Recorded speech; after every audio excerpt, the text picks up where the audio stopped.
Chapter 960. If there was a pure land in the world, a land of bliss, this was it. This was the first place that could make people experience this kind of feeling, from the sight to the feeling, heaven. The ruler of heaven was the one and only. The belief of heaven was also the one and only. Heaven itself was the one and only. At this time, the newly born angels were receiving the teachings of the archangel. Although they had been instilled with a lot of knowledge when they were born, they were not systematic. However, this knowledge was not systematic, so it needed to be categorized by people in the later stages. The main world is the one and only, but it is not the only one. It is a special individual that can theoretically self-multiply and divide infinitely in the time dimension. Therefore, we have marked the main worlds that have been discovered, starting from number 1. So far, a total of 99 main worlds have been discovered.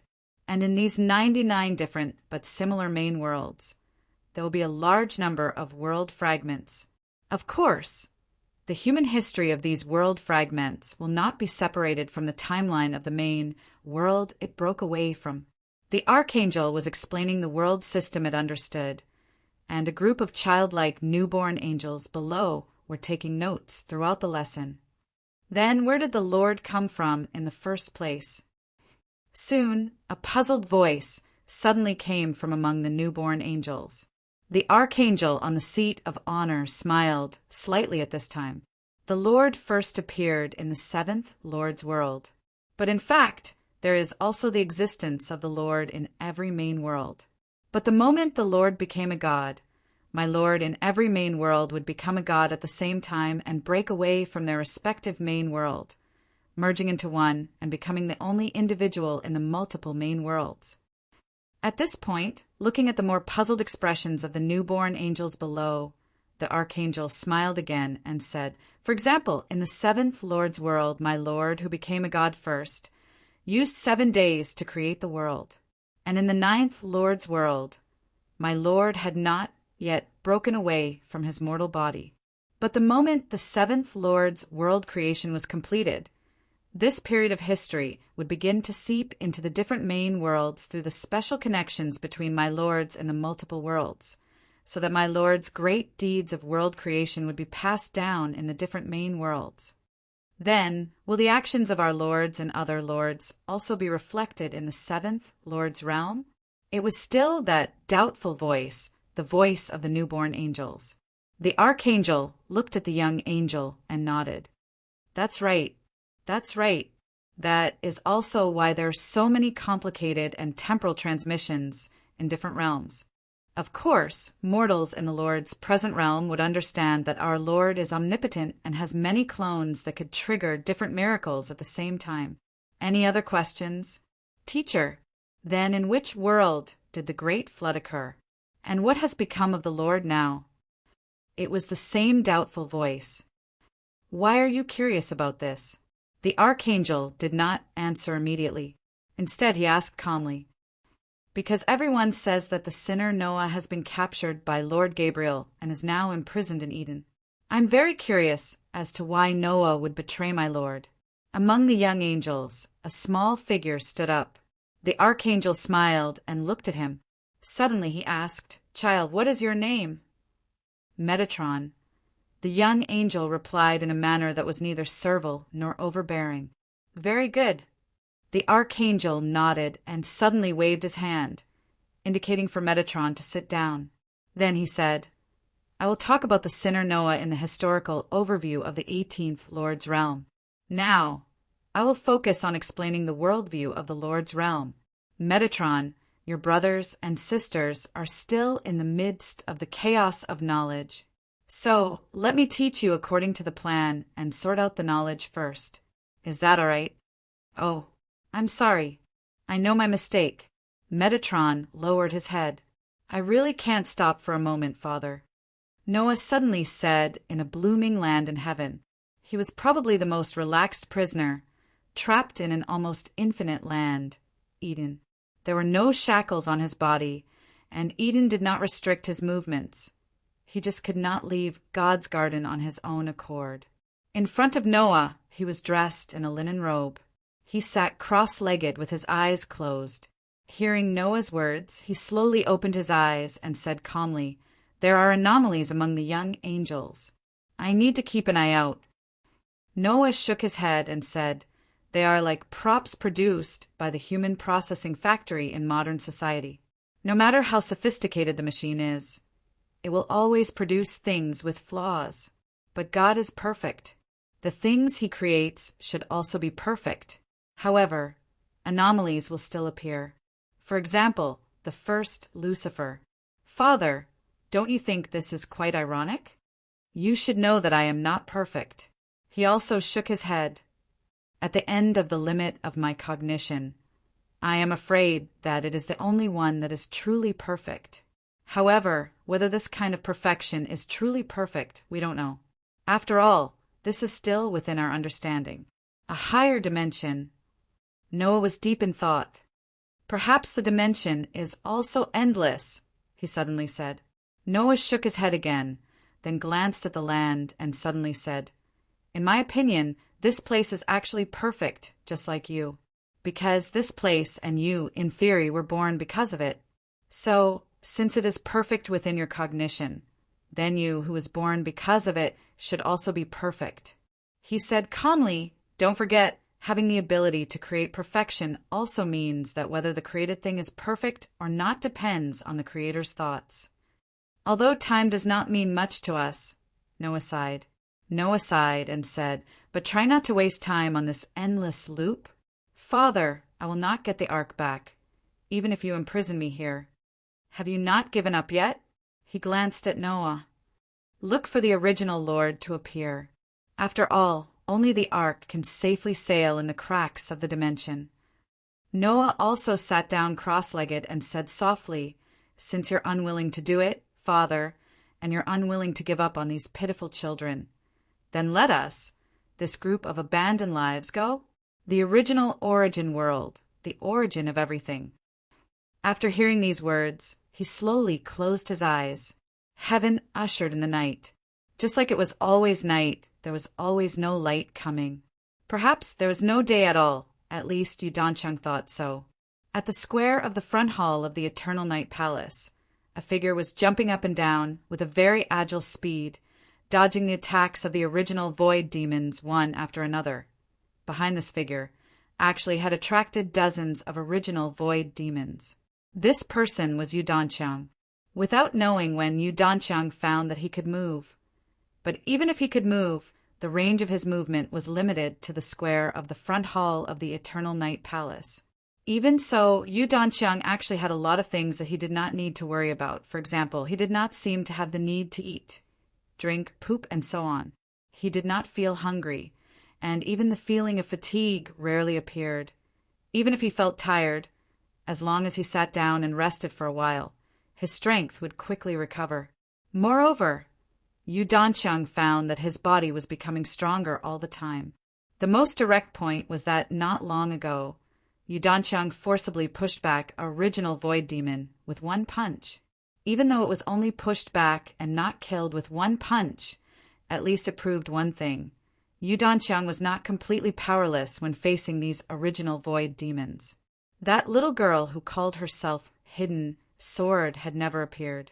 Yu Danchang wanted to find someone to ask about the changes that had happened to his body, but it was impossible to do so. Therefore, Yu Danchang could only attribute this change to God finally opening his eyes, allowing his adventure to finally unfold according to the normal plot, and so on. Watch me, cloud-expelling palm. Ah! Suddenly, the figure that was being chased by the original void demons in the square of the Eternal Night Palace suddenly turned around and pushed out his palms. Of course, this kind of attack that only had a posture and did not have any special power only forcefully pushed one original void demon to the ground. But Yu Danchang was having a lot of fun, feeling that he was actually already a Hong Kong manga master, just lacking some special effects. What is this human doing? On a tower in the Eternal Night Palace, a rough young man wearing a Japanese samurai suit with a long and short katana hanging from his waist blinked and asked curiously, just venting some excess energy, probably feeling that he has become a martial arts master. Hidden Sword, who was sitting cross-legged, said indifferently, "Musashi, what do you want from me?" The young man called Musashi turned around at a 45-degree angle. "I was just sent here to tell you to go to the throne room." "What's the matter?" Hidden Sword asked, slightly surprised. The throne room was the place where the first transcendents lived, and it was also the deepest part of Paradise Lost. Of course, as the guardian of the Gate of Paradise Lost, Hidden Sword had the right to go to the throne room. "It seems that one of our throne room was taken to heaven." Musashi turned around, showing a slightly warlike look. "I'm afraid that a war is going to break out, because many people have been summoned back recently." Hidden Sword suddenly closed his eyes, and after a while he opened them again and said, "Got it. I'll go after I finish the theme this time." Musashi scratched his head and said helplessly, "This kind of thing doesn't matter, right? Why don't you have a fight with me? I really want to see how strong you are when the 10 famous swords are used together." "Fighting is forbidden in Paradise Lost," Hidden Sword said indifferently. Musashi pursed his lips and suddenly pointed at Yu Danqiang, who was releasing Sky Frost Fist in the square, and said with a smile, "Can you lend me this toy for a while?" "Up to you, as long as you don't disturb me." Hidden Sword closed his eyes again. Perhaps this was the only fun? Just like how he always wanted to find others to practice with, he really missed that era. Yagyu, Sasaki, Murom, Ito. There was a group of people who constantly chased after him. Musashi directly stepped on the window frame, and then jumped from here to the square in the front hall. His body landed on the back of a Void Original Demon, and directly pressed the Void Original Demon to the ground. At this moment, it seemed that all the Void Original Demons were completely enraged, and they all rushed toward Musashi with bared fangs and brandished claws. At this moment, Musashi held the long and short sabers at his waist with both hands, and at the same time stepped out with his left foot. His whole body sank down, and he made a sword-drawing posture. Nitin Itsuki, sun and moon. There was no sun or moon in the void, but at this moment Yu Danqiang seemed to see the sun and moon shining together, and his mind went blank. When he came back to his senses, he saw that above the square, a large number of Void Original Demons fell one after another, and turned into minced meat all over the sky. "Do you want to learn swordsmanship?"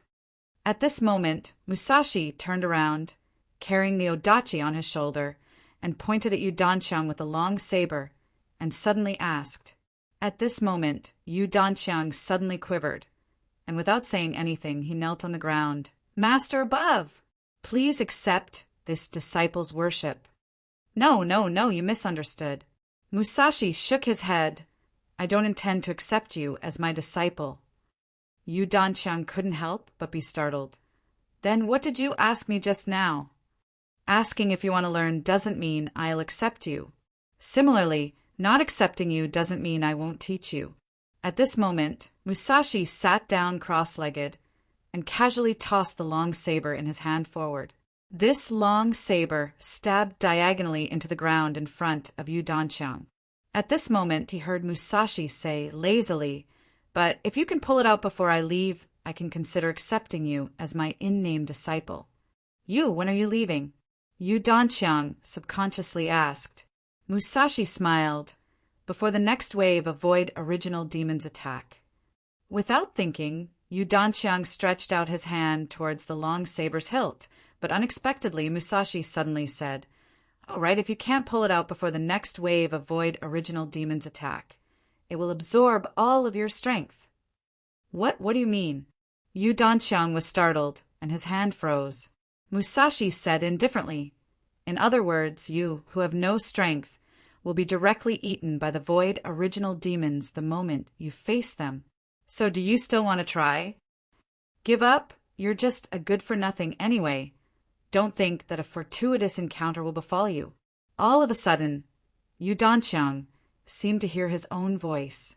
"Give up, give up, give up." Chapter 961. This is the timeline before Luocho left South America after the Christmas Day incident. Coordinates, Area 11. Recently, the atmosphere in the Suzuki family was particularly tense, because at the Christmas Eve banquet last month, eldest young master Natsuya Suzuki had once again ruined the Suzuki Kai's business with Yuichi Suzuki because of his stupidity. After the father and son returned to the Suzuki family, they made a big scene. Eldest young master Natsuya Suzuki even ran away from home and had not returned for more than 20 days. Of course, eldest young master Natsuya Suzuki had run away from home many times. But this time it seemed to be a little different. This time, Yuichi Suzuki had used almost all of the Suzuki Kai's power, but still could not grasp young master Shaya's whereabouts. This had never happened before. Yuichi Suzuki was 68 years old this year. He gave birth to Natsuya Suzuki when he was 42 years old, and gave birth to second young master Hiruxin Suzuki when he was 45 years old. Of course, although he had reached the age of retirement, Yuichi Suzuki's body was still much better than many young people. But today, Yuichi Suzuki seemed to have aged a little. At this time, in the Suzuki family's house, Yuichi Suzuki, who was writing in the quiet room, suddenly stopped, because at this time the door of the quiet room was slowly pushed open, and second young master Hiruxin Suzuki was kneeling in the corridor outside the door. "Father," Haruko Suzuki respectfully called. "Still no news of your elder brother?" Yuichi Suzuki turned around and asked. Haruko Suzuki lowered his head. "I'm very sorry, father. I have already mobilized all the people to look for him, but still can't find his whereabouts. Father, I'm thinking whether we should use the power of the Metropolitan Police Department. Stupid. Let them know that our Suzuki Kai's young master ran away from home?" Yuichi Suzuki coldly snorted. "I'm very sorry, father." Haruko Suzuki lowered his head almost to his chest. "I will definitely find my elder brother. Please rest assured, father." Unexpectedly, Yuichi Suzuki suddenly said at this time, "No need to look for him. Let him suffer some hardships outside. No one dares to provoke a hungry lion. You call all the people outside back.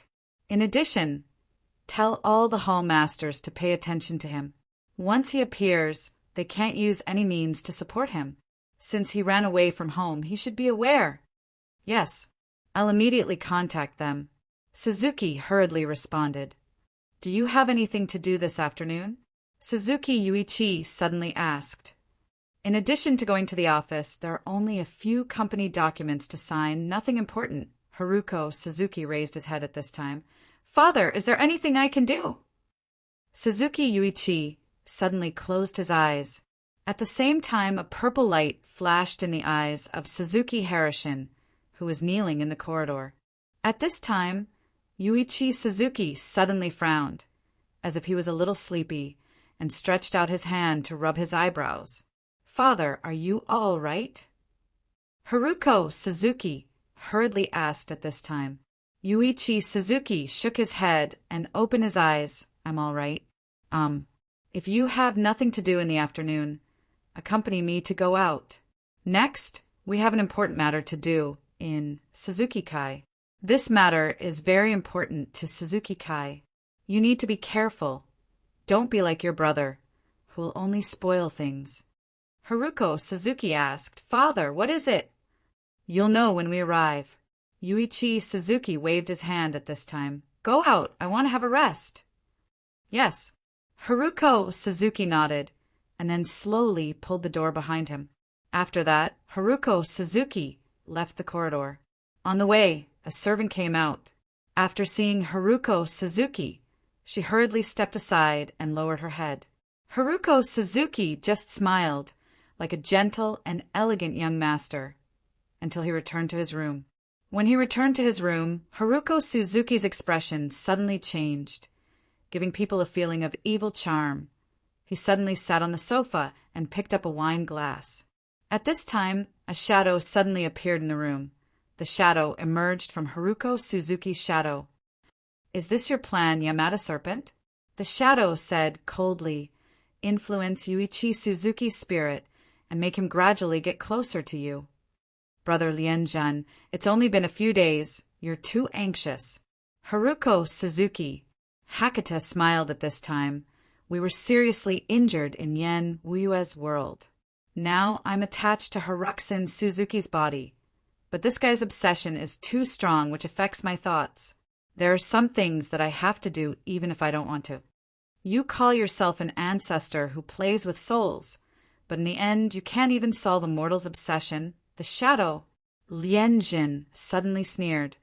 Hakata said indifferently, Brother Lianjin, you should know my situation because you're not much better than me. Now you and I are tied together by fate. If I'm in trouble, you won't be any better. Lianjin suddenly became silent. Hakata said at this time, Brother Lianjin, I know it's really hard for you to not have a carrier. But do you want to find a carrier casually or one that suits you better? If you find a carrier casually like me and Haruxin Suzuki, isn't it asking for trouble? I don't have a choice, but you're different. Lianjin said, I just feel that you're too slow. Since you already have a carrier, why stay in this small place? Kelowna is our goal. Hakata said, I say, Brother Lianjin, no matter what, I'm the one who has been separated from the modern realm for hundreds of years, and you've always been active in the modern realm. You should be more aware of the changes of time than I am. Then, do you really not know the benefits of me staying in the Suzuki family now? Let's not talk about other things, just the matter of finding a carrier. With the wealth of the Suzuki family, it's much easier to find a carrier that suits you than us looking for a needle in a haystack, right? I don't have time to waste. Lianjun's voice suddenly became gloomy. I've separated, which means that the power of the Greedy Wolf has become ownerless. It now stays in the body of Madame Lianjun. After some time, when Madame Lianjun enters, she will become the real Lianjun planet. At that time, I will really have nothing. Hakata, you don't want to just be a useless remnant soul, right? The Greedy Wolf clan has had a Greedy Wolf shaman for generations, but I don't see any generation that can replace you in Lianjun planet. Hakata said casually, I still say the same thing.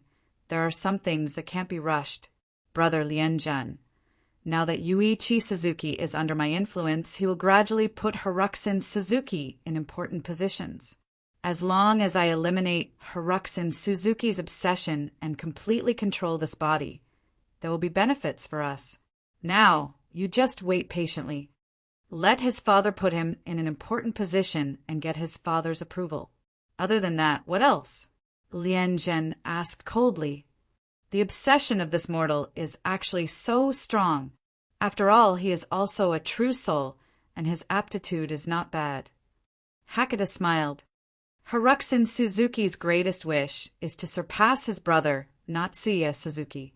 Whether it is to wait for Yuichi Suzuki's approval or to become the head of the Suzuki Kai, it is all based on surpassing his brother. In that case, don't dawdle. Hurry up and show me Natsuya Suzuki. Don't worry, I already know where he is. Hakata sneered at this time. But wait until I accompany Yuichi Suzuki in the afternoon and see what he is going to do. The main dish is delicious last. Suzuki! Suzuki! In the midst of the loud music, the manager of the disco bar was shouting for a recently hired waiter. This was a rather handsome man. In the words of the manager of the disco bar, if he wanted to be a gigolo, he would definitely have a much better future than being a waiter here. What's the matter, manager? The handsome man called Suzuki quickly walked over. The guest in room 209 has placed an order. You can send these things over. The manager of the disco bar pointed at the already prepared drinks and said, This time, don't send the wrong drinks. You have already sent the wrong drinks 5 times this week. If there is a 6th time, don't blame me for firing you. Understood, manager. The man called Suzuki scratched his head with a helpless face. In fact, what the manager said was true. He had already sent the wrong drinks 5 times in a row. Suzuki shook his head and secretly encouraged himself. Nowadays, it was not easy to find a job outside, especially since he did not even have a high school diploma. The types of jobs that he could do were very limited. In fact, Suzuki often wondered if his father had injected some inferior genes into his mother when he was born. As a result, ever since he could remember, he always felt that he was not smart enough. Phew, that was close. I almost sent the wrong drinks again. Holding the drinks ordered by the guest in his hands, Suzuki suddenly stopped. Because he was distracted, he almost sent the drinks to another room. But when Suzuki was about to walk back, he suddenly stopped and frowned. In this room that he had almost made a mistake and entered, there seemed to be a strange sound coming from it.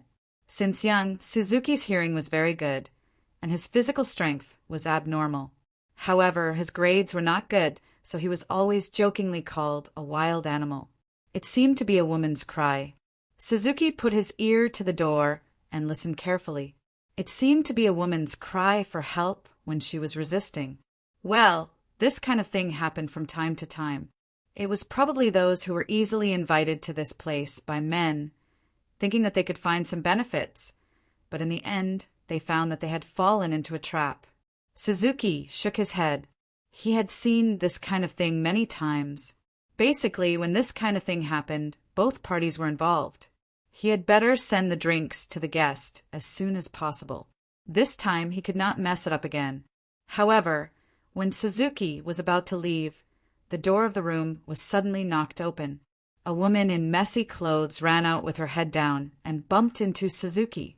The things in Suzuki's hands were suddenly knocked away. At this moment, Suzuki's pupils suddenly enlarged. He instinctively squatted down and caught the drinks at the moment when they were about to fall to the ground. Who? Suzuki suddenly wiped the cold sweat. If the drinks were broken, he would probably have to pack up and leave tonight. The strict manager would probably not let him go this time. Help me!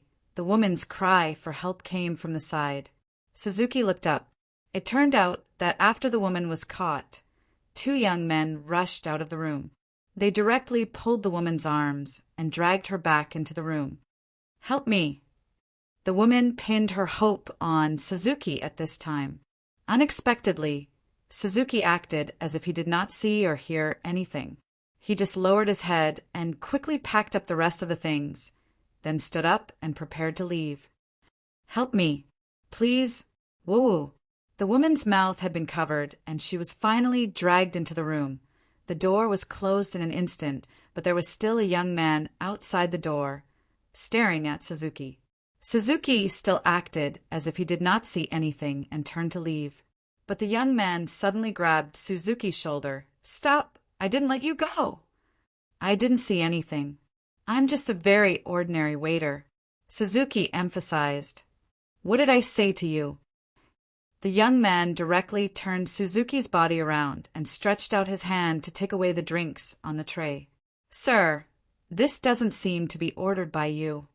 Suzuki looked at the young man and frowned. This is ordered by another guest in the room.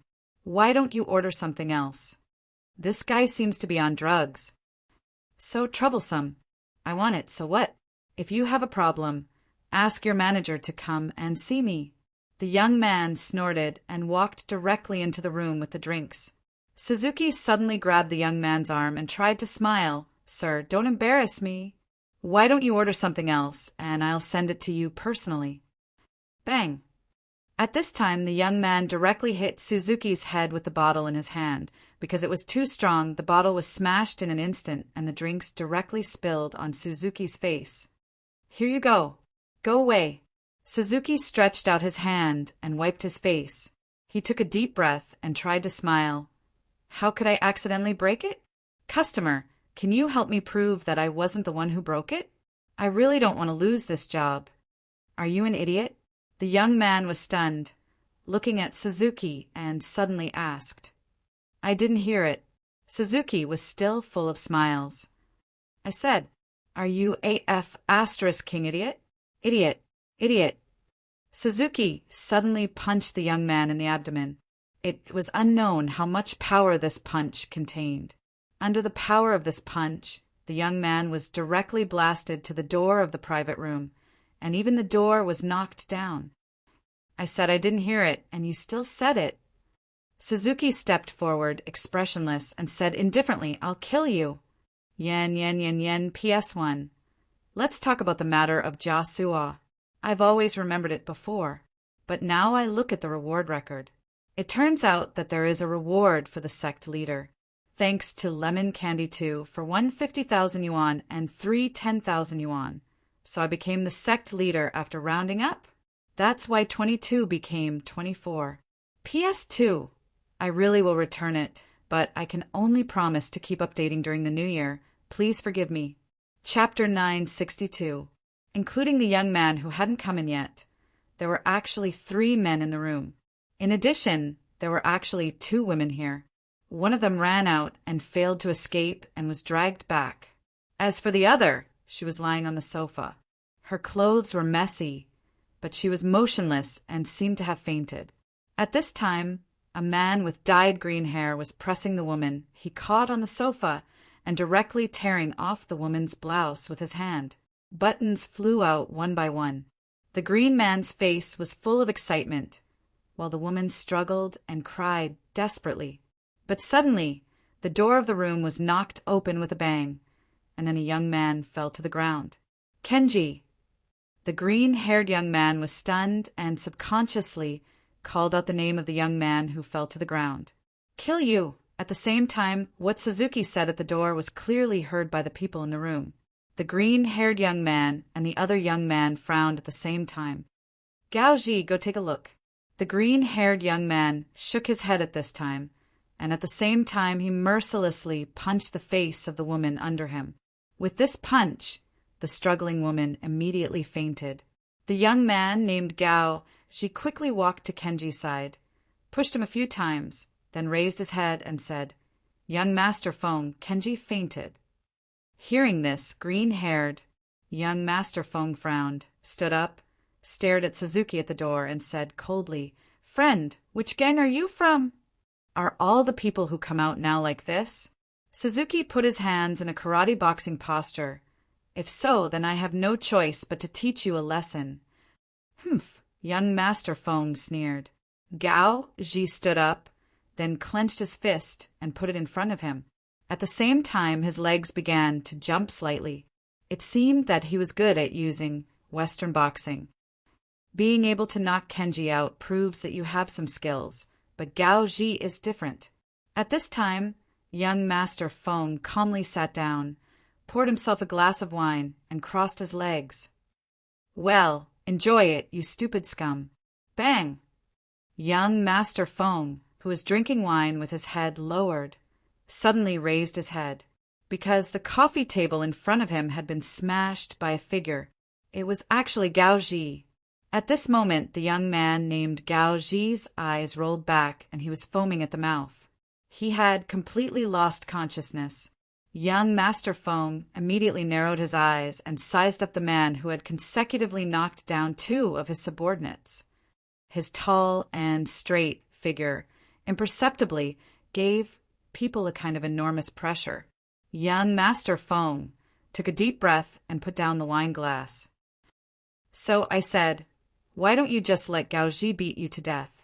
In a flash, young Master Feng pressed one hand on the coffee table at a terrifying speed and used the force to jump out. At the same time, he swept a leg at Suzuki. His speed was too fast. For a moment, Suzuki seemed to be unable to react. He instinctively raised his left arm to block. However, the strength of this leg sweep was too great, making Suzuki feel as if he was hit by a speeding motorcycle. His whole body flew out horizontally and directly hit the TV on the wall. Bang, bang, bang. Because of Suzuki's impact, the TV immediately fell apart. At the same time, his body directly hit the wall behind the TV, causing cracks to appear. Suzuki fell to the ground. "You wanted me to do it." Young Master Feng heaved a sigh of relief. He straightened his clothes and looked coldly at Suzuki, who was lying on the ground. Mortals shouldn't overstep the boundaries of mortals and meddle in other people's business. Young Master Feng suddenly stopped talking. At this time, Suzuki shook his head and climbed up from the ground. Suzuki also frowned and looked at his left arm. He shook his left arm and felt that it was a bit numb. Suzuki looked at the wall that he smashed, and then looked at this person called young Master Feng. I'll give it back to you. A fist, without young Master Feng noticing, fiercely hit his face. This time young Master Feng's whole body flew out and at the same time crashed into the wall. Almost the same as Suzuki's situation. Young Master Feng's body crashed into the wall, causing cracks to appear. But unlike Suzuki, he didn't fall down.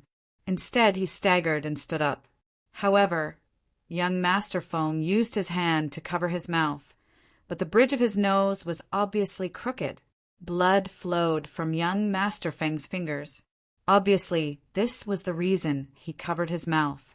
At this time, Suzuki furrowed his brows and looked at his fist. Then, he looked at young Master Feng. This guy, you're pretty good at taking a beating. Young Master Feng's eyes suddenly widened, as if they were about to spit fire. He removed the hand that was covering his mouth and saw that his mouth was full of blood. At the same time, 3 teeth fell out of his hand. You actually beat up the noble me like this. It's just food, you actually. Young Master Feng's eyes suddenly became gloomy and cold. In the dusky private room, young Master Feng's fingernails suddenly became sharp. However, Suzuki was a man who didn't give his opponent any time to breathe once a fight started. The moment young Master Feng said those ruthless words, Suzuki attacked again. His body suddenly bent down, and at the same time, he threw a standard karate punch. His fist hit young Master Feng's abdomen, causing his whole body to bend over in an instant. Suzuki followed up with a punch that landed on young Master Feng's chin and sent him flying. Beat the opponent until they couldn't resist. This was the principle that Suzuki had been taught ever since he learned how to fight. Suzuki didn't give young Master Feng any time to breathe. His fists bombarded young Master Feng's body one after another. After an unknown amount of time, even with Suzuki's terrifying physical strength, sweat was dripping from his forehead. He grabbed young Master Feng's collar and lifted him up. Looking at this guy's face covered in blood and the blood flowing from the corners of his mouth, he couldn't help but say, Are you still human? Don't tell me you're a monster." Suzuki had never met someone who could take a beating like this before. At this time, young Master Feng's drooping eyelids twitched a few times. He forced himself to open them a bit and looked at the waiter who had beaten him until he didn't look human anymore. His lips moved as if he wanted to say something. "Suzuki, what are you doing?" At this time, an angry voice came from outside the room. It was the disco's manager. The manager's finger trembled as he pointed at Suzuki. Looking at everything in the room, he was both shocked and angry. Suzuki. Suzuki suddenly put young Master Feng down and raised both his hands. "Manager, listen to me. It's not what you think." "Scram! You're fired." The manager cursed. "Wait for the lawyer's letter. You have nothing to do with our disco. I'm going to call the police." Hearing this, Suzuki immediately rushed in front of the manager. This gave the manager a fright. At this time, Suzuki suddenly opened his hands. This immediately scared the manager, so much that he stuck to the wall behind him and said in a trembling voice, What do you want to do?" "Suzuki, I'm telling you, don't be reckless." Unexpectedly, Suzuki suddenly put his hands together and made a begging expression. With a bitter face, he said, "Manager, I'm begging you, please give me one more chance." The manager was also stunned. Then he suddenly grabbed Suzuki's hand and grabbed towards his neck. Like a pig being slaughtered, he screamed, "Suzuki, don't be impulsive. Let me go. Let me go."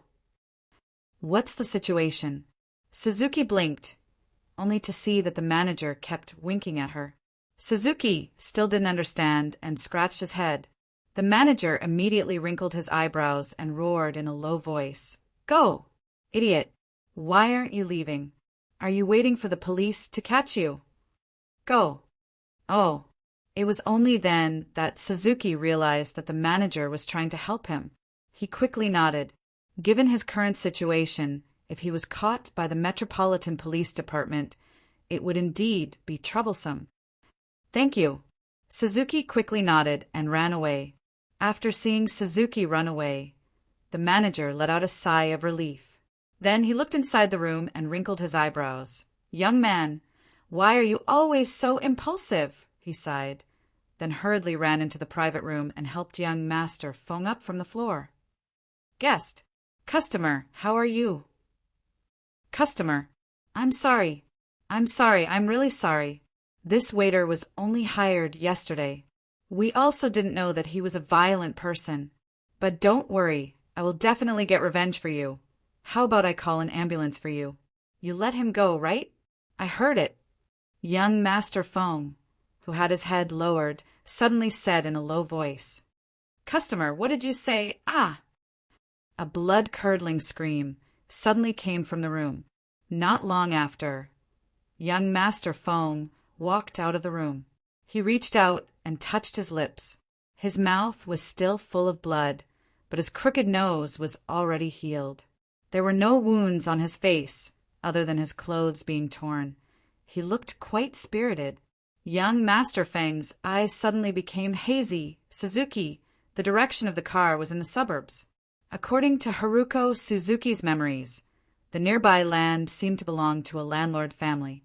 Later on, the social system was reformed, but this landlord family still stood tall. Actually, in this country, there were many similar gentry, so it wasn't strange. The Takizawa clan. The car suddenly drove into a secluded path, and Yuichi Suzuki's voice sounded at this time. Haruko Suzuki asked curiously, the Takizawa clan, "Father, are you talking about the owner of this land?" Yuichi Suzuki nodded. The current chief cabinet secretary, Asano, was born in the Takizawa clan. Asano's wife is the daughter of the Takizawa clan. In addition, there are many descendants of the Takizawa clan who hold positions in important places. Hearing this, Haruko Suzuki already knew the influence of the Takizawa clan in this country's political arena. This ancient clan indeed had great power in the political arena. Father, is the Suzuki clan cooperating with the Takizawa clan? Harishin Suzuki frowned. Harishin Suzuki. Harishin Suzuki. Harishin Suzuki. Harishin Suzuki. Harishin Suzuki. Harishin Suzuki. Harishin Suzuki. Harishin Suzuki. Harishin Suzuki. Harishin Suzuki. Harishin Suzuki. Harishin Suzuki. Harishin Suzuki. Harishin Suzuki. For a supernatural creature like Hakata, it would be very troublesome to have contact with the human rights system. After all, since the beginning of modern times, people had flourished. Have you heard of Sufu? Yuichi Suzuki asked suddenly. Haruko Suzuki froze, whether Haruxin Suzuki knew or not. Hakata must have known about Sufu, the man who searched for the elixir of immortality. I've heard of his story, Haruko Suzuki said after thinking for a while.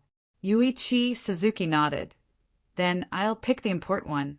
The Takizawa clan has a letter that is said to have been left behind by Sufu.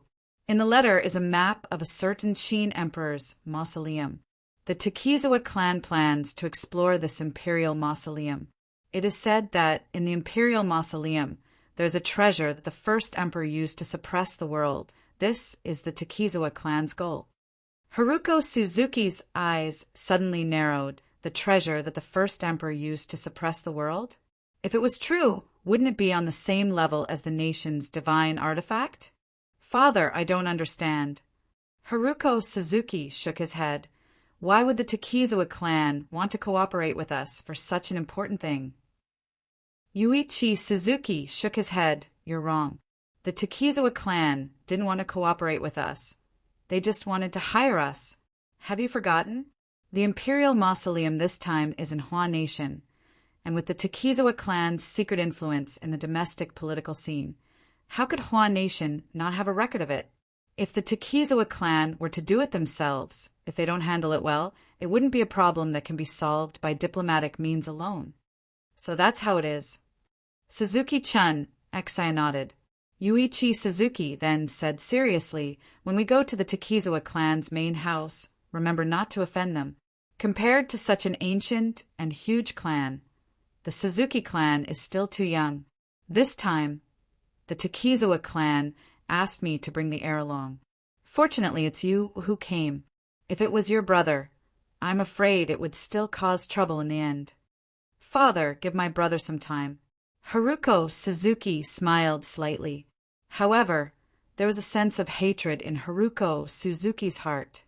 Hakata could clearly feel that this was Haruxin Suzuki's lingering obsession. Haruko Suzuki looked out of the car window. In the deep mountains, he could vaguely see an ancient and huge building complex. It should be the main house of the Takizawa clan. As for why the Takizawa clan asked Yuichi Suzuki to bring the heir along, the meaning behind it was worth thinking about. If it was just to discuss the development of the imperial mausoleum, there was no need for the heir to come along. Considering that the Takizawa clan hired the Suzuki clan this time, it wasn't hard to figure out. The Takizawa clan's request this time was to use the heir of the Suzuki clan as a hostage, right?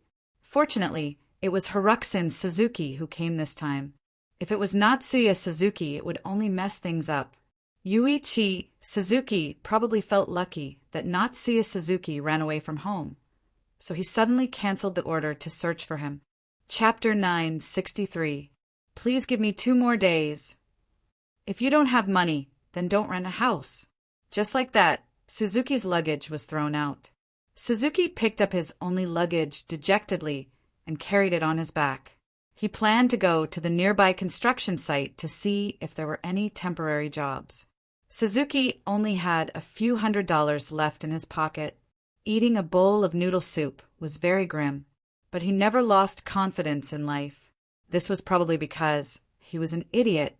Not knowing why, Suzuki always felt that he earned every second he came to this world, so he never felt sad.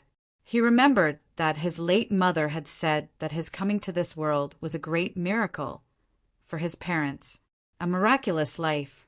As long as he was still alive, no matter how many difficulties he faced, he could overcome them, right? Goo!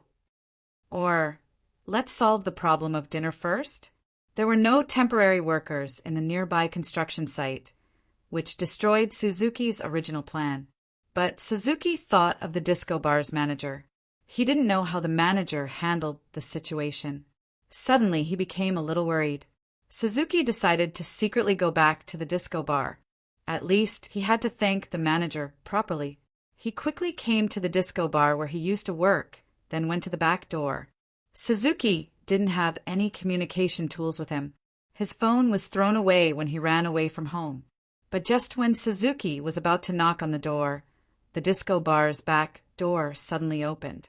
Out of habit, Suzuki chose to hide himself at this time. He was like a monkey, nimbly climbing up the sewer pipe next to him. At this time, an employee of the disco bar, Suzuki recognized the employee's appearance, accompanied a police officer out. Did the manager really call the police? Suzuki was a little nervous as he listened quietly. That's all I know about Suzuki, Wang Yao said. The employee replied nervously. He didn't seem to have a mobile phone. The manager brought it back from outside. The manager said that he found it on the road. He saw him sleeping alone on the street and looked very pitiful. I really didn't expect that he would do such a thing. He killed the manager and 2 female customers. That's too cruel. We will step up the search for this fugitive. The police officer nodded at this time. Now take me to look around. I want to search for any suspicious clues. Okay. The employee nodded, but at this moment, the employee felt that he was pressed down by something. It was a very heavy object that pressed him to the ground in an instant.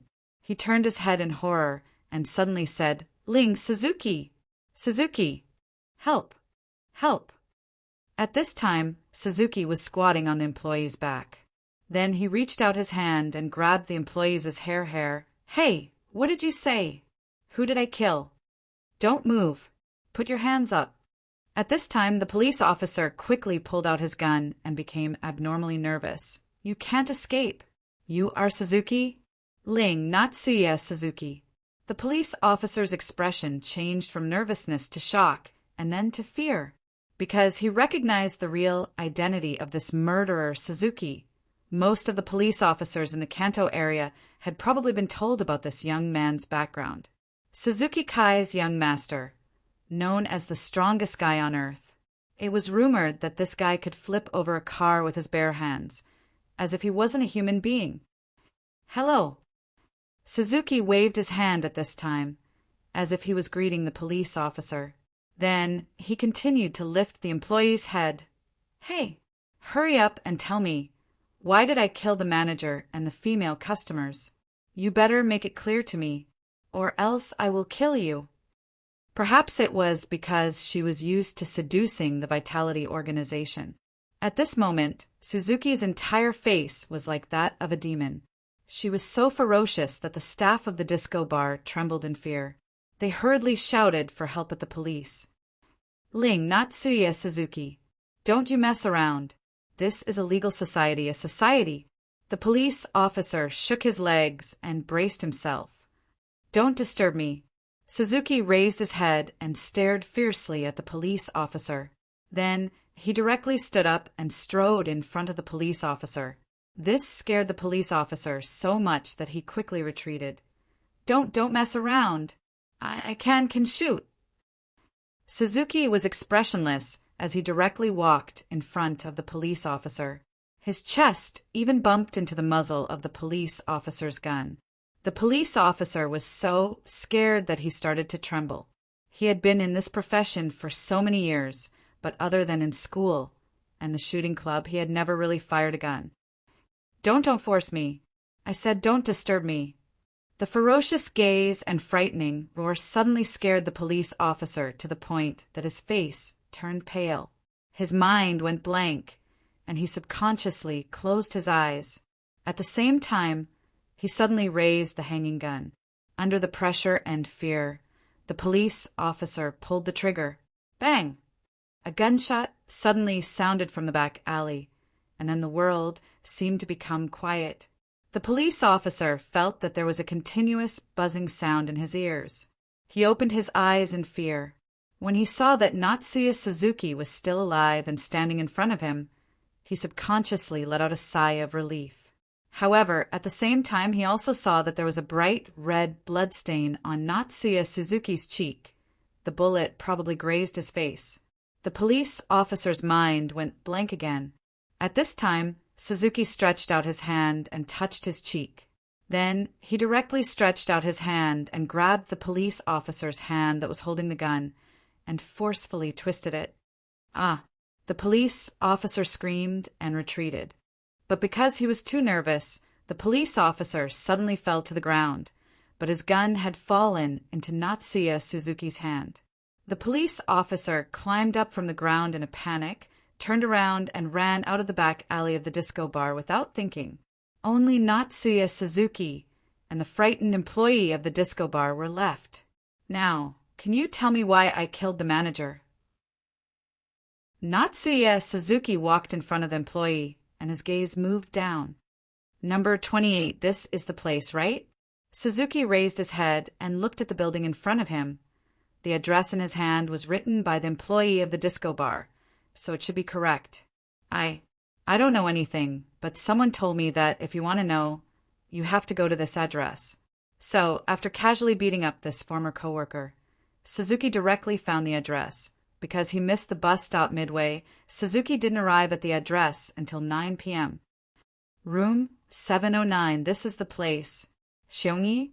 Suzuki looked at the surname in front of the room number with some surprise. This was the manager's surname. He seemed to have heard the manager say that he lived nearby. Could this be the manager's home? Is anyone home? Suzuki pressed the doorbell, but after waiting for a while, there was no answer. He frowned and reached out to push the door, but found that the door wasn't locked. "Excuse me, is anyone home? I'm Suzuki. Excuse me, is anyone home? I'm coming in. Sorry to disturb you." The lights in the room weren't turned on, but Suzuki smelled something very bad. This smell was not unfamiliar to Suzuki. It was the smell of blood. He directly turned on the lights in the room at the entrance. The moment the light filled the room, Suzuki's pupils immediately contracted.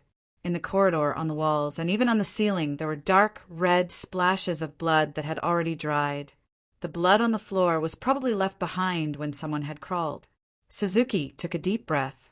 These splashes of blood easily constructed such an image in his mind. How desperate the victim was, crawling in terror towards the house in front of the perpetrator. Suzuki closed his eyes, slowly exhaled, and walked into the room.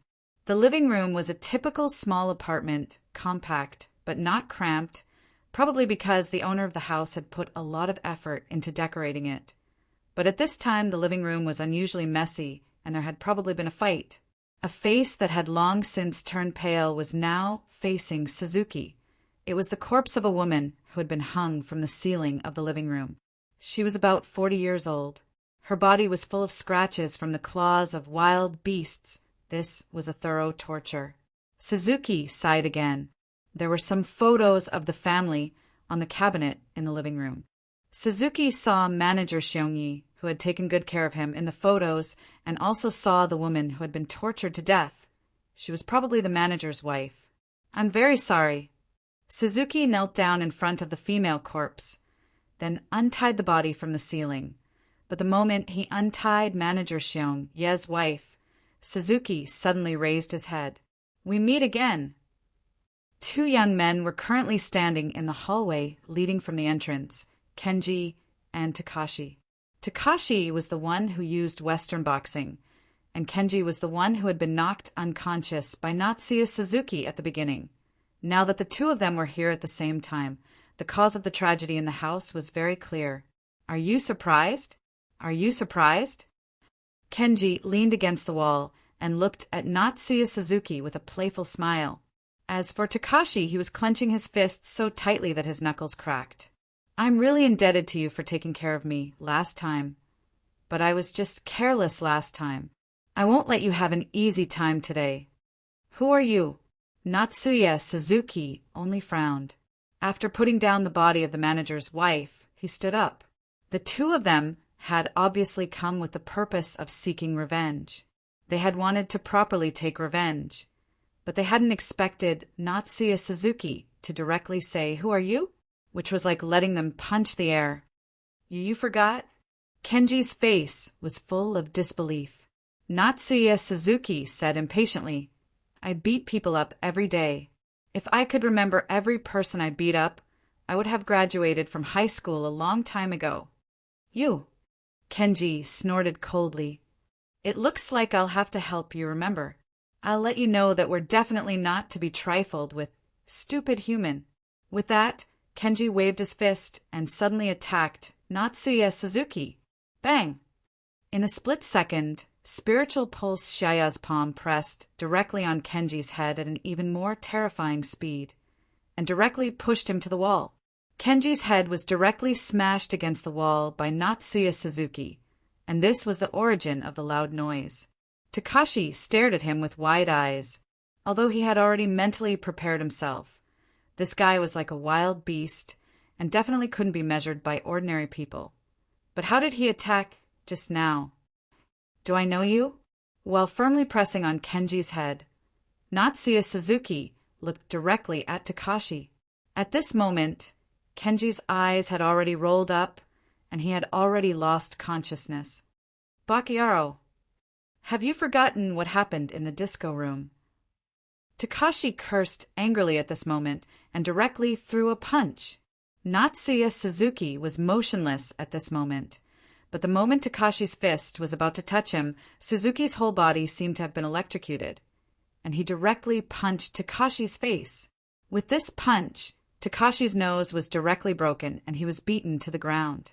He saw stars and was in extreme pain and couldn't tell north from south at all. What's going on with this guy? How can a human have such powerful physical strength? He's just like a monster.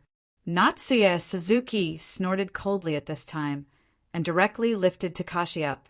Then he clenched his fist and directly punched Takashi's abdomen. With this punch, Takashi felt that his internal organs were all shattered, and he directly spat out a mouthful of blood. However, Natsuya Suzuki had already raised his fist again. "If this goes down, I may die." Takashi's instinct at this moment told him this. He was actually afraid of a human's fist. However, fear really defeated his reason, and he couldn't continue to remain silent. That child, don't you care about it? The fist suddenly stopped, less than a centimeter away from Takashi's eyes. Are you afraid? Takashi sneered at this time.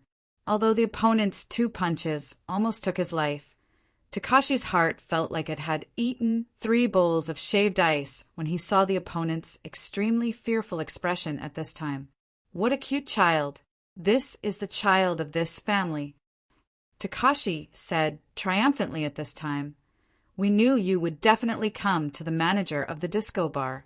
Young Master Fong said that if you want to save this child, you have to be prepared to suffer a fate worse than death.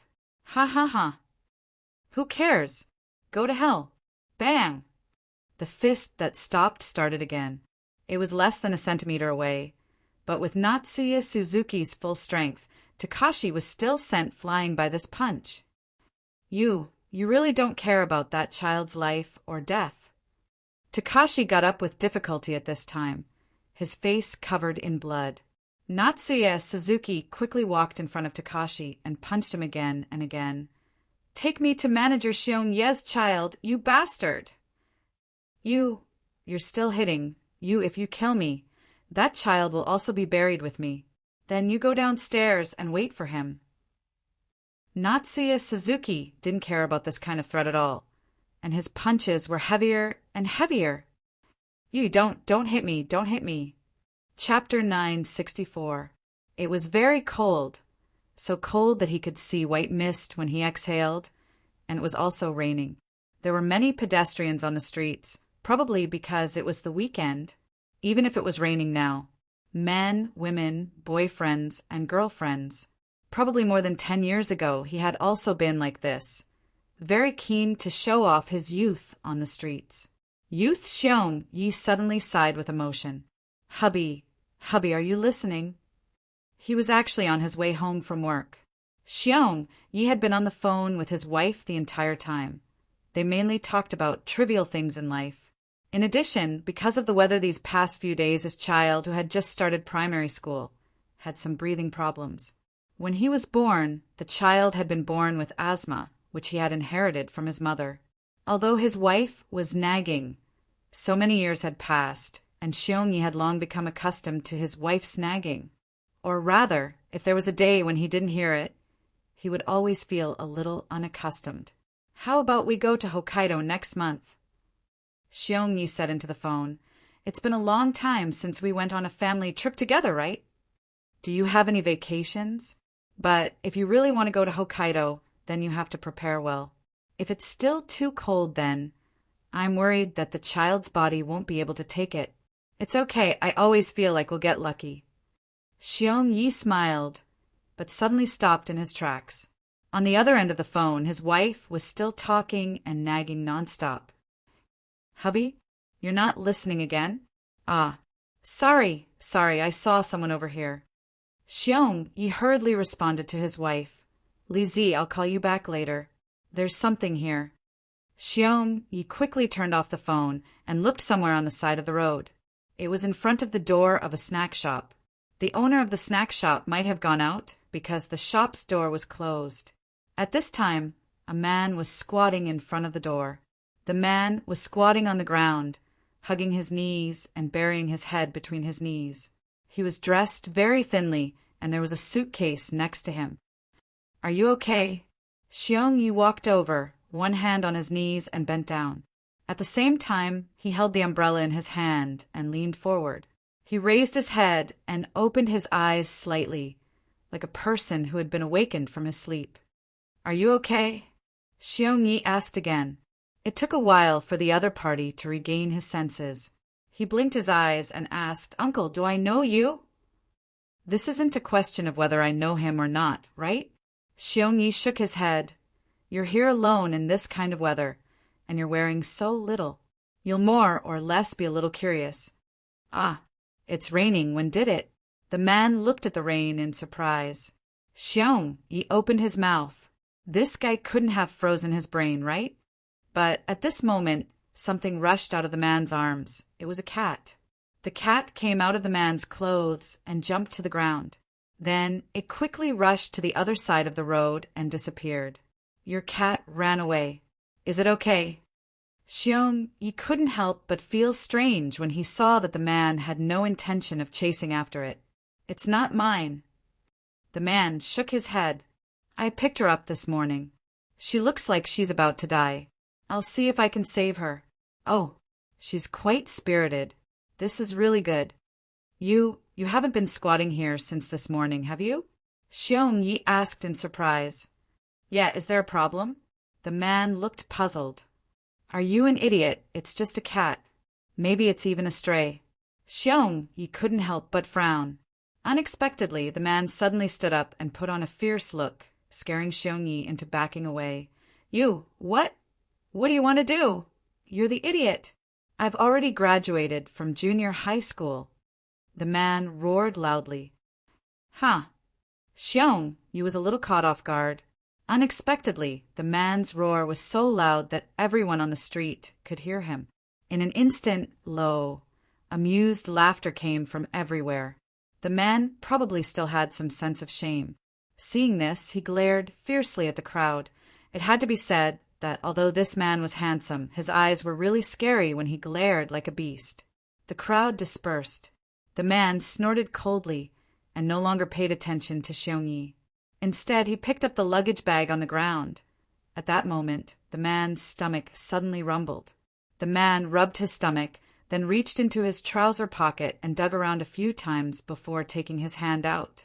When he opened it up, there were only a few coins left. The man swallowed, then sighed and stuffed the coins back into the bag. He took a deep breath and prepared to leave. Do you want to eat some? Suddenly, the man heard Xiong-yi's voice. He subconsciously looked at the middle-aged man, only to see the middle-aged man pointing at a shop across the road. The middle-aged man then made a drinking gesture and smiled. If you don't mind, please have a drink with me. Ha ha ha ha, running away from home. You're so young, Suzuki. It was probably because people at this age began to talk more after a few drinks. The atmosphere in teppanyaki shops was almost always like this. Xiong-yi already knew that the other person's name was Suzuki, running away from home because of a quarrel with his family. This kind of thing was actually very common. Running away from home. I did this when I was a kid too. Xiong-yi touched the wine glass and said with some nostalgia, Uncle, did you try it too? Suzuki looked up curiously. Xiong-yi waved his hand and said, But I went home after a few days. Actually, home is still better. Suzuki didn't say anything. He just lowered his head and silently ate the third serving of teppanyaki that had just been served, which was still steaming hot.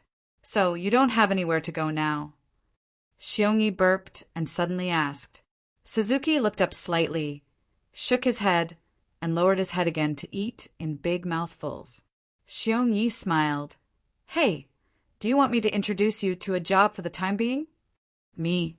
Suzuki looked up in surprise. Didn't you run away from home? Since you ran away from home, that means you really need to be self-reliant. In that case, you can't not look for a job. How about it? I'll be a waiter at a disco bar. I'll give you an hourly wage. Do you want it? I'll do it. Suzuki nodded vigorously and kept nodding. The name was Takizawa, and there was a huge sign above his head. Natsuya. Suzuki frowned. This place was much bigger than his home. As for the specific value, he was too lazy to estimate it. Kenji and Gao Ji were very sensible and didn't say anything provocative at this time, because the two of them had really been taught a lot by this monstrous man on the way here. The two of them already had a tacit understanding that they weren't in a hurry to get revenge. No matter how strong this man was, he was just like a child in the Takizawa family. The two of them weren't real members of the Takizawa family. Only young Master Feng was. In the Takizawa family, Kenji and Gao Ji were probably equivalent to servants. Only people with the surname Takizawa had incredible power. Power that the outside world didn't know about. Of course, Kenji and Gao Ji also had the opportunity to have this kind of power, as long as they were chosen by the Takizawa family to receive a baptism. This was why the two of them were willing to serve young Master Fong. The child is inside? Natsuya Suzuki frowned at this time. He had a beast-like intuition. This intuition made him feel uncomfortable just standing in front of this door. Yes, the child is inside, in young Master Feng's courtyard. Gao Ji sneered, "You'd better hurry up. Otherwise, even if you see it, I'm afraid it'll only be a corpse. I'll find a good place to bury the child." Suzuki nodded and said very seriously, "Then I let you accompany him by his side. That's letting you off easy." Gao Ji and Kenji's expressions suddenly became unsightly. This guy was simply a beast that didn't know how to think. "If you have the ability, then go in." Kenji raised his voice and suddenly opened a small side door next to the Takizawa family's main door. The moment the side door opened, Kenji and Gao Ji suddenly rushed in. They were so fast that even Suzuki couldn't react in time. Suzuki stared blankly, then walked in through the side door, but there was no trace of Kenji and Gao Ji. "Where are they?" Suzuki frowned. At this moment, something directly fell towards Natsuya Suzuki from above. It turned out to be a huge net. Not only that, but there were also several big men holding onto the corners of this big net at the same time. Even with Natsuya Suzuki's monstrous strength, he couldn't tear this big net apart for a while. On the contrary, several big men were pulling the big net and completely controlling Natsuya Suzuki's movements. "So you're really an idiot, since you have the guts to break into the Takizawa family's house. We'll definitely treat you well." In the dark, Kenji walked out with a sneer and put on a pair of sharp brass knuckles on his finger. Natsuya Suzuki suddenly stopped struggling and looked up at the front. In front of him, there were overlapping buildings, one after another, towering like mountains, and at the top there was something like a castle. This Takizawa family's house is really big. Deep in the mountains, the Takizawa family was more like a huge village than a home. There were all kinds of buildings wrapped in a huge wall. The car entered from the outermost gate, and then they had to walk along the mountain road for a while to reach the Takizawa family's main house, the ancient castle on top of the mountains. Of course, there were already many luxurious buildings on the road, as expected of an ancient family with a huge influence on the country's politics. Haruko Suzuki coldly looked at the place under the mountain that could be called Takizawa Village. "Father, are the people living here all from the Takizawa family?" Haruko Suzuki asked curiously at this time. Yuichi Suzuki said, "Not really. Only a few of the Takizawa family's collateral relatives live here, and the rest are the servants' families. The Takizawa family's rules are very strict. Even the direct relatives will be expelled if they don't have enough talent. On the contrary, if there is a talented person in the collateral relatives, they will be promoted to the main family." Haruko Suzuki nodded. Soon after, the car stopped in front of the castle. "It's already very late. It's almost 12 o'clock. It seems that I have to postpone my plan to see Natsuya Suzuki tonight and fulfill Haruko Suzuki's wish." Hakata thought for a while and decided to spend more time tonight to study the details of the Takizawa family, because from the moment he entered the mountain gate, he had an uncomfortable feeling. This place was not as simple as it looked. Although it's very obscure, there seems to be some kind of cold power in it. Perhaps it's still far from when you and I were at our peak, but now it's better to be careful. In the dark, Lien Zhen's voice suddenly sounded. Haruko Suzuki secretly glanced at his shadow and then nodded. At this time, the gate opened, and an old man slowly walked out, followed by two young girls in kimonos. Yuichi Suzuki whispered in his son's ear, "This is Takizawa Hideo, the butler of the Takizawa family. He can be considered a big shot in the Takizawa family." Haruko Suzuki nodded and at the same time began to spy on Suzuki Hideo, of course, as an ancestor who played with souls. His spying methods were naturally very obscure. "Welcome, Master Suzuki." The head butler, Suzuki Hideo, smiled at this time and very humbly bowed. Yuichi Suzuki also returned a bow, and then said politely, "It's a pleasure to meet you again, Butler Takizawa." "You're too kind." Takizawa Hideo smiled faintly. Although his hair was white, his body seemed to be quite strong and healthy. But at this time, a clang sound suddenly came from the foot of the mountain.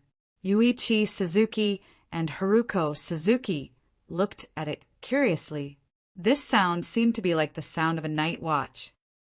Hee, it's probably some unknown little thief who broke in. It's okay, the guards will take care of it. Don't worry, the two of you, Takizawa Hideo said very casually. Someone actually dares to break in here? Haruko Suzuki asked curiously. Takizawa Hideo was not displeased by such a question. It was as if this kind of question was allowed. Therefore, the head butler of the Takizawa family smiled warmly and said, "There are all kinds of curious people, and among them there are also some who came with bad intentions. The two clangs just now mean that it's a normal incident and it will be resolved soon." "So that's how it is." Suzuki-chan, Xian nodded. Unexpectedly, just as this conversation finished, 3 more clang sounds suddenly came from the foot of the mountain. Chapter 965. But Takizawa Hideo's expression quickly returned to normal, and he quickly invited Yuichi Suzuki and Haruko Suzuki into the main castle of the Takizawa family. Along the way, Suzuki's father and son realized how big the Takizawa family was. In this modern society, the fact that Takizawa's family still kept the rules of the ancient society made people feel some of the horror of this family. Suzuki's father and son were arranged to wait in a quiet room. As for the housekeeper, Takizawa Hideo, he left, saying that he was going to call the main family to discuss this cooperation. "The last time we met, I only saw Takizawa Hideo, but this time the main family is here. It seems that the Takizawa family is very serious about this exploration of the imperial tombs," Yuichi Suzuki said in a low voice. Haruko Suzuki's expression naturally became serious. The father and son began to discuss some countermeasures when facing the Takizawa family. Haruko Suzuki's shadow, which was elongated by the light, suddenly shook, and a small black shadow quickly left the shadow and disappeared. But at this time, the sound of the night watch came from outside again. If he remembered correctly, this time it was a total of 4 times. "Miss Laura, the head and heir of the Suzuki family, are here." After Takizawa Hideo settled the father and son of the Suzuki family, he quickly walked into a room deep in the castle. The room was luxuriously decorated, and the floor was covered with snow-white blankets. At the same time, more than 10 handsome young men were crawling on the floor. Without exception, they were all wearing shorts, blindfolds, and mouthpieces. They seemed to have lost their humanity and were subdued to the bottom of the earth like animals. The seductive woman at the front was holding a long whip, lying on the bed, and drinking a cup of dark red liquid. "I've heard that the young master of the Suzuki family is very strong. He's even bragged that he's the strongest man in the world, right?" The seductive woman named Takizawa Laura giggled. "The one who came this time is not Natsuya Suzuki, but Haruxin Suzuki." Takizawa Hideo lowered his head and said, "I heard that Natsuya Suzuki ran away from home not long ago, and he hasn't been found yet." "Is that so? That's a pity." Laura shook her head, and the whip in her hand mercilessly lashed at a young man beside her. She then said, "What about this Haruxin Suzuki?" "He's a very gentle person, like a gentleman," Takizawa Hideo whispered. "I've raised enough of this type." Luala yawned, then stretched and stood up. "Let's go meet this Suzuki, Yuichi. My brother recently went to South America. Otherwise, I wouldn't have to do such a troublesome thing. Miss Laura, do you want to have lunch before you go?" The butler asked respectfully. Laura's gaze shifted, and she suddenly smiled and said, "Lunch. Let's see what this Haruxin Suzuki is like." However, at this moment, there was a sudden clanging sound. Laura said unhappily, "Butler, this is the 3rd time, right?" Are the guards so useless? Or are the invaders difficult to deal with this time? Are there any exorcists in this country who dare to come? Takizawa Hideo frowned at the same time. I've already investigated after the second alarm. This incident seems to be caused by a collateral relative called Takizawa Kid. But this is the third alarm. The fourth watch. That's the level of an exorcist. A collateral relative? Has he been baptized? Takizawa Hideo said, Yes, he has been baptized, but he's not qualified to receive limbo. Laura snorted coldly. Let the guards of the main family deal with it. After this matter is settled, get rid of this Takizawa Kid as well. The Takizawa family doesn't need incompetent and troublesome people. Yes, the Black Shadow walked through the ancient castle of the Takizawa family. Because it didn't have a physical body, it could easily pass through walls one after another. Naturally, some secret places couldn't escape its prying eyes. It was Lien Zhen who had signed a contract with Hakata. At this moment, the Black Shadow stopped in a special room in the ancient castle. The reason why this room was special was because there were young women hanging here. They were neatly arranged, their clothes had been taken off, and all of them had lost their consciousness. But they were still alive. However, some of these women were already emaciated, as if they had been drained of their life force. Many tubes were inserted into each woman's body, and a special container was placed under their feet. It seemed to be collecting the blood of these women. Lien Zhen could see that each container was marked with a special number. Even though Lien Zhen didn't mind killing, he couldn't help but frown when he saw this situation. What's going on with the Takizawa family? It's so evil. At this moment, a voice suddenly came from outside the room. Lien Zhen's whole body suddenly went through the wall, and he saw two men in black kimonos guarding the door of this special room in the corridor. At this moment, another man in a black kimono with a katana walked in and said in a low voice, Miss Laura ordered the guards to attack. The level 4 alarm has been sounded outside. Ryosuke, accompany me to join the team. Okay, Captain. Then there was only one man left guarding here. Lien Zhen pondered for a moment and decided to follow the captain to find out what was going on. Bang! A young man's body violently broke the door of a big house. At this time, on the main street of the Takizawa family's village, more than a dozen men in special clothes were nervously looking at a young man. The intruder this time. For the time being, they did not know where the intruder came from. They only knew that he had fought his way in from the third entrance. Out of the 60 guards, only a dozen of them were left. The rest were lying on the ground on the way in. The young man's face was gloomy, and there were many wounds on his body. They were the finished products of the guards along the way, and they risked their lives to leave these wounds on the young man's body. But these wounds couldn't stop the Azura-like man. At this time, the young man's hand was holding the neck of a servant named Takashi, and he dragged him all the way. As for the servant named Kenji, who was just thrown out by the young man. This is young Master Feng's house? The guards watched in astonishment as the young man walked into the mansion without the slightest scruple. Bastard! Get out here! But before the guards could react, the roar of the intruder came from the big house. They didn't care whether they offended the intruder or not, so they could only brace themselves and rush into the big house. It seemed that young Master Feng, who lived there, was also famous for his love of torturing and killing women outside. Could it be that this was the reason for the trouble this time? No matter whether it was or not, the intruder must be killed. This was the iron law of the Takizawa family. When the guards finally found the young man's back, they also saw the owner of the big house, young Master Takizawa Kid. I can't believe we let this guy barge into my house.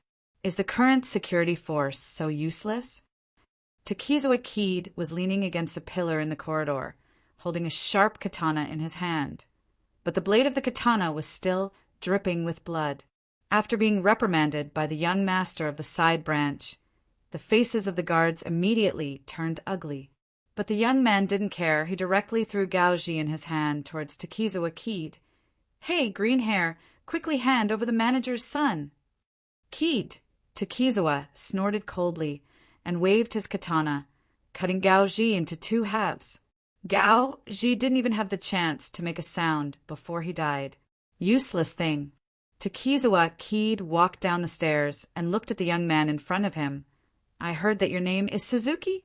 You really are a monster, but this is as far as I can go. I told you to hand over the kid, bastard. Didn't you hear me? The young man, Suzuki, widened his eyes and reached out to grab Takizawa Keed. But when he rushed in front of Takizawa Keed disappeared. Natsuya Suzuki felt like he was being stared at by a poisonous snake. He instinctively took a step forward. But at the same time, he felt a sharp pain on his back. There was a bright red cut on his back. Blood was gushing out like a fountain. This was the wound caused by Takizawa Keed's katana. You really have a monstrous reflex. Takizawa Keed had a mocking smile on his face. Then he waved his katana, causing the bloodstains on it to fall off. Takizawa Keed's eyes flashed red from time to time, and some blood-red steam was faintly emitted from his body, giving people a very strange feeling. Young Master Keed must have taken a secret medicine to temporarily increase his strength. A guard suddenly said in a low voice. Takizawa Keed suddenly looked at him with a cold gaze and snorted coldly, scaring the guard so much that he quickly shrank his head. Nobody can tell anyone about what happened today. Takizawa Keed shouted coldly. All the guards were submissive and didn't dare to utter a word. Even if he was just a young master of a branch family, he was still an upper-class person at the foot of the mountain. Natsuya Suzuki gritted his teeth and stood up from the ground. You're really a monster. You only realized it now. Takizawa Keed smiled gloomily. It seems that your brain is not working well. Oh, let me show you something good. Takizawa Keed suddenly waved his hand, and the door of the room in the corridor suddenly opened. In the room, a small figure was hanging on the ceiling. It was a child. The child lowered his head, but his body was badly mutilated. There were cuts all over his body. It was exactly the same miserable situation as the manager's wife. It's beautiful, right? It's so beautiful when he screams. Takizawa Keed was like a drunkard with a weird smile on his face. It's all your fault, Suzuki.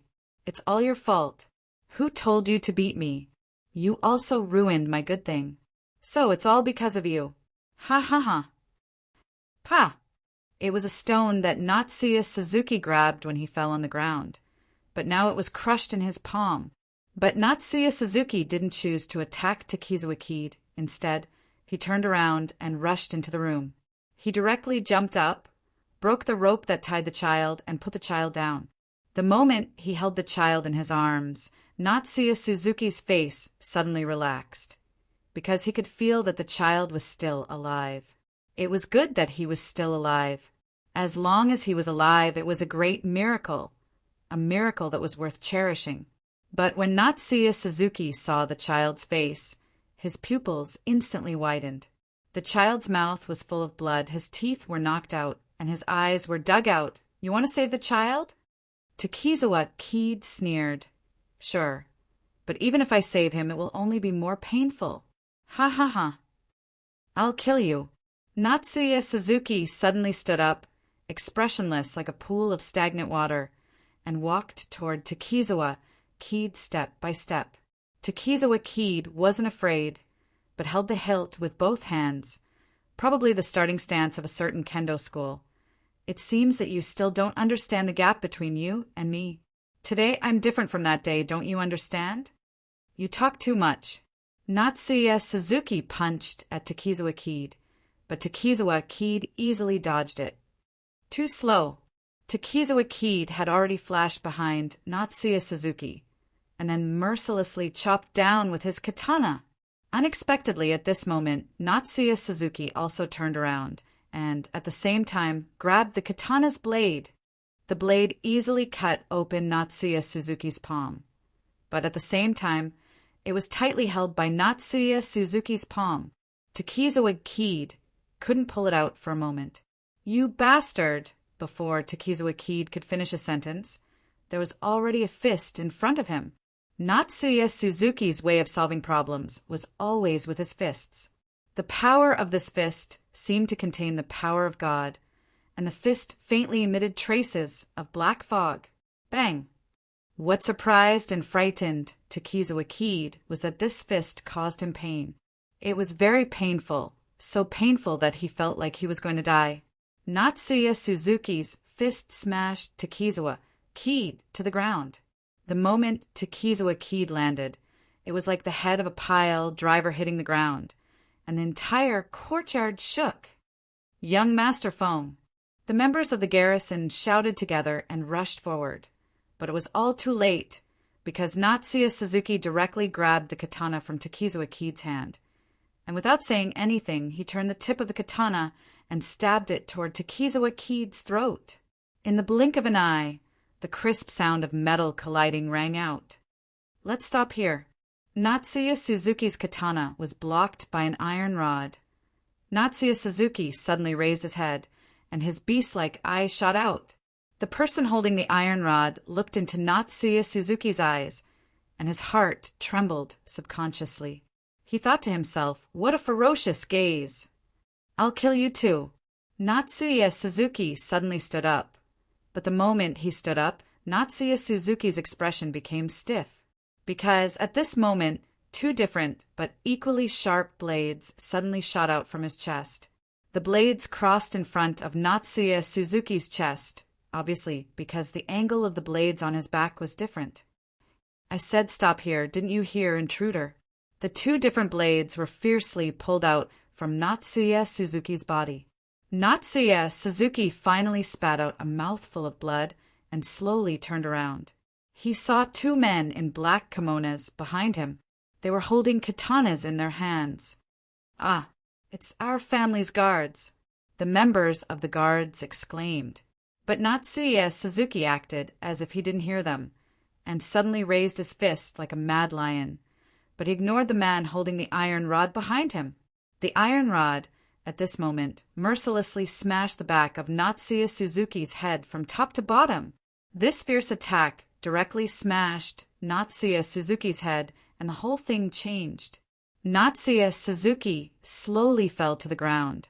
His body twitched a few times and then stopped moving. What a terrifying guy. One of the men in black kimono slowly put away his katana, glanced at Natsuya Suzuki, and then bowed politely. "He's also a respectable man. Please excuse my rudeness." After that, the man directly walked to Takizawa Kid, looked down, and said indifferently, "Take Takizawa Kid back." "Yes, Captain." The man holding the iron rod and the other young man nodded at the same time. At this moment, Takizawa Kid's face had changed shape, and he was spitting out mouthfuls of blood, unable to speak. The captain looked at the members of the guards and said indifferently, "Go and clean up the outside before dawn." The captain frowned, because the guards in front of him all showed a strange look, and looked at the back of the captain. The captain abruptly turned around. Natsuya Suzuki, who was lying on the ground, suddenly trembled, and then slowly got up. His body was constantly emitting a large amount of black smoke. Ah, what a terrible holiday. Chapter 966. Takizawa Laura was a woman with a strong aura. Judging from her age, she was about 26 or 27 years old. She wore a long red dress with a black mole at the corner of her mouth. Her eyes were sharp. The person sent by the Takizawa family to discuss this matter was not as easy to deal with as expected. Even so, Yuichi Suzuki was neither servile nor overbearing. The reason why the Suzuki Kai in the Kanto region was able to grow and squeeze out many old forces was because of Yuichi Suzuki as the head of the Suzuki Kai. Miss Laura, regarding the manpower for the excavation of the imperial tomb, there is no problem at all. Yuichi Suzuki looked straight into Takizawa Laura's eyes. But I hope to have a certain degree of command when it comes to the allocation of personnel. This kind of ancient tomb is bound to hide unknown dangers. I don't want to take the risk like this. Miss Laura?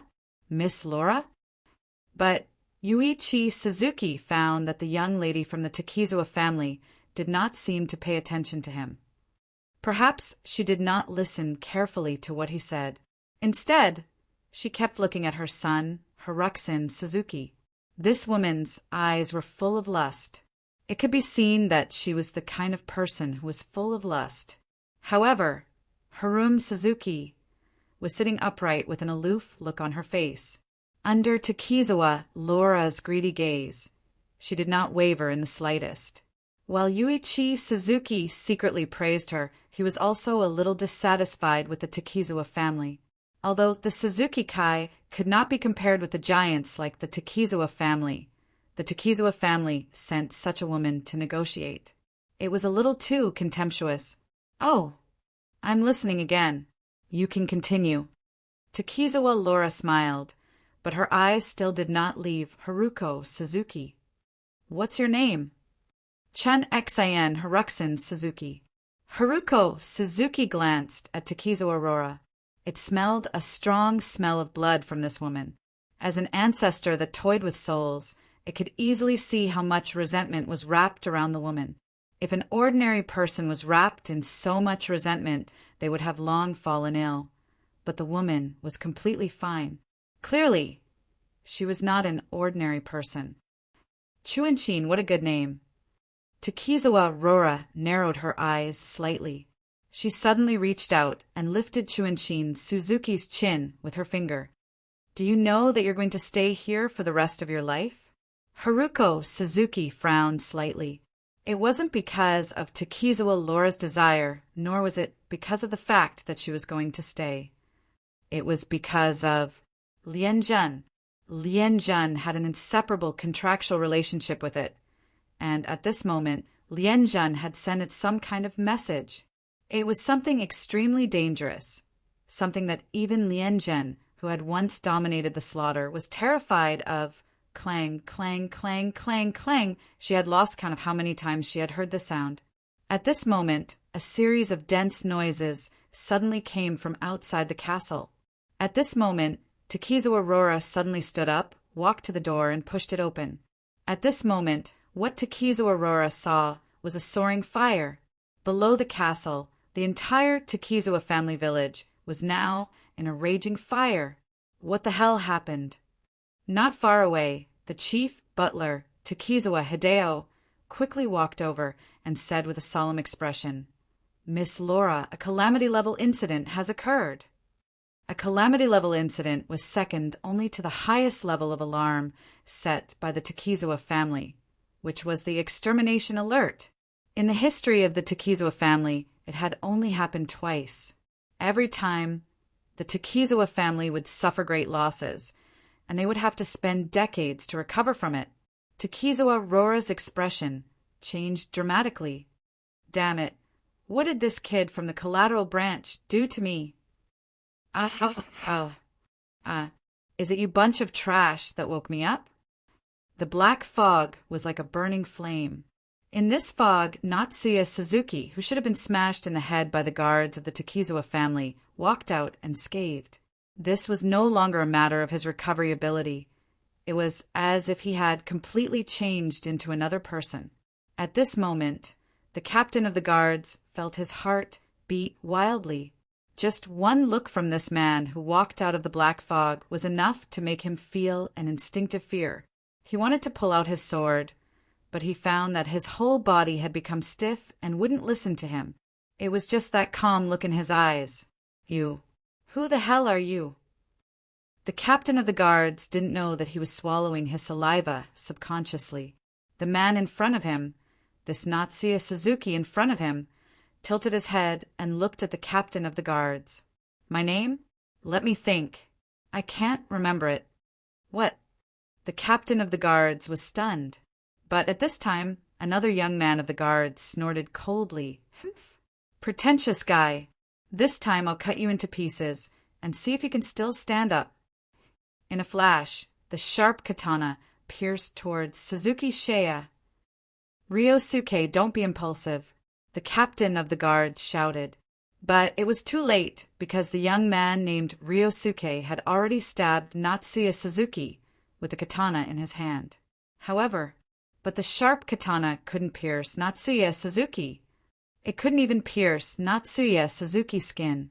What's more, the katana actually shattered into pieces at this moment. How could this be?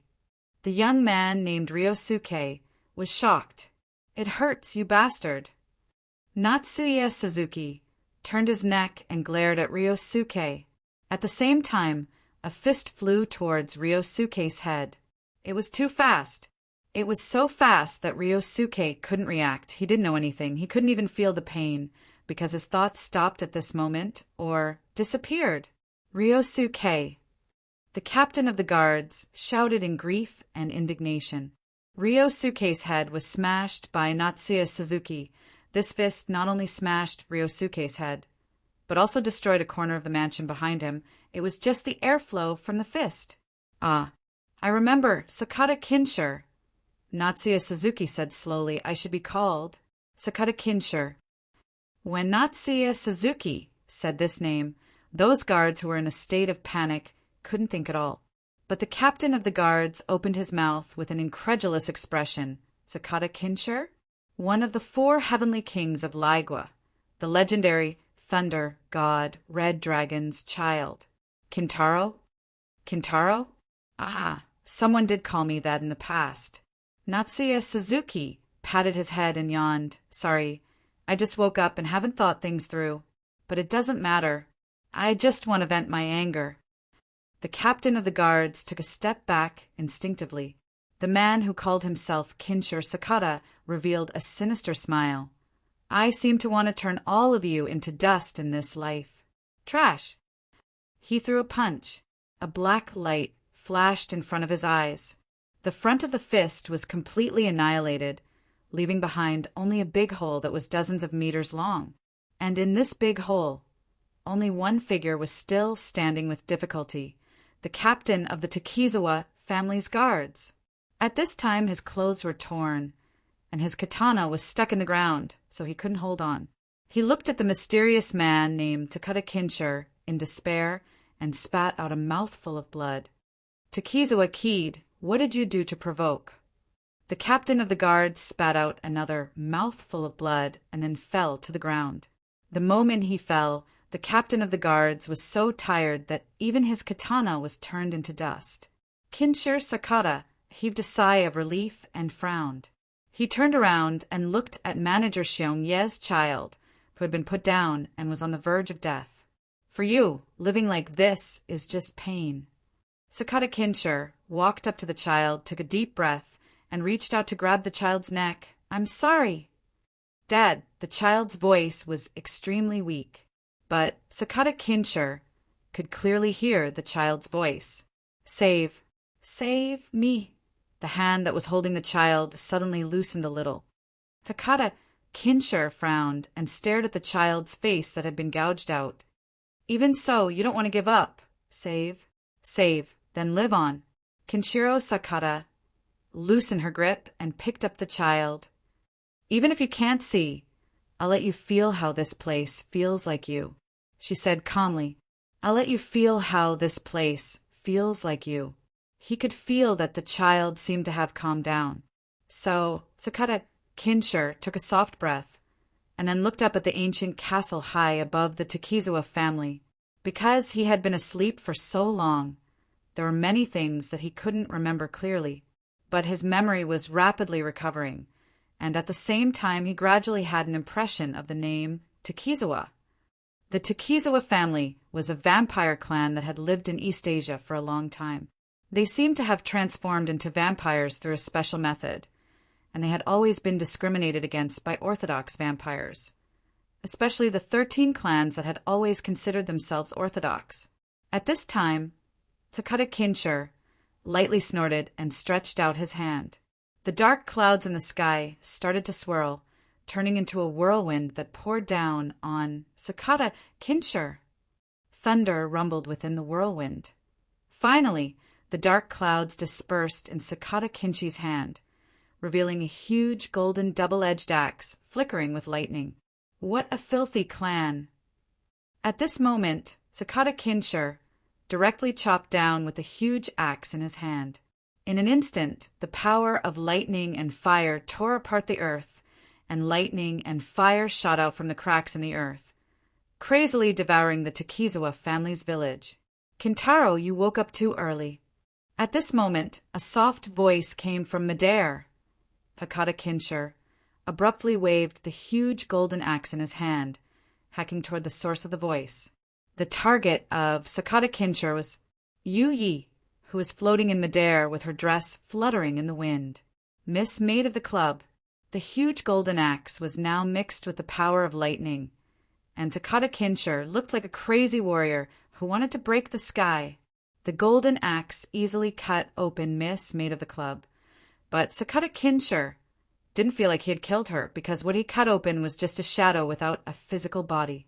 At this moment, the shadow of Miss Maid, who had been cut open by the huge golden axe, quickly gathered back together. Miss Maid of the Club looked calm as she stretched out one finger toward Sakata Kinshur. Instantly, a black light shot into Sakata Kinshi's forehead. The powerful man who had attracted the power of lightning and fire quieted down in an instant. Yu Yi said indifferently, although every onyx soul will fall into a short period of memory confusion after a holiday, it's still not enough. But if you use this as an excuse to break the rules, I can deduct all your remaining merits. So have you woken up? At this moment, Sakata Kinshur slowly opened his eyes and stabbed his weapon into the ground. He looked up at Miss Maid in midair and suddenly said, "According to the rules, I'm still on vacation, right? Yu Yi-san? There should be about 3 years before your vacation ends." Yu Yi nodded and then glanced at the child in Sakata Kinshi's arms. Then Yu Yi looked around. She suddenly stretched out her hand as though she was gathering the wind around her. She seemed to be listening to something. "I see." Miss Maid slowly opened her eyes and said indifferently, "The Onyx Soul envoys can do whatever they like during their vacation, as long as they don't betray their master. Well, I'll be here to watch. Don't go too far. After all, we have a new master now." "Oh, that's really—" Sakata Kinshur nodded thoughtfully. After that, Kinshur-Sada put down the child in her arms and said indifferently, "I was still thinking about how to deal with this child, but I didn't expect to alarm you. Then, can I ask for your help? As for the cost, just deduct it from my balance." "I see, as you wish." Miss Maid nodded. "Thank you so much." Kinshur Sakata nodded. "My sensei." Chapter 9, 67. It was like a cannonball or a higher level than a cannonball. Every time Sakata Kinshur jumped and landed, it would be accompanied by a huge shock, thunder and fire, and the sound of buildings collapsing. The surroundings had been engulfed by thunder and fire, as if it had turned into a sea of fire. Under the effect of the heat, the sparks rose to the sky little by little, and that day it had already turned into an orange-red color. "It's really violent, as always." Miss Servant Girl shook her head slightly. Her body was not here, but on the other side of the ocean, but it didn't mean that she couldn't use some of her powers here. Yu Yi looked down at the child lying flat on the ground. A weak soul fire that was almost extinguished, but unexpectedly it had a strong will to survive. Yu Yi shook her head and said indifferently, "The transformation technology sold from us eventually evolved into your misfortune. Now, just take it as recycling. Let Sakata Kinshur recycle it." Miss Servant Girl's eyes were calm.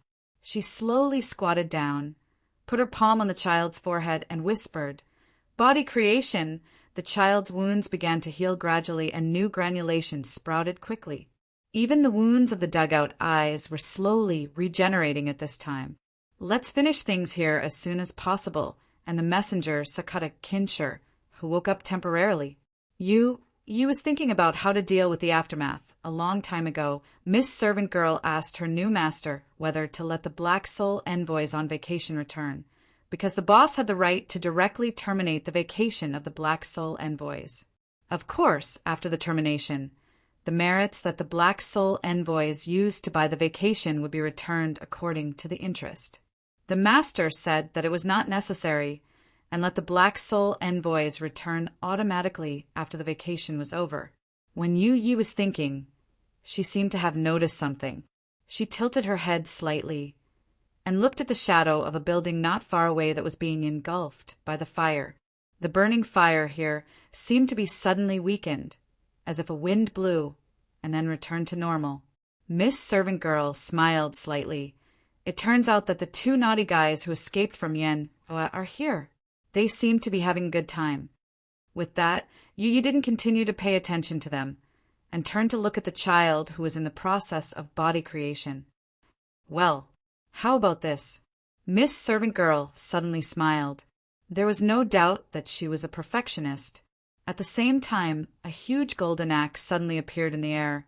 It was the one in the hand of Sakata Kincher, but it was obviously enlarged more than 100 times, with thunder and fire all over it. It directly chopped at the ancient castle of the Takizawa family. Looking at the raging fire, the Takizawa family's business was about to be destroyed. Takizawa Rala frowned, and the butler beside him. Takizawa Hideo's expression was not any better. The lords that Takizawa Hideo mentioned were naturally Takizawa Rora's elders, the real mainstay of the Takizawa family, the first ancestor who was transformed into a vampire using a special method. In order to complete the transformation of life, this ancestor had been sleeping under the ancient castle of the Takizawa family, and every moment the Takizawa family would provide a huge amount of fresh blood for this ancestor. There was a blood supply room in the ancient castle specially built for this ancestor, and every day blood would be continuously sent to the place where the ancestor was sleeping. Now, the blood accumulated in the place where the ancestor was sleeping had already turned into pure liquid energy, like a blood pool. Hearing Takizawa Hideo's words, Takizawa Rora bit her thumbnail hard, as if she was hesitating about something. But at this time a huge thunder and fire axe suddenly appeared in the sky. Damn it! Takizawa Rora and Takizawa Hideo's expressions changed drastically when they saw the huge thunder and fire axe coming down. Yuichi Suzuki, who was behind the two of them, was already pale with fright at this doomsday-like scene. If it weren't for the fact that he was also someone who had been through a lot and was able to remain calm in the face of something big, he was afraid that he would have already been defeated. Even so, Yuichi Suzuki was drenched in cold sweat, and his mind was blank. This was not something that a human could fight against. Chun, Xin-Chun. Yuichi Suzuki subconsciously turned around and saw that the Haruko Suzuki he had brought with him had disappeared without a trace. In the blink of an eye, the 100-meter-long thunder and fire axe had already broken through the top floor of the ancient castle, and directly split the side of the ancient castle into two halves. Rumble! The ancient castle was split into two halves, and one side collapsed directly. This luxurious building that stood tall here welcomed its final moment. At the moment when the castle collapsed, a huge red light beam suddenly shot out from the depths of the ancient castle.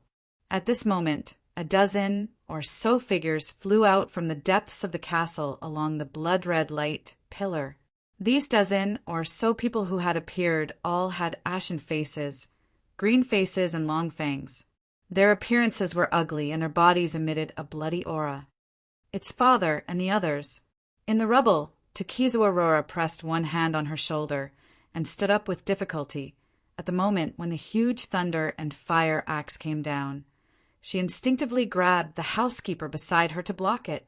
The housekeeper's body instantly turned into ashes in the terrifying golden light. But thanks to this, Takizawa Rora had a slight chance to escape. At this moment, a dozen elders of the Takizawa clan landed on the top of the remaining half of the castle with solemn expressions, and looked at Sakata Kincher, who was carrying a huge axe in midair. Among them, an old man with a withered face said in a deep voice, experts from afar, "Why did you attack our Takizawa clan? If our clan has offended you in any way, we can—" However, before the old man could finish a sentence, Sakata Kincher suddenly extended a finger and tapped the old man in the air. A golden light beam shot out from his finger and directly blew up the old man's head. Seeing the old man's remaining body fall into the castle fire, The elders of the Takizawa clan who came out from the depths of the castle changed their expressions dramatically. "You're so annoying." Sakata Kinshur waved the golden axe in his hand and rushed over. "Today, I'm going to wipe out your clan." I said, "I'll wipe out your clan, so I'll wipe out your clan. Why are you talking so much nonsense? You've gone too far." A dozen elders of the Takizawa clan roared, and their bodies swelled in an instant, turning into huge leeches. Their appearance could no longer be described with the word terrifying. Ugly, they were as ugly as humanoid leeches. A bunch of trash. Sakata Kinshur didn't even look at them. He just waved the huge axe in his hand and pulled it horizontally, and 7 heads of humanoid leeches floated in the air. As for the rest, they were directly chopped in half at the waist. A dozen elders of the Takizawa clan were killed with one swing of the axe, and Sakata Kinshur didn't even bother to wave it a second time. At this moment, Takizawa Rora, who had just escaped from the rubble, fell to the ground as if her soul had been sucked out of her body. She was terrified. He hugged his body tightly with both hands in fear, trembling and shivering. What kind of joke is this? How is this a calamity-level event? This is clearly a genocide-level event. The mainstays of the Takizawa clan, the elders whom she had relied on, were now smashed into pieces and fell from the sky. Takizawa Rora suddenly grasped her face with both hands, her eyes wide open, and then she screamed, a scream of horror and despair. Is there one more? Bang! Sakata Kinshur landed directly on the ground. His body seemed to be full of mass, and the moment he landed, it was like a thunder hammer hitting the ground. "Don't come over." Takizawa Rora shook her head in horror, kicking her legs to move back. "Don't come over! Don't come over! No, no." Sakata Kinshur didn't even bother to wave his axe. He just slowly raised his hand and pointed his finger, and a flash of lightning and fire suddenly condensed at his fingertip. "No." Takizawa Rora let out an unprecedentedly loud cry. At this moment, Sakata Kinshur suddenly pointed his finger in another direction, and a flash of lightning and fire directly shot out. It swept over Takizawa Rora's head. It didn't attack her, but behind her. Takizawa Rora trembled and turned his neck with difficulty. He saw a red light shining behind him. The light of the thunder and fire seemed to have encountered something difficult to deal with. At this moment, it was jumping around in the red light, making crackling sounds. Finally, the red light suddenly expanded and directly dispelled the flash of lightning and fire. At the same time, a strong and nauseating smell of blood spread out, like a blood fog. In the blood fog, an unusually seductive boy of 16 or 17 years old slowly walked out. His face was unusually pale. His naked upper body was covered with patterns that flickered with a red light like a spell. "Ancestor!" Long Zarella cried out in surprise at this moment. Without caring about his manners, he crawled in front of this seductive youth. "Ancestor! Ancestor!" "I know, be quiet." The boy nodded and waved his hand to calm Takizawa Rora down. Then he looked at Sakata Kinshur and frowned. "I've heard of this power of lightning and fire. The descendant of Red Dragon, the Thunder God. Why do you want to kill all my descendants?" "Oh, I know there must be a big guy hiding here." "Then it's you." Sakata Kinshur rested his huge axe on his shoulder and showed a ferocious look. "Hey, come over here and die. My time is precious, and I don't want to waste it on a piece of trash like you." The charming young man's expression was calm as he slowly said, "I can feel the majestic and terrifying power in your body. If you want, you can probably turn me into ashes with a snap of your fingers." "Ancestor!" Takizawa Rora was shocked, but the seductive boy pretended not to hear him and continued indifferently, "But my master is also the child of Taboo of the Vampire clan. Your Excellency, please consider whether you really want to exterminate my Takizawa clan. The consequences may not be something you can bear." "What?" Sakata Kinshur showed a look of disgust. "Vampire clan? Those stinky bats? I killed many of them 100 years ago who reneged on their debts. You talk too much. Go to hell. Sakata Kinshur punched out in the air. The seductive boy's expression changed greatly, and without thinking, he turned into a flash of red light and soared into the sky. However, Kinshiro Sakata swung his golden axe, and a crescent-shaped bolt of lightning shot up into the sky, instantly slicing the red light in half. The ancestor of the Takizawa clan was cut in half and fell from the sky. Vampire clans had special senses. At this moment, Takizawa Aurora was filled with grief because the source of his bloodline had disappeared. Such a powerful ancestor who had existed for hundreds of years. Actually, Takizawa Aurora could no longer think as he sat there like an empty shell. He stared blankly at Sakata Kinshur walking towards him, and that golden axe. A beautiful head fell to the ground at this moment. After rolling a few times, the hair had already covered the once enchanting face. But Sakata Kinshur kicked it away as if it was a football. He looked around, and with the special sensing ability of the Black Soul Envoy, he could confirm that all the living beings with the same aura as the Takizawa clan had been exterminated. Exterminating the clan was not just a joke. There were still some weak life forces in the surroundings. But Sakata Kinshur obviously did not intend to pay attention to them. He picked up his huge axe and turned to leave. By the way, that guy can be considered as my younger brother, although he's a little stupid. Unexpectedly, Sakata Kinshur suddenly turned around and said, "But he's still my younger brother, understand?" Amidst the rubble, Haruna Suzuki slowly walked out from a broken wall. She braced herself and said, "I'm just temporarily possessing her. Look, Haruna Suzuki's consciousness is still fine. I haven't touched her. Don't think that you can be unscrupulous just because you know how to play with souls." Sakata Kinshur snorted coldly. "We are the real masters of souls." Therefore, Sakata Kintoki immediately jumped down the mountain after saying that. At the same time, Yamata no Orochi, who had shrunk into Haruxin Suzuki's body, breathed a sigh of relief. "Fortunately, I was too weak to swallow Haruxin Suzuki at first, so I left her consciousness behind." All of a sudden, Yamata's serpent felt that the Lord's present world was also this dangerous. "Seneschal, I'm done." Kinshur Sakata slowly walked over. An huge axe had already disappeared. When he saw the servant girl, Sakata Kinshur was obviously not fierce. "Just in time. I've completed your request." Yuyi smiled and stood up. Behind her, there was a child floating in the air.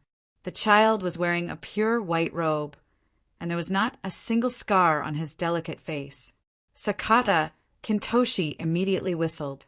The servant girl suddenly said, "Since you didn't have any specific request, I created the body according to my own preferences. The child's current body is based on a low-level angel. In addition, the child's original eyes are gone, so I installed Medusa's eyes. In addition, the child lost too much blood, so I replaced the blood with Fafner's blood.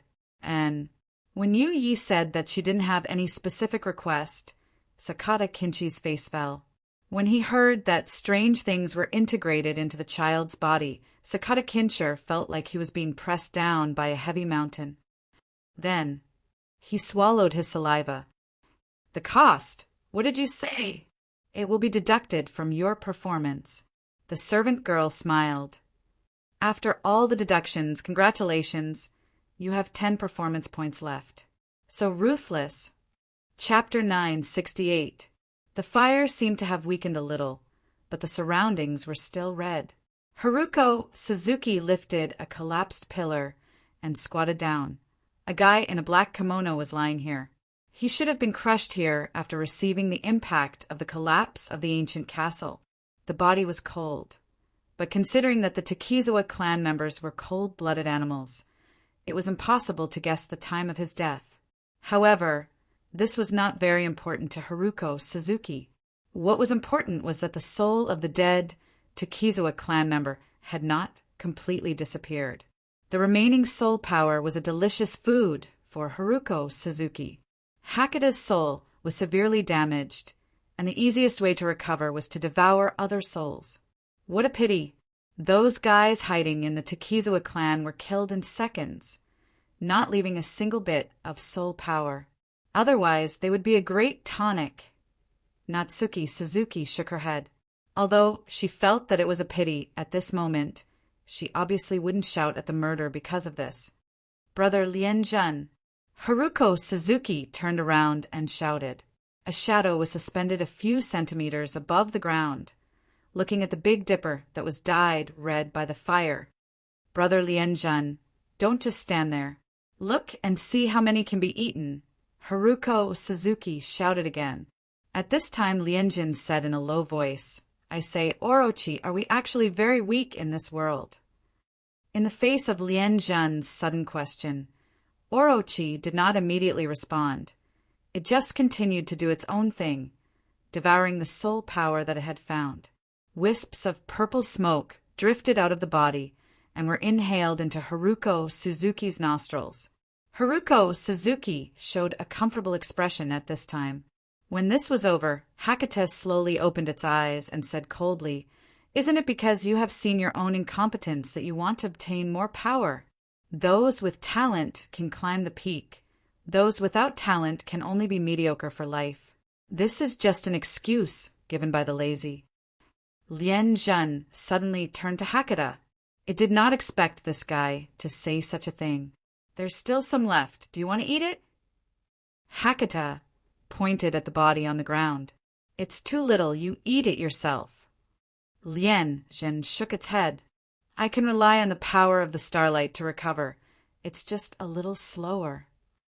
Hakata shrugged and swallowed the rest of the body. What are you going to do next? Lien-jun suddenly asked. Since we already know that Natsuya Suzuki's real body is such a horrible guy, and that he is related to that place, we don't need to keep Suzuki's family, do we? Would it be difficult for a god of slaughter who can slaughter a big clan without blinking an eye to kill me now? Hakata shook its head. He just gave a warning. So, as long as I don't do anything harmful to Haruxin Suzuki, it can be considered as a kind of acquiescence. What does it mean? Lien-jun frowned. I don't know the details. Hakata said helplessly, I just had a feeling that if I ran away from this body because of fear, I'm afraid I wouldn't be here anymore. I really don't want to see such a ferocious guy again. Lien-jun was silent for a moment. It knew clearly that what Hakata did not want to face was not the real body of Natsuya Suzuki, who was like a god of slaughter, but the mysterious place behind him that no one could figure out. By the way, when I first investigated, I found a place. Lien-jun suddenly said, It should be the place where the Takizawa family stored their treasures.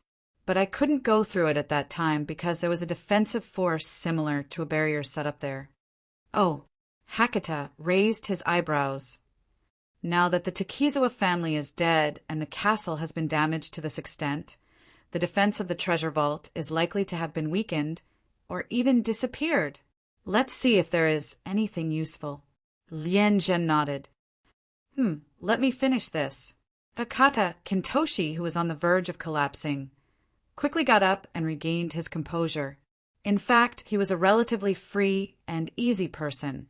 Of course, the deduction of his performance was enough to make him feel the pain for a long time. Basically, Black Soul envoys were salesmen who attracted customers for the club and earned resources. Most of the envoys could do this job. But after all, there were differences between individuals. Some envoys were born unsuitable for this kind of work.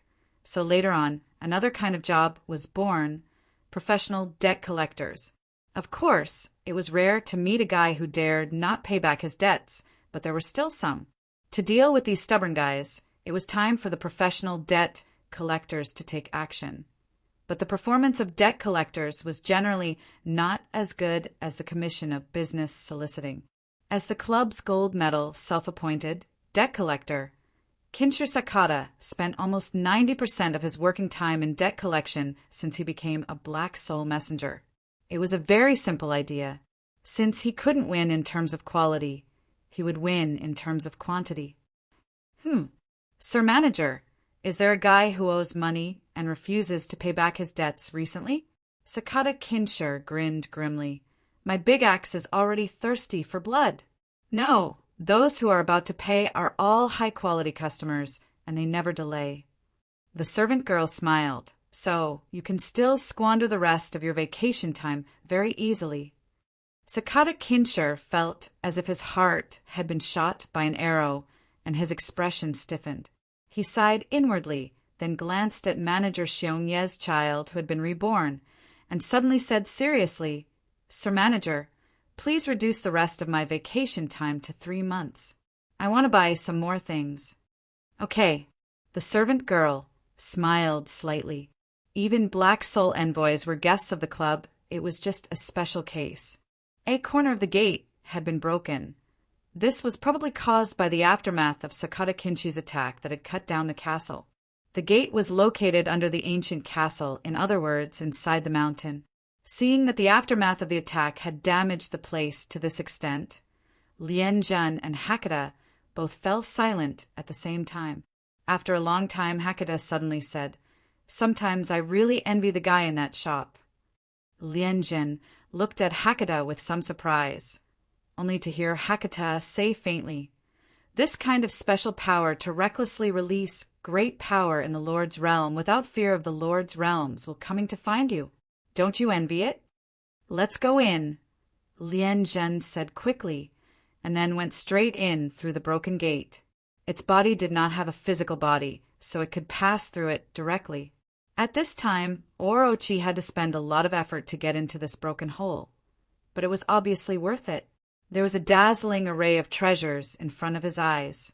I didn't expect the Takizawa family to have collected so many good things. Hakata's eyes lit up at this time. He went straight to the corner of the treasure room and picked up a glass container. Lava Fire Lotus. This kind of extremely masculine thing is rare in modern society. Hakata clicked his tongue. This is probably dug out from the volcanic fire vein of this country. The Takizawa family is finished. These things have become ownerless. Lien Zhen said indifferently, You and I will each take half of the things here. No problem. Hakata smiled casually. If it wasn't for the fact that he had bumped into the people in the shop today and was given a fright, today would have been a pretty lucky day. Not to mention the treasures in the treasure room. Along the way, Hakata had plundered many souls of the Takizawa family members who had not dissipated yet. After digesting these souls, the injuries he suffered after coming out of Yen Wuiwa's world would be about 40 to 50% recovered. What's this? Lien Zhen suddenly stopped and pointed at a brocade box. The reason why Lien Zhen was curious was that the words engraved on the brocade box seemed to be from the pre-Qin dynasty of Hua Nation. Let me see. Hakata walked over, opened the brocade box, and took out the things inside. There was a handwritten letter and a rolled-up animal skin. These two were old monsters, so it was obviously easy for them to decipher the ancient words on the handwritten letter. Brother Lien Zhen, is this the map of Qin Shi Huang's mausoleum that the Takizawa family said they had? Hakata's eyes lit up as he stared at his fellow sufferer. As he said that, Hakata stared at the content of the handwritten letter. It's actually the Pearl of Marquis Sui. The Pearl of Marquis Sui, the Emperor's item that is almost as famous as the jade annulus of He clan. Lien Zhen opened his mouth in surprise, then glanced at the treasure room of the Takizawa family. If it's true, it's probably the most valuable thing here. More than that, Hakata took a deep breath. Brother Lien Zhen, do you know the origin of the Pearl of Marquis Sui? It said that when Marquis Sui was traveling, he encountered a giant snake that was cut in half and ordered people to save it. Not long after, the giant snake entered his dream and gave him the pearl to repay his kindness. Lien Zhen said without thinking, What, the Pearl of Marquis Sui has other origins? It's a treasure of our Shengliu family. Hakata grasped the animal skin map in his hand.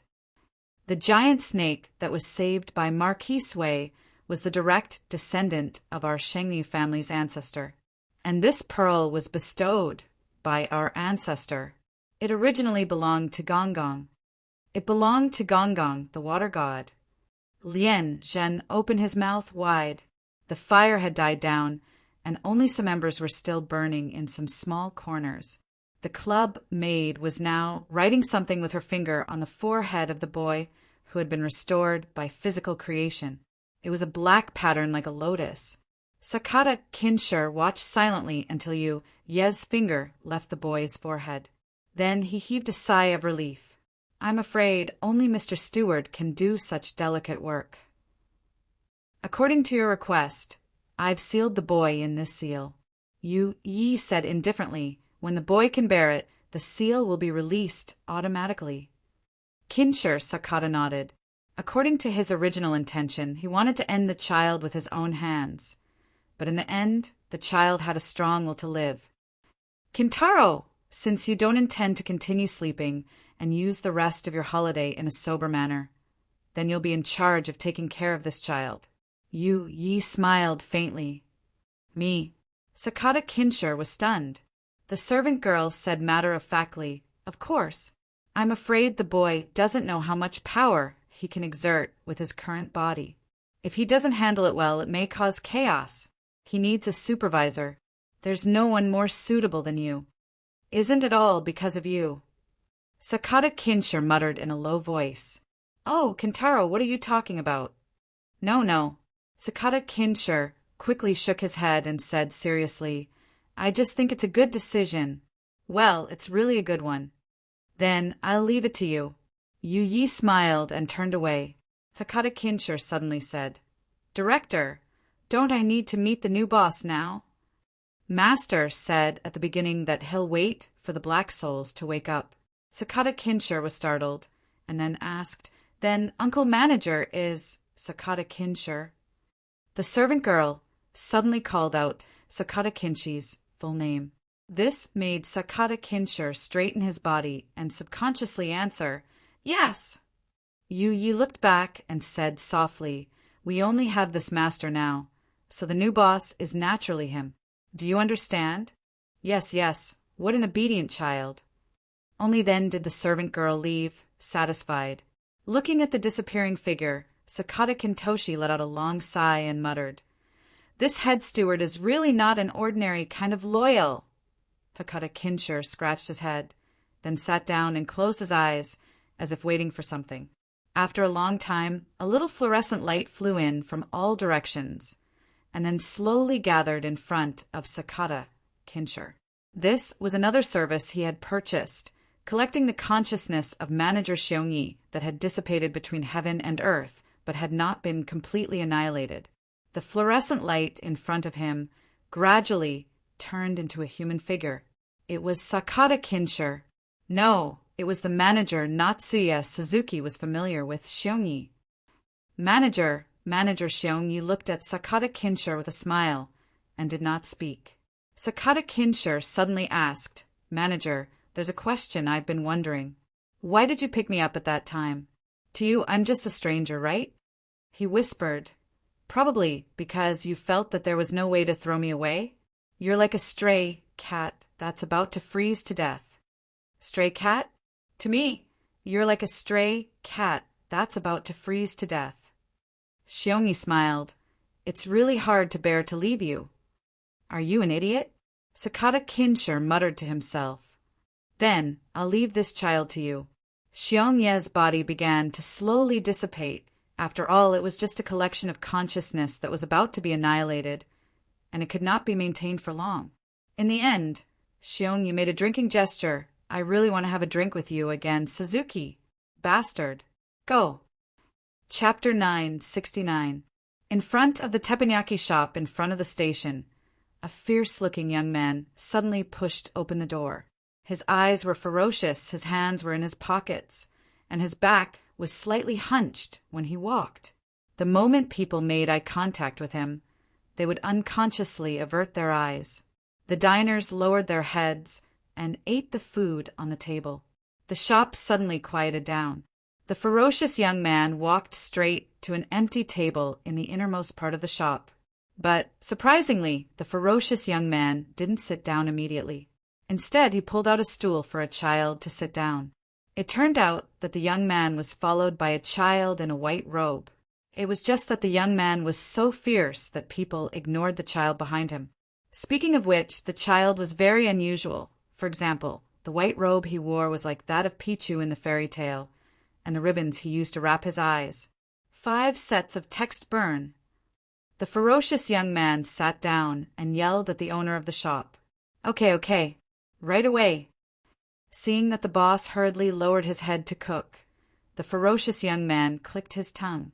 Then he glanced at the child beside him and began to pour a cup of warm water for the child. Then he grabbed the child's palm and stuffed the cup into the child's hand.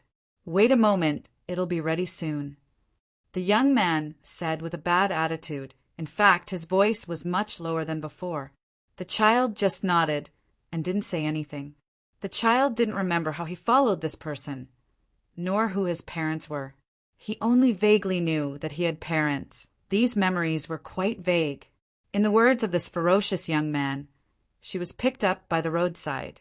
Because she looked obedient, she was brought along. If she was not obedient, she would be abandoned. Then I'll become more obedient, the child thought silently in his heart. Right, he could see the appearance of this big brother.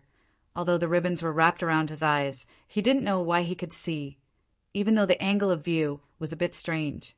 Don't open your eyes casually for the time being. It will be very troublesome. So, don't open your eyes without permission. But I'll find a way. Don't worry, kid. That was what he told himself. She had to be obedient. She remembered this big brother's warning. So she tried her best not to open her eyes. At this moment, Hey, did you hear?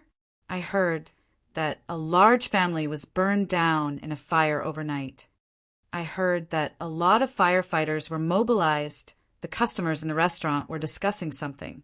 At this time, the boss had already served a large portion of the text burner. The ferocious young man directly started to eat in big mouthfuls, completely ignoring the discussion of these diners. However, the ferocious youth's sleeve was suddenly pulled. It was that child. Brett, what's the matter? The ferocious youth frowned.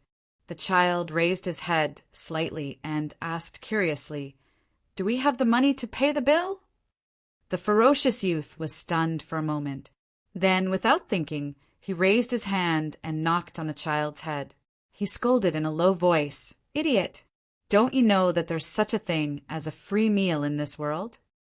Oh, you stay and wash the dishes later. I'll leave from the back door. The ferocious young man quickly said in a low voice, You're a child. They won't make things difficult for you. So I'll bear the infamy. Be grateful to me. Oh, let's eat. Oh, hurry back to your bastard parents. Let's go. The boss's tone was obviously very bad. If it weren't for the fact that he was still a child, he would probably beat him. Of course, the boss's wife's persuasion was also another reason.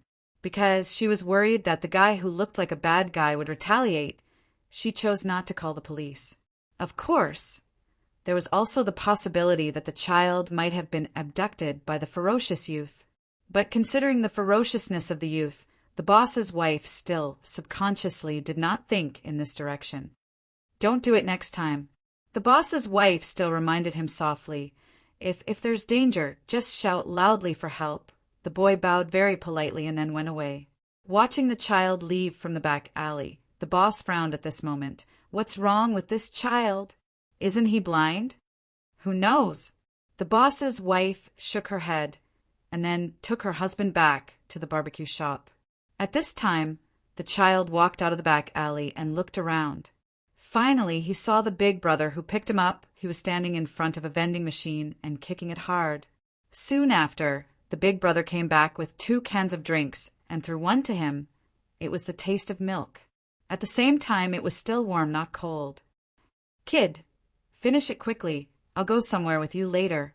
The ferocious youth squatted down and said in a bad tone, I won't stay with you for long, so after teaching you how to survive, I will leave. Do you understand?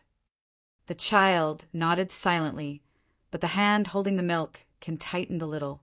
This sudden action directly crushed the milk can, and the milk immediately splashed out and sprayed on the child's face. Kid, you're so troublesome. The ferocious youth immediately wiped the child's face with his sleeve. Drink my bottle of milk coffee. I'm sorry. The ferocious youth shook his head and sighed, then grabbed the child's hand and prepared to leave. Where are we going? The ferocious youth said, I said to teach you how to survive. Just follow me. Soon after, the door of the manager's office of an underground bar near the station was suddenly violently broken open. At the same time, several men were directly thrown into the office. This made the manager, who was fooling around with a female employee in the office, suddenly stand up in fright and quickly pull out his belt. Who is it? Big brother, someone is here to challenge us.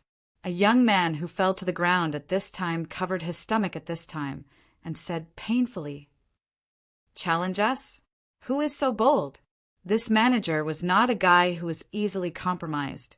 Hearing this, he directly snorted, See if I don't beat him to death. Oh, who wants to beat me to death? A ferocious youth directly walked in, took down the door of the office without saying anything, and then casually threw it on the wall. The door was directly smashed into pieces. Seeing this, the manager of the underground bar suddenly swallowed his saliva. His legs directly trembled to the point that he had to support himself on the table to barely stand up. Hey, are you the boss here? The ferocious youth came in front of the manager of the underground bar and directly reached out to grab his collar. I have something to ask you. What is it, big brother? Do you have anyone who owes you money? The ferocious youth directly asked. Debt. Oh, I understand. The manager of the underground bar suddenly quivered, then quickly looked at the female employee whose clothes were messed up by his teasing and shouted, Go! Open the safe next to you. Take out the money. Who said I want your money? Are you an idiot? The ferocious youth directly raised the manager of the underground bar with both hands. I'm asking you, do you have anyone who owes you money? Huh. Do you hire a debt collector here? The ferocious youth added, Hire me. I promise to help you perfectly collect those rotten debts that you can't get back. This. The manager widened his eyes. Being lifted by a guy who violently tore open the door with one hand and asked to hire a debt collector, what should he do? He couldn't wait online, but it was urgent, hire or not. Say something. Bastard. Hire. Definitely hire. Definitely hire you, big brother. Not me. It's the two of us. The ferocious youth coldly snorted. The manager subconsciously glanced behind the youth, a child about 10 years old. Hire both of you. Say it earlier. What a waste of time. The ferocious youth directly threw the manager of the underground bar on the big office chair behind the table, then reached out to grab the child beside him, and said with a ferocious smile, Kid, get ready to work. Oh, the roaring sound of the engine.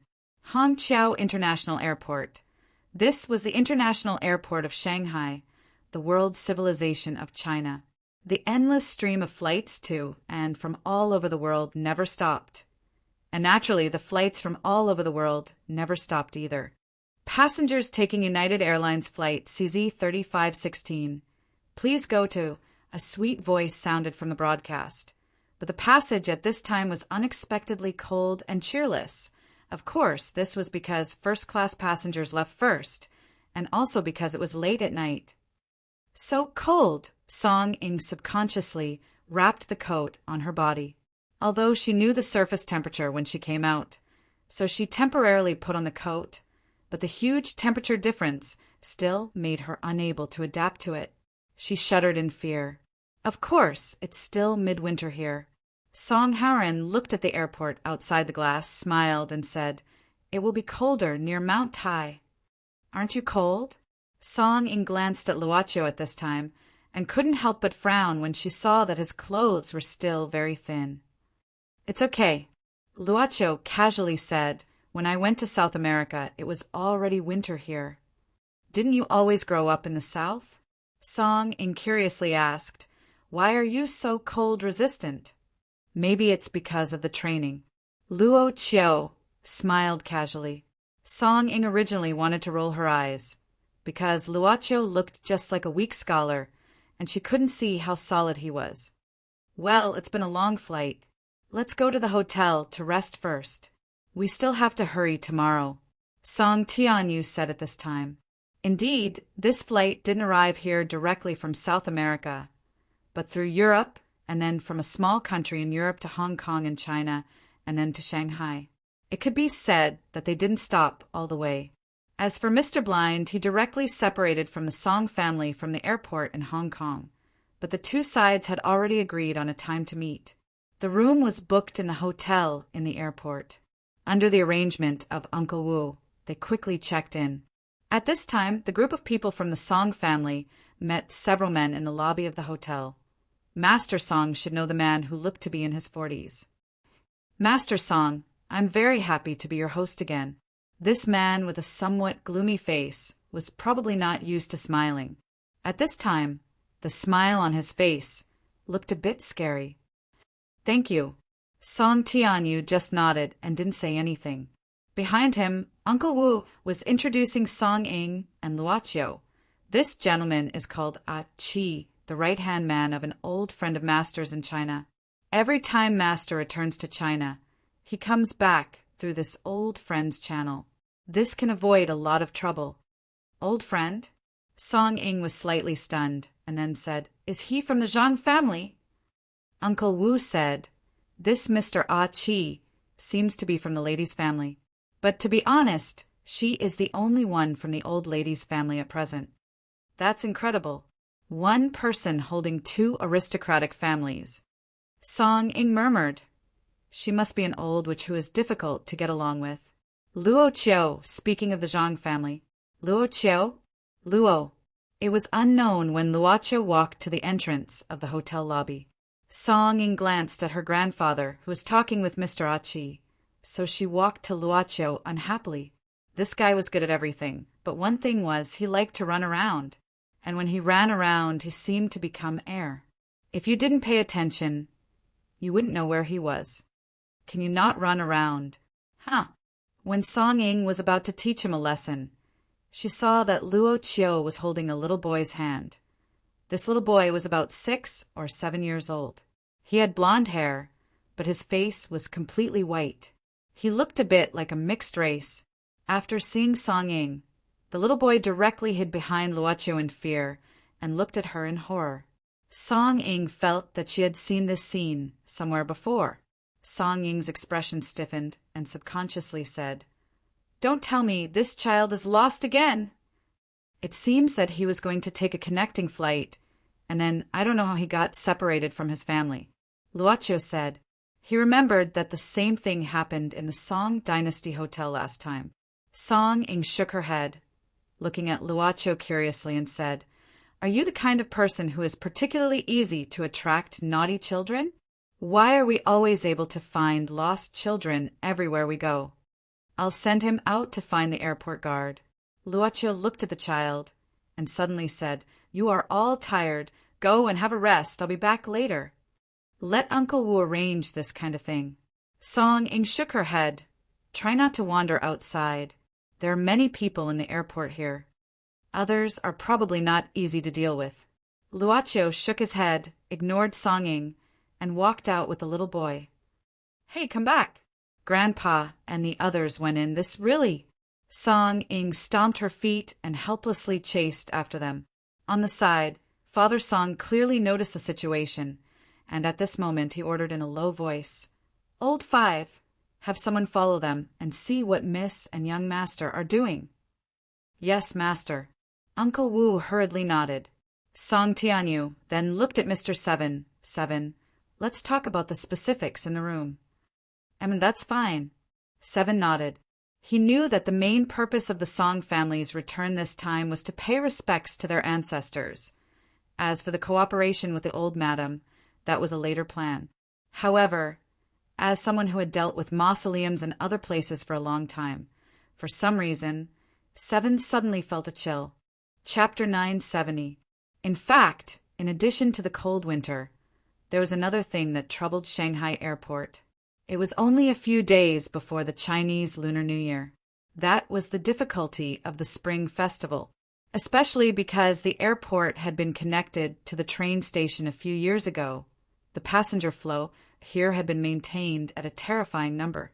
If there was a weather problem that prevented the flight from departing on time, it was indeed a quite serious problem. Fortunately, it was currently midnight, and there were far fewer people than during the day. After the security check in the terminal building, except for some retail and restaurants that were still open 24 hours a day, many shops had closed. In general, it was a bit deserted. Of course, such an environment was very good for Han Bingjiang. Why? Naturally, it was because fewer people meant a wider field of vision. For an entertainment reporter like Han Bingjiang, who made a living by revealing secrets and breaking news, a wider field of vision was definitely what he wanted. It was easier to secretly take photos of the target. Labels such as the top entertainment reporter and the strongest paparazzi in the industry had been attached to Han Bingjiang in the past few years. This was also a kind of fame. Originally, there would be a lot of breaking news during the New Year, but unfortunately the paparazzi in the studio had gone back to their hometown for the holidays. In desperation, Han Bingjiang, as the boss of the studio, could only do it himself. Today's target was a well-known actress. According to reliable sources, this actress, who looked at people with a pure image, claimed to be a devout believer. She had repeatedly said in front of the media that she refused to have improper behavior before marriage. So far, she had no boyfriend. But this time, she seemed to have a foreign boyfriend and seemed to be going home for the new year. Unveil the hypocrisy of these men and women in the entertainment industry. Let them fall from the altar into the abyss and watch them suffer in the midst of trouble and condemnation. It is far more than the money that can be obtained from this matter. It's really a pleasant thing. What's that saying again? Han Bingjiang recently saw that someone used his profile picture to make an emoji. It was written like this: "I'd just like to see you gnash your teeth in hatred, but you can't hit me. Go away, little bum. After smoking for so many years, aren't you afraid that your mouth will be smashed?" At this time, a very bloated cleaner squeezed into the smoking room with a dark expression, cleaning up the problems left behind by the old smokers. Han Bingjiang boasted that he was a cultured person. He was too lazy to argue with this bloated auntie. He directly put out the cigarette butt and walked out. Well, his mouth felt uncomfortable. After all, he had been lurking in the airport for a long time. Speaking of which, he looked a little hungry. Han Bingjiang, who was about to look for something to eat, suddenly stopped because he saw a high-quality woman. There was no doubt that Han Bingjiang's eyes were very sharp. He could almost see through people's backgrounds at a glance. Obviously, this high-quality woman was either rich or noble and had a good sense of fashion. She was probably a lady from a wealthy family. However, Han Bingjiang couldn't recall where this woman came from. A high-quality woman and an ordinary-looking young man with a child who obviously didn't look like an Asian felt that this combination was very strange. Out of instinctive curiosity, Han Bingjiang walked towards the young man and woman with a smile on his face. Although his appearance had been exposed to the public due to reading a lot of explosive news in recent years, if he carefully disguised himself, he could still deceive most people. After all, not everyone would remember the appearance of an entertainment reporter. Especially the photo and the person in person, there were some differences. What happened? Han Bingjiang had a smile on his face. He looked like a teacher, giving people an amiable and approachable feeling. "This child is lost. We are going to help him," the young man said casually. But after the child saw Han Bingjiang, he quickly hid behind the young man, seeming to be very afraid, which made Han Bingjiang depressed. "Don't mind, this child is very afraid of strangers. Even I am afraid," the high-quality woman said suddenly, seeming to be a little jealous. Han Bingjiang just smiled embarrassedly. "There's no value at all." Han Bingjiang shook his head inwardly. However, as part of his disguise, he still kindly pointed out, "There's an airport duty room not far ahead.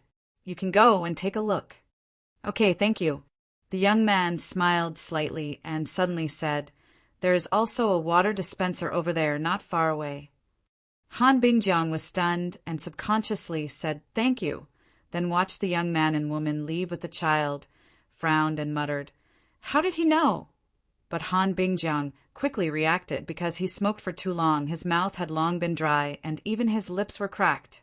At first glance, he looked like a thirsty person, but he saw that the child who was far away suddenly turned his head, glanced at him, and then quickly turned his head back. Obviously, he was still very scared. Han Bingjiang shook his head, thinking that he might really be a person who is not liked by children. Well, calculating the time, it is almost the time that the female star's flight arrives, right? Han Bingjiang had no time to eat. After drinking 2 mouthfuls of water from the water dispenser, he hurried to the arrival hall. But to Han Bingjiang's surprise, it didn't take long for him to meet the target of his trip, the new actress who had just won the Best Newcomer Award at last year's film festival, Chowan. Han Bingjiang's eyes were very sharp, otherwise he wouldn't have been able to catch so many celebrity scandals. Although the new actress in front of him was wearing a headscarf and sunglasses, Han Bingjiang still recognized her at a glance. The woman in front of him was looking around at this time, as if looking for something. She was the only one carrying a small suitcase, and she didn't even see her assistant, which made Han Bingjiang puzzled. But what made Han Bingjiang even more surprised was that the winner of the Newcomer Award was walking towards him without saying a word. Moreover, her pace was quite fast. Could it be that I was also recognized? That was not good. If he was recognized, the other party was probably already prepared. In that case, there was no way he could get any useful information. "Excuse me, have you seen a child? About this tall."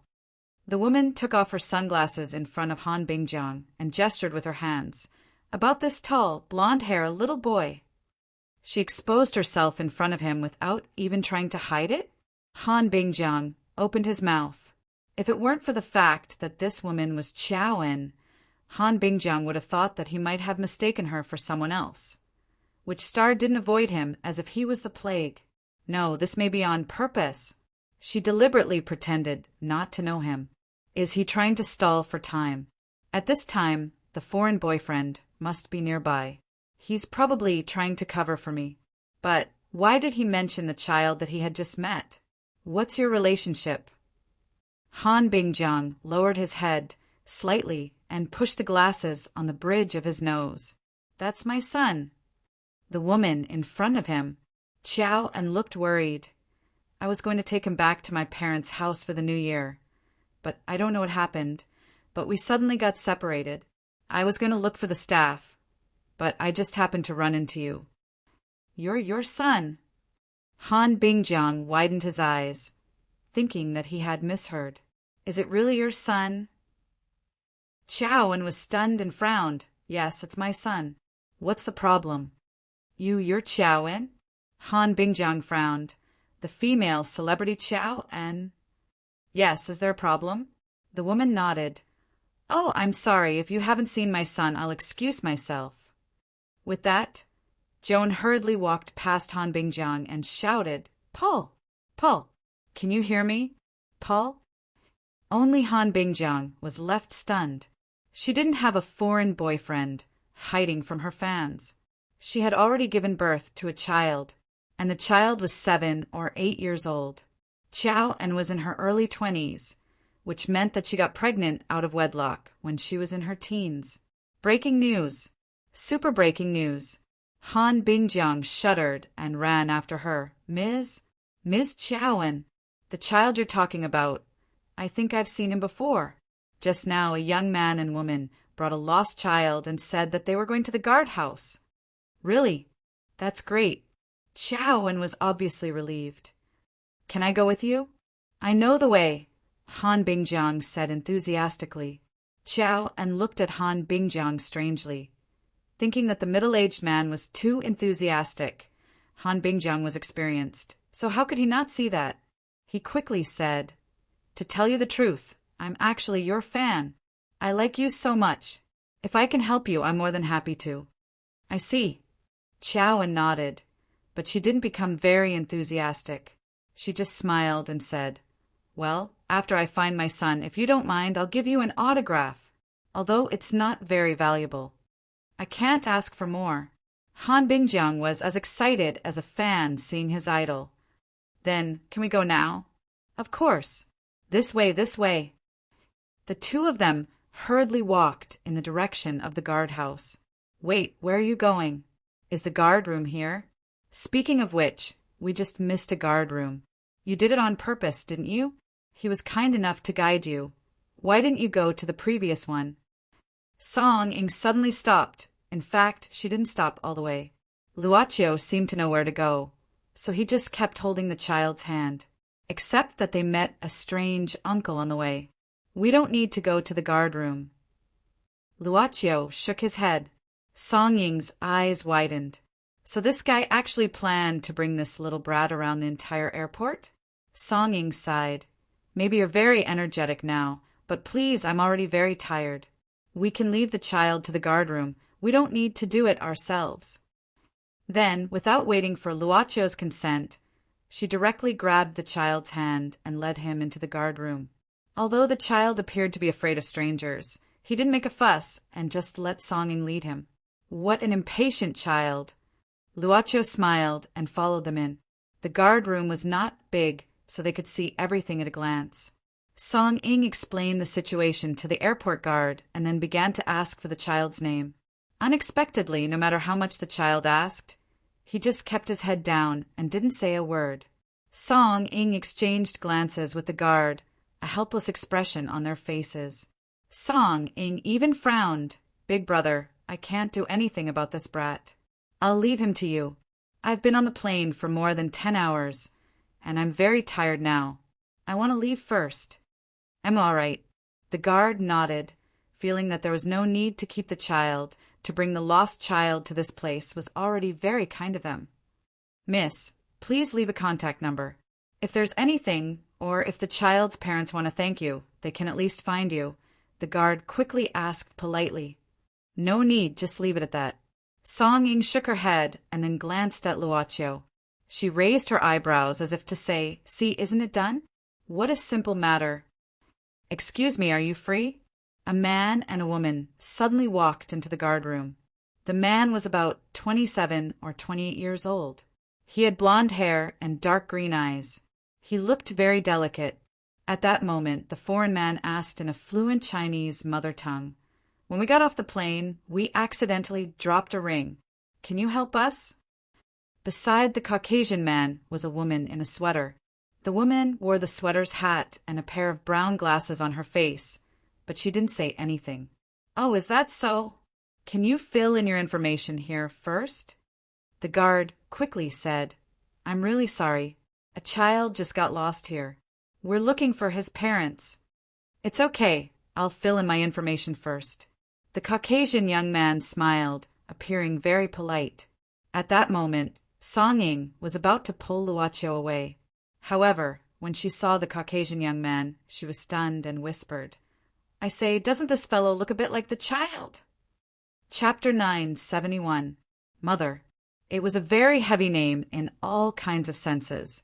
Now, for a mother, the corresponding name was naturally her child. It was impossible for a mother to remain calm after seeing her child. If it was a lost child, she would be even more anxious. However, the woman in the child's arms obviously didn't show this. She just looked down at the child, her lips slightly open, and she seemed to be quite surprised. Is this child your child? The guard obviously didn't react, but like Song Ying, she also found that the child was similar to the foreign young man. This is not my child. The woman finally spoke and shook her head, but she also carefully looked at the child's face, and there was a strange feeling in her heart, a very strange feeling. But she turned to look at the foreign young man beside her. The young man probably found something and shook his head in confusion. The woman squatted down and reached out to hold the child's hand. Child, what's your name? Paul, the child said in a clear voice. Oh, God, the child finally spoke. After that, no matter how hard the guard and Song Ying tried, they couldn't get the child to speak. If not for his mother, how could the child be so obedient? Jiawen. Another female guard who had been sitting at the table suddenly called at this time. and then stood up. You are Chowan, right? I recognize you. I am your fan. The movie you acted in last year was so good. Thank you. The woman seemed to want to deny, but in the end, she admitted it and took off the brown sunglasses on her face. This was a rather delicate and typical face of an Oriental beauty, and maybe because of her young age, there was not much makeup on her face. It's really you. The female guard was so happy that she forgot where she was. She directly went to Chowan and grabbed her hands. Can you take a picture with me as a souvenir? Chowan looked at the foreign young man beside her helplessly. Seeing him nodding slightly, she said, That's fine, but let's figure out the child first. Oh, yes, yes. The female guard nodded and then said, So this child is really yours? Then his father. The female guard subconsciously looked at the foreign young man and widened her eyes. She wanted to say something. It was obvious that she wanted to say something. No, this child is really not mine. Chowan shook her head. I don't know why he called me that, but I hope you don't take it seriously. I understand, Miss Chowan. The first guard hurriedly pulled the female guard. We won't say anything. Also, this guy is new, so he doesn't know how to be polite. I hope you don't mind. They were just security guards in the airport, not special police officers. If they were complained about by a famous person, it would be troublesome. In any case, we must get to the bottom of this. Finally, the foreign young man spoke. We can't let Chowan get into trouble. It will affect her. I hope everyone can understand. As he spoke, the young man looked at Song-ing and Luochio. He was still very polite. I hope the two of you can understand. Song-ing's temporary thought was, this female star was afraid of getting into a scandal and affecting her career. The foreign young man was protecting her, but his attitude was quite good. As one of the leaders of the Song dynasty group, not to mention a local star, even a member of the royal family of a country was not rare. Therefore, Song-ing was not interested in this kind of thing. It's up to you. It has nothing to do with me anyway. I'm not interested. She shook her head directly, clearly showing her attitude. But isn't it easy to find out? Since the child has said his name, why don't you just turn on the radio and shout? The parents of the missing child must be very anxious to find you, right? Won't the truth be revealed then? Yes, yes, yes. How could I forget about this? I'll do it right away. The guard nodded quickly. The radio in the airport soon sounded. Chowan and the foreign young man sat down. Song-ing was about to leave, but she saw Luochio pour a glass of warm water for Paul. Speaking of which, on such a cold day, no one thought of pouring a glass of water for the child. Song-ing suddenly blushed a little. Because Chowan directly denied that she was Paul's mother, she kept a distance from Paul at this time. So Paul sat on the chair alone. But the child quickly ran down from the chair and took off his backpack.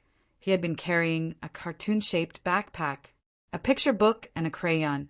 Paul directly lay on the chair and drew on the picture book with a crayon. The two guards on the side had turned on the radio. The two guards probably saw that Paul had been taken care of by enthusiasts. At this time, they were quite enthusiastic about Chowan's work. What kind of people are they? Song-ing frowned, obviously not used to such people. She leaned against the wall, shook her head, sighed unhappily, and then looked at Luochio. She saw that Luochio didn't say anything, just stood quietly beside Paul, looking down at what Paul was drawing. Song-ing also glanced at it curiously. It was just a very simple painting. In his impression, all children of this age who were in kindergarten liked to draw such paintings. A circle and a ray represented the sun. Below was a green grass, and there were a few flowers as big as a house beside it. In the middle, there were two people, one big and one small, holding hands. It was probably Paul himself and his mother. Why are there only two people? Song-ing saw something and couldn't help but curiously squat beside Paul, asking softly, Paul, right? Where's your father? Why is there only your mother?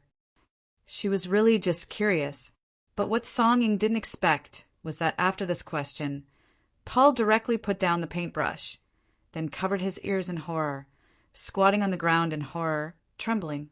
I didn't do anything. Song Ying hurriedly stood up in a panic and spread out her hands, looking at Luocio. I just asked a question. It's not necessary, right? What should I do? Let me do it, Luocio said softly, then picked up the picture book on the chair and glanced at it.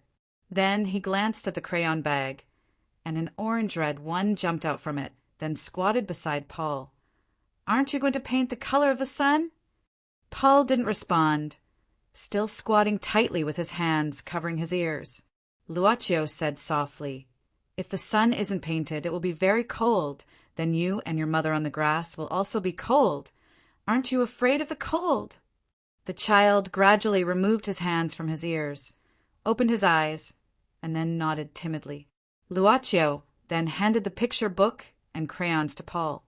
After the child took it, he began to lie on the chair again and began to paint with the crayons. Luocio continued to watch quietly. Only a good-tempered person can do this. Song Ying thought so, if it were her. She really wouldn't know how to deal with children.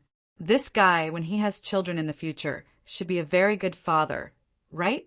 Song Ying suddenly became a little distracted. On the other side, Joan had been watching the child, at least from the corner of her eyes. The two guards asked some gossipy questions from time to time, and Joan also responded with a few words. Generally speaking, she was not too enthusiastic, which was probably to maintain her image as a public figure. Excuse me, I have to go to the washroom, Joan suddenly said at this time. I need to touch up my makeup. The foreign youth next to her secretly thought that Joan had just left after getting off the plane. However, he quickly realized that they were probably trying to avoid the two passionate guards. I'll go with you. The foreign youth smiled at this time. Joan said, no, if the child's parents come later, you can prove it. Thinking of this, the foreign youth quickly nodded. The two guards didn't say anything about Joan's temporary departure. Perhaps they realized that it was inappropriate for them to be so enthusiastic about Joan. The two guards were embarrassed and didn't say anything. Because of this, the guard room suddenly became quiet. At this time, a song suddenly sounded, a childish voice. Paul was humming an unknown song as if there was no one else around, while drawing his own painting. It was quite a nice song, at least that was what Song Ying thought. And when the child hummed, the voice was particularly crisp, which gave a different feeling. This song, but at this time the foreign youth who was sitting there suddenly came over, looking surprised or inconceivable, even a little excited. He even ignored the others and directly grabbed the child's arm that was painting. This song, where did you hear it? Perhaps it was because this foreign youth's appearance was too frightening that the child returned to his previous state of fear. This, the foreign youth regretted at this time. Is this song very important? Luocio suddenly asked at this time. The foreign youth's face suddenly turned red. Luocio ignored him and just picked up the crayon that the child threw on the ground in panic. At the same time, he picked up the child and said softly, "Go over there, it's more comfortable to sit there." He was talking about the position where the guards sat when they were working. Seeing that Luocio was comforting the child, Song Ying frowned and looked at the foreign youth, saying unhappily, "What's wrong with you? Why are you scaring the child?" "Sorry, I really didn't mean to." The foreign youth looked apologetic, then glanced at Paul and hesitated. "It's just the song the child hummed just now. What's wrong with the song? I think it's very nice. What's the problem?"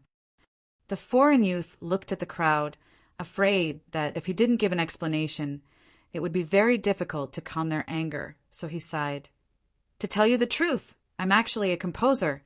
The song the child hummed just now, this song. What's the problem with this song?" The guard asked curiously. The foreign youth gritted his teeth and said, "I'm writing a new song, but I only wrote the beginning. I can't write the rest, no matter what.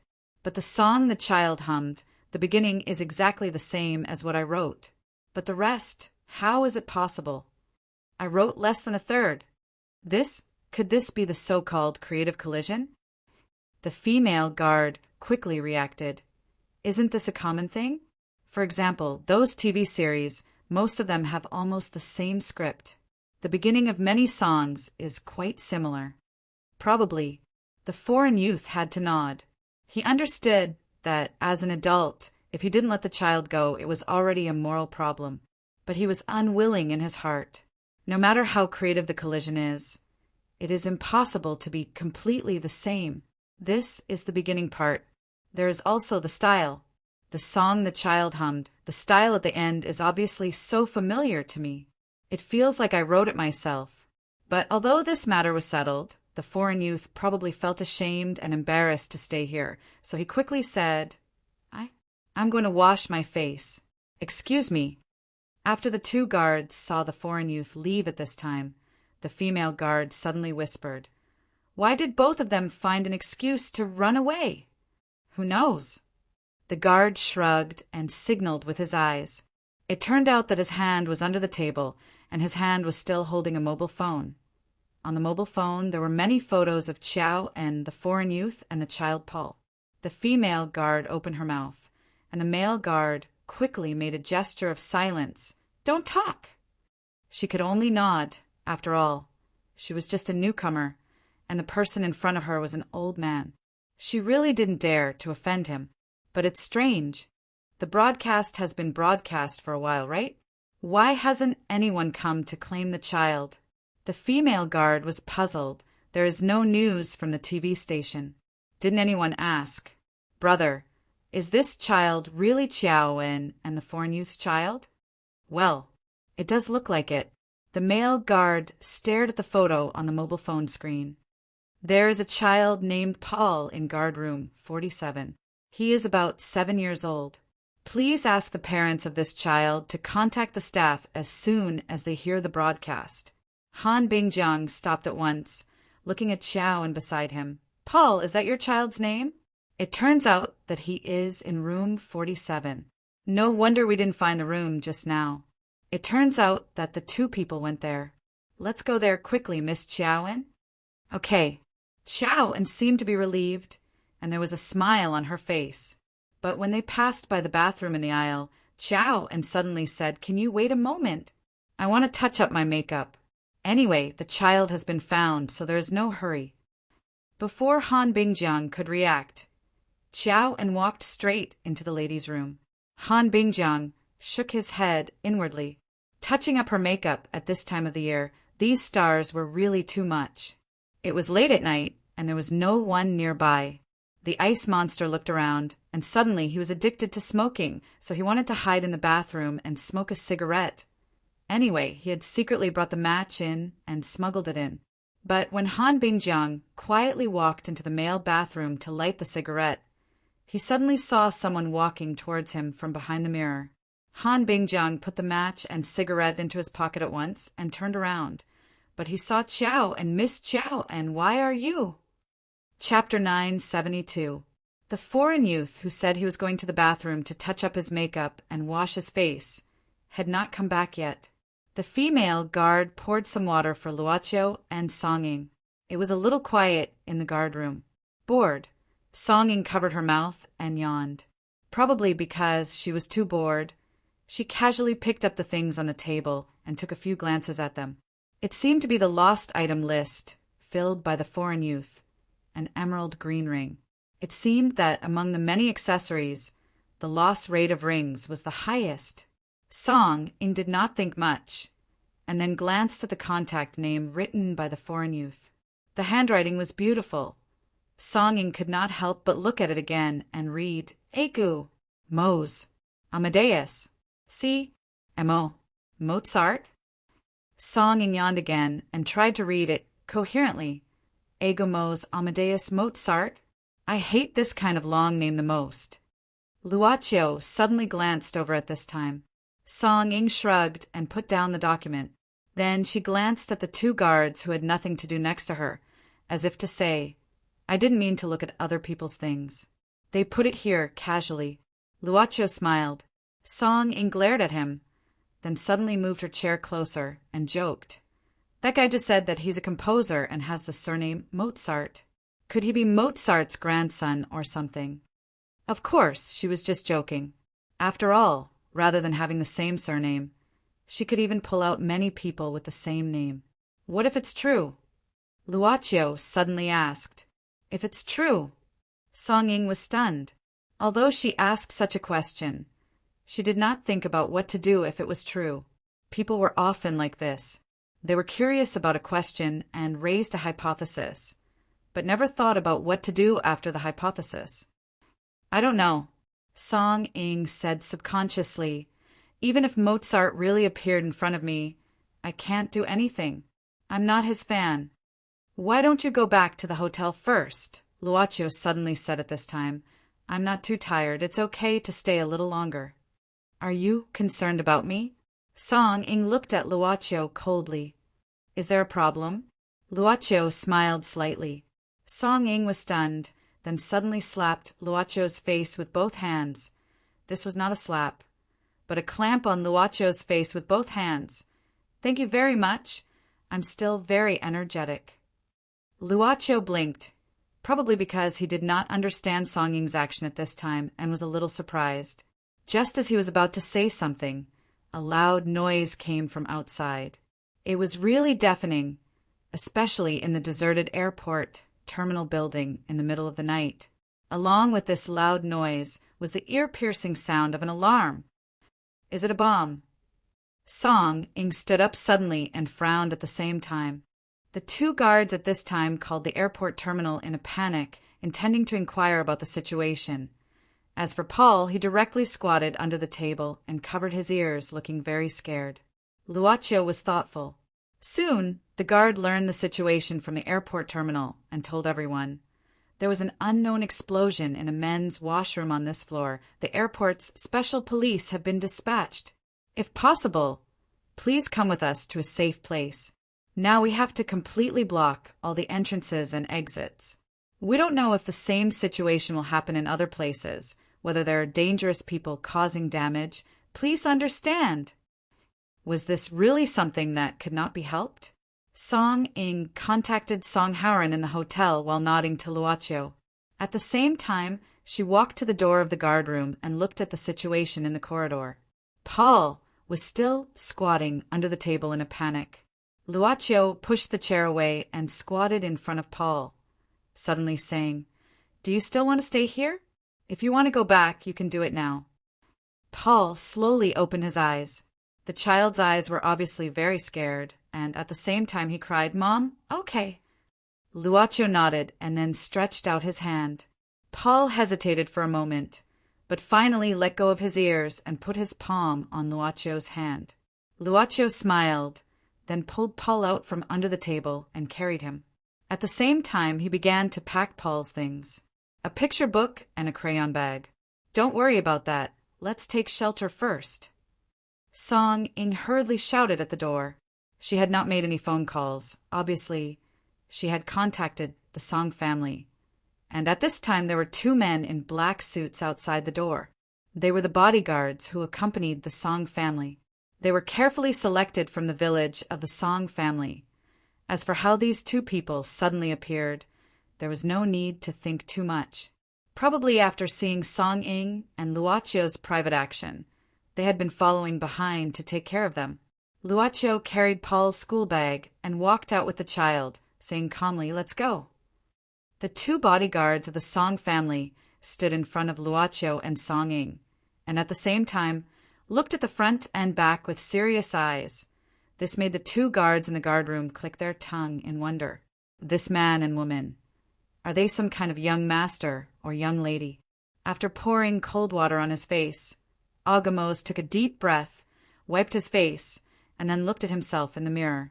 But in his mind, the song that the child Paul hummed kept replaying. I just can't get it out of my head. It's not because of a clash of creative ideas. But if that's not the case, then where did this song that's more complete than the siren song that I wrote come from? Could it be that there was someone who wrote it earlier than him, and it was exactly the same, and he had plagiarized from someone else? Ridiculous. Agamos took another deep breath.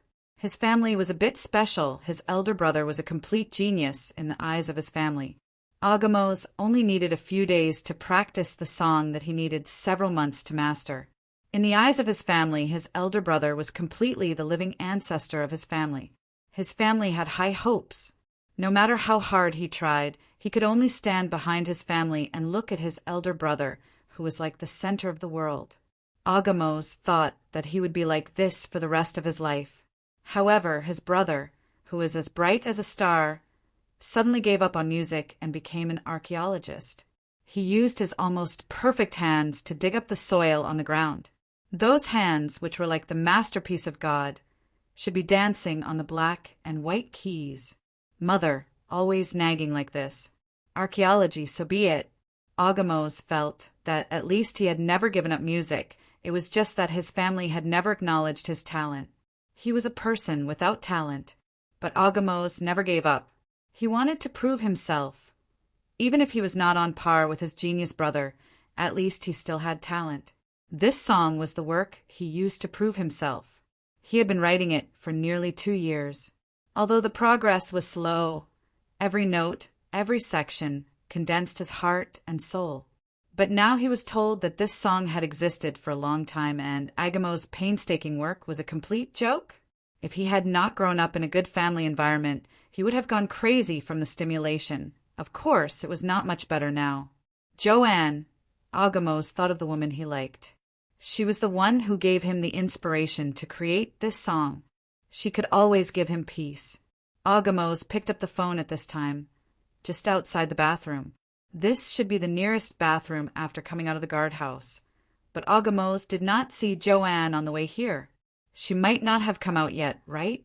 But what puzzled Agamos was that the phone had been ringing for a long time, but no one picked it up. Agamos, who was more sensitive to sound, did not hear the phone ringing from the ladies' bathroom. Strange, did she go back already? She couldn't have gone to the other side, right? Agamos muttered doubtfully. Agamos. Just then he heard Joanne's voice. It was Joanne's voice, but there seemed to be something different.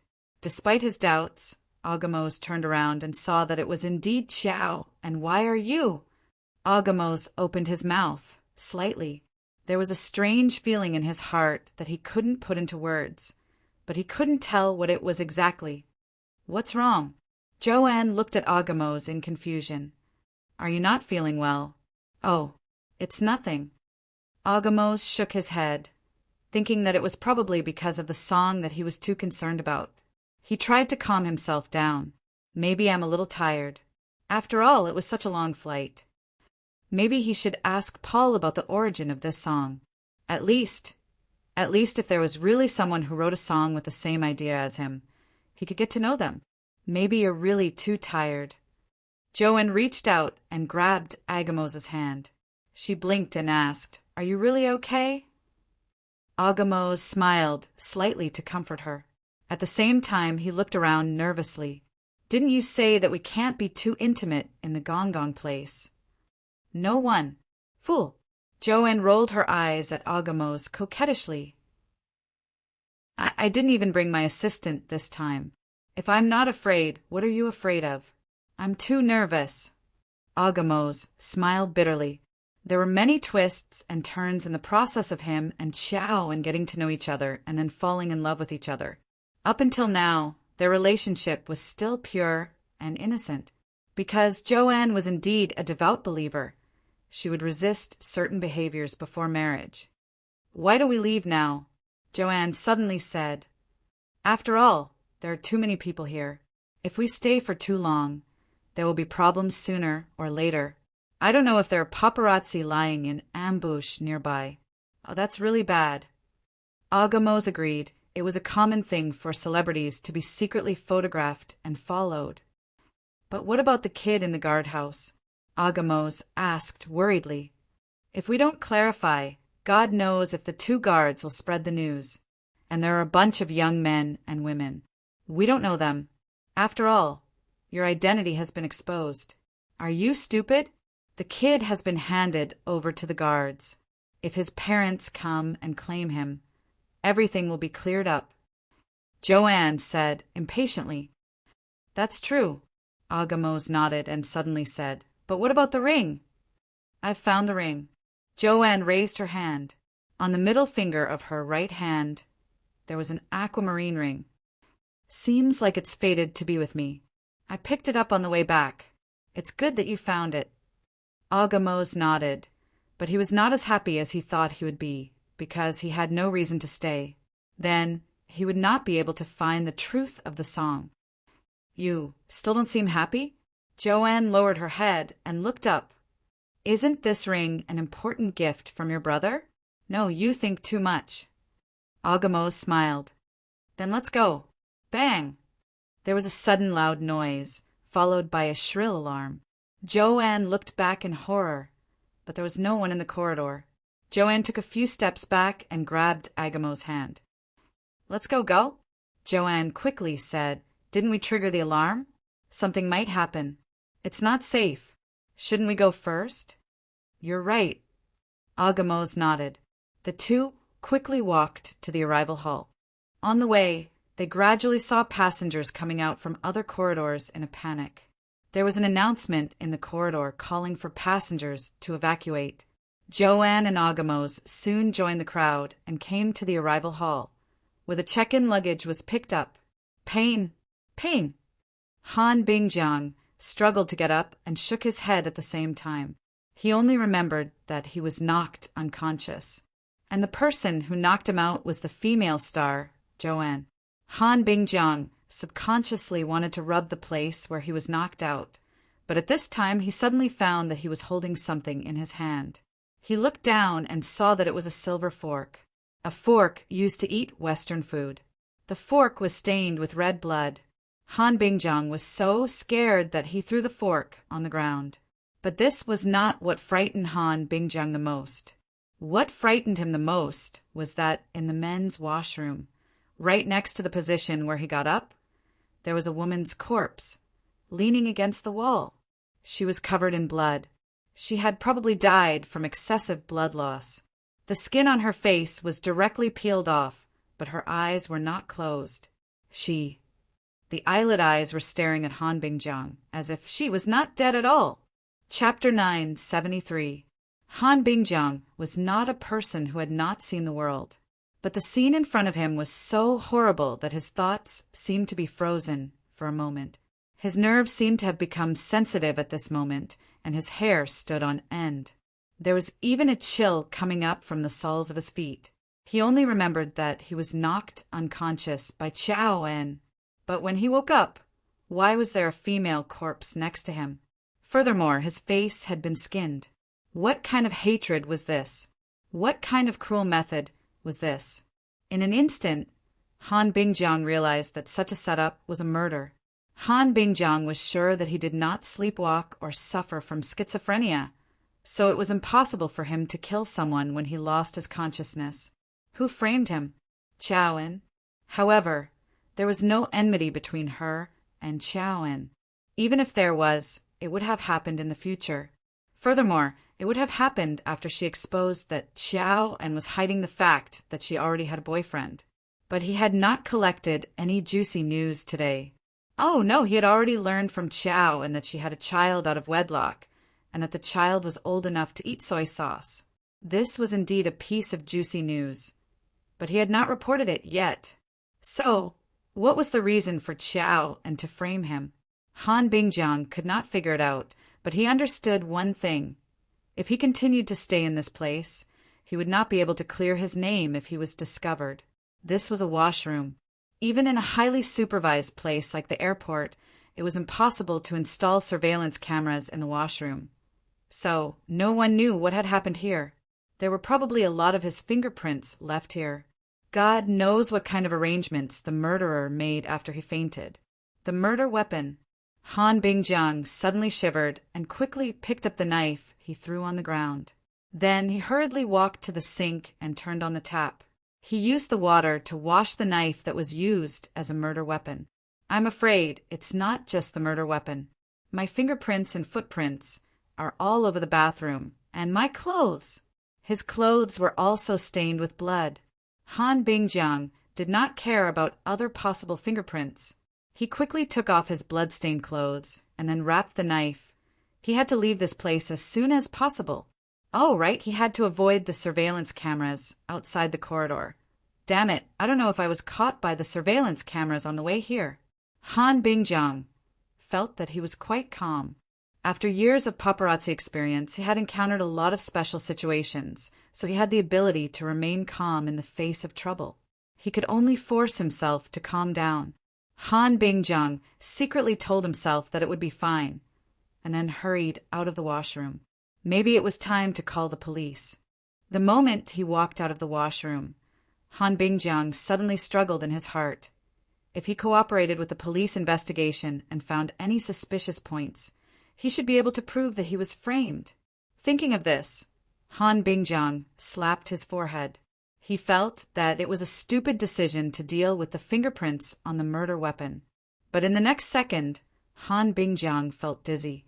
The moment he walked out of the bathroom, several airport SWAT officers appeared in front of him. After these airport SWAT officers saw Han Bingjiang, they were all stunned. But after all, they were well-trained professionals. When they saw Han Bingjiang walk out of the men's washroom with a pale face, holding a bundle of clothes in his hand and looking flustered, they immediately pulled out their guns and pointed at Han Bingjiang. "Don't move! Raise your hands!" Under the shouts of several SWAT officers, Han Bingjiang's hand suddenly trembled, and the blood-stained clothes fell to the ground. Not only was the knife used as a murder weapon exposed, but the bloodstains on the clothes were also exposed at this moment. "It's over!" Han Bingjiang's lips trembled instantly. At this time, one of the SWAT officers spoke into the walkie-talkie on his shoulder. "Report, we are the third team. We rushed to the scene of the suspected explosion and found a suspicious man." It turned out that they had just arrived and did not have time to enter the washroom to investigate. Explosion? What explosion? Han Bingjiang was stunned and subconsciously looked at the women's washroom opposite the men's washroom, only to see that there was a cloud of smoke inside. Why, he instinctively walked towards the women's washroom, but just as he took a step, his body was instantly pressed to the ground by two airport SWAT officers. Han Bingjiang quickly struggled a few times, but it was no use. "Captain, we found a woman's body inside." When Han Bingjiang, who was still struggling, heard this, he lost all his strength and almost fainted. "It's not me. It's not me. I'm the one who was framed. I'm the one who was framed. I was wronged," Han Bingjiang shouted the moment. At this time, the person who seemed to be the captain directly said, "Take this suspect away for investigation. In addition, seal the scene, verify the identity of the deceased, and inform the bomb disposal team to check all the places in this building to see if there are any other dangerous explosives." Han Bingjiang's legs were completely weak. He was dragged away by the SWAT officers on both sides. "It's not me. It's not me. It's Chowan. It's Chowan. It's her. It's her. I was wronged." Following the crowd, Luoqiu and Song Ying quickly arrived in front of the hotel in the terminal building and met up with the Song family. Song Tianyu was naturally very happy to see that the two grandchildren were safe and sound. At this time, the passengers who were originally resting in the hotel also walked out of their rooms, and under the guidance of the airport staff, they went to a safe place. It was impossible to gather everyone in one place. Since there was an explosion, they should have let people go to an open place. Several boarding gates in the boarding building were directly opened, and the passengers who had passed the security check in the middle of the night were transferred to the outside area of the airport. Can't you know what happened? Achi? Suddenly, Song Tianyu looked at the reception after returning to the country. "Mr. Achi." "I'm very sorry, Grandpa." Achi looked apologetic at this time. "I actually frightened you." "Don't worry, I will understand the situation as soon as possible." Saying this, Mr. Achi ran aside and began to make a phone call. At this time, Song Howren said at this time, "I'm afraid this is going to scare them half to death. They actually caused a bomb attack in their own territory." At this time, Song Ying, who had already gathered, rolled her eyes at Song Howren at this time. "It's good that they arranged a channel for you to come back. Don't say so much. I don't know if we can find out anything useful. Song Haran smiled and said, You still don't know, right? The airline that I took this time from Hong Kong is controlled by the Zhang family. I don't believe that Chi can't find out anything. Hearing this, Luoqiu couldn't help but look at Song Haran in surprise. Hearing the Zhang family mentioned along the way, Luoqiu had long guessed that this Zhang family might be the Zhang family of his former female classmate, Zhang Qingrui. Although Luoqiu knew that the only female classmate in his class at that time was very rich, and later proved that Zhang Qingrui's family was a well-deserved hidden giant in the local area. But he didn't expect that the Zhang family had a controlling stake in a civil aviation company. No wonder the flight from South America to China this time was smooth and there were no accidents. By the way, who is this child? Song Haran looked at the child beside Luoqiu curiously at this time. Song Ying quickly told him about Paul. When Song Haran heard this, he felt that it was just a lost child, so he didn't pay too much attention to it. He smiled and walked forward. However, as Song Haran walked, his footsteps suddenly slowed down. He squatted down and began to tie the laces of his leather shoes. After tying the laces, Song Haran quickly stood up and walked back to the side of his people.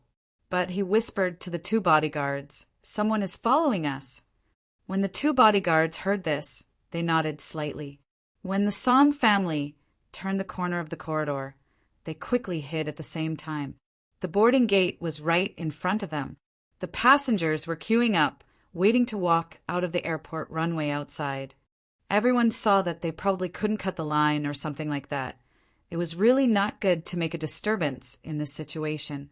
The Song family came back in a low-key way this time.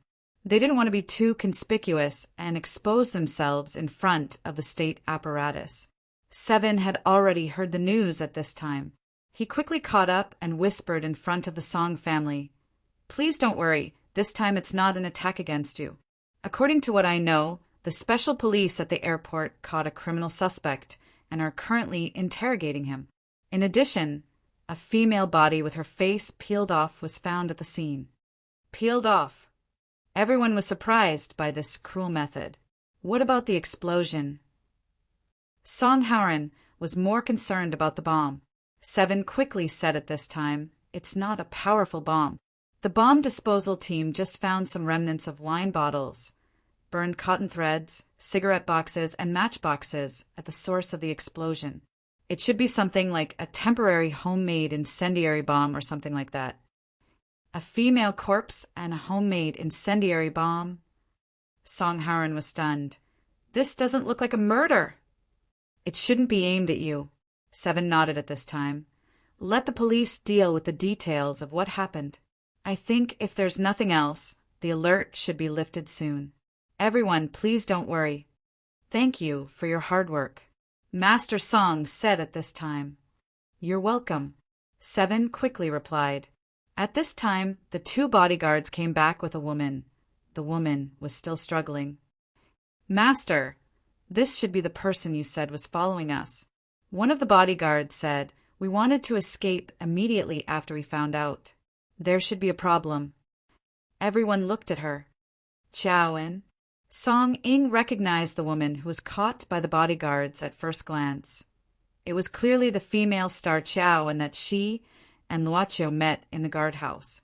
But what made Song Ying puzzled was that Chow was not wearing the sweater at the beginning. Instead, she was wearing a long black trench coat. When did she change it? Song Ying secretly felt strange, and then inadvertently saw a green ring on Chow An's right finger. Song Ying's mind flashed through the list of lost items she saw when she was bored in the guardhouse. She couldn't help but feel strange. Sakura, do you know her? Song Haran was greatly surprised. Song Ying's thoughts were interrupted, and she subconsciously nodded. This is the female star I met in the guardhouse. Song Haran whistled, looking up and down at the woman in front of him. But unexpectedly, Song Ying suddenly stepped on his foot. Don't stare at her, she has a boyfriend. Song Ying pulled Song Haran's ear. Song Haran shrugged innocently and then waved his hand to let Chowan go, but asked directly, "Then, miss, why are you following us sneakily?" "Paul." But Chowan completely ignored Song Haren's question and directly rushed to Luacio's side in front of Paul. Under everyone's puzzled gaze, Chowan hugged Paul tightly with a distressed face. "Paul, Paul, don't be afraid. Mom is here. Mom is here." "Mom. Mom. Damn, what's going on?" Song Ing looked surprised. "Didn't this woman deny it in the guardhouse? You are Paul's real mother." When Chow and in the black trench coat held Paul, she suddenly heard such a question. She subconsciously glanced over and discovered that it was a youth with a calm expression. However, this youth's gaze subconsciously made her feel as if she was afraid. She avoided the young man's eyes. Luacio's eyes. "Paul, he is my child, no matter. I'm sorry." She didn't finish her words, but directly lowered her head, holding Paul, and rushed to the crowd. "Go back!" Song Ing wanted to stop her, but when she remembered that Paul had called her mother once in the guardhouse, she suddenly felt that she was in no position to stop a mother from leaving with her child. Although this mother didn't admit that Paul was her child in front of others for the sake of her reputation, it was really shameful. What kind of people are they, this entertainment circle? Song Ing shook her head. "Is it worth it?" But Song Haren suddenly said, "Xiao Ing, did you get the wrong person?" How could it be? Song Ing glared at Song Haren. "Then, if you didn't get the wrong person, who is this woman?" Song Haren pointed to the front. Up ahead, Chiao En, wearing a sweater and jeans, was hurriedly walking out of the passageway with a foreign young man. They had probably followed the evacuees all the way here. This. Song Ing opened her mouth slightly and stared at Chiao En, who was with Agamos. Then she subconsciously glanced at the spot where Chiao En, who had just carried Paul and rushed into the crowd, had disappeared. Chapter 974. There was a special interrogation room in the airport. At this time, Han Bingjiang was taken to the interrogation room here. Undoubtedly, as a suspect, Han Bingjiang's hands had been handcuffed. 2 special police officers stationed at the airport were conducting a temporary interrogation on Han Bingjiang. Everything was recorded by the camera to avoid illegal interrogation methods. At this time, Han Bingjiang grabbed his hair with both hands. After only half an hour, his face turned a little green. "I have said many times, it's really not me, I was framed." "Then why did you wrap the weapon with your clothes and leave?" The interrogator obviously didn't believe Han Bingjiang. In response to such a question, Han Bingjiang really wanted to slap himself. Why did he do these things? Was he being too smart for his own good? No, it was just an instinctive means of self-protection. He just didn't expect that he would meet these special police officers at the moment of leaving. The time was like a written script. There was no time for Han Bingjiang to react. "I will keep silent," Han Bingjiang suddenly said. "I should be able to hire a lawyer." The 2 interrogators looked at each other, and one of them suddenly walked out. Not long after, the interrogator who went out came back with a bag of things. He took out the things from the bag. It was a burnt cigarette box in a transparent sealed bag, and there was also a matchbox. The interrogator suddenly asked, "Is this yours?" "No." Han Bingjiang glanced at it and directly denied, but his expression betrayed him. As an interrogator, it was easy to see that Han Bingjiang was a little flustered at this time. He then said indifferently, "We found an Annie who is in charge of cleaning. She said that she saw you in the smoking room for a long time. There is no doubt that you are a person with a smoking habit. There must be cigarette butts left by you in the smoking room, right? As long as we check the residue of your saliva on the filter and compare the type of the cigarette box, it should be easy to find something, right?" Han Bingjiang's eyebrows twitched. He gritted his teeth and said, "I will remain silent." "And the match?" "The security checkpoint has clearly stated that no flammable or explosive items are allowed in." The interrogator stared at Han Bingjiang. "Why did you bring the match in?" Han Bingjiang turned his head away. The interrogator suddenly shouted, "Because you had planned this all along. The cigarettes and matches are the timers you used to make the incendiary bombs, aren't they? You killed the victim in cold blood, didn't you? You're planning to use this explosion to create chaos so that you can leave, right? Tell me, why did you kill the victims?" "Nonsense. This is all conjecture and framing. I want to sue you." Han Bingjiang was also very nervous. "I've already said many times that I was framed. If what you said was true, why would I wait until the explosion before leaving? Instead of leaving early, where are your brains? That's where you're smart." The interrogator sneered. "You deliberately used this method that ordinary people wouldn't do to pretend that you were framed. Yes, although it doesn't seem to make sense. What if you directed and acted it yourself? No one is framing you at all. **T. Han Bingjiang pounded the table angrily with both hands. "Are you blind? I've already said that Xiaowen was behind me. There are so many surveillance cameras in the airport. Didn't you see them? Where are the surveillance records?" "I'm sorry, we've already checked the surveillance records," another interrogator said calmly. "We didn't find the person you're talking about. Even the surveillance cameras didn't capture you going into the washroom. There's only the image of you coming out. There's no Xiaowen at all.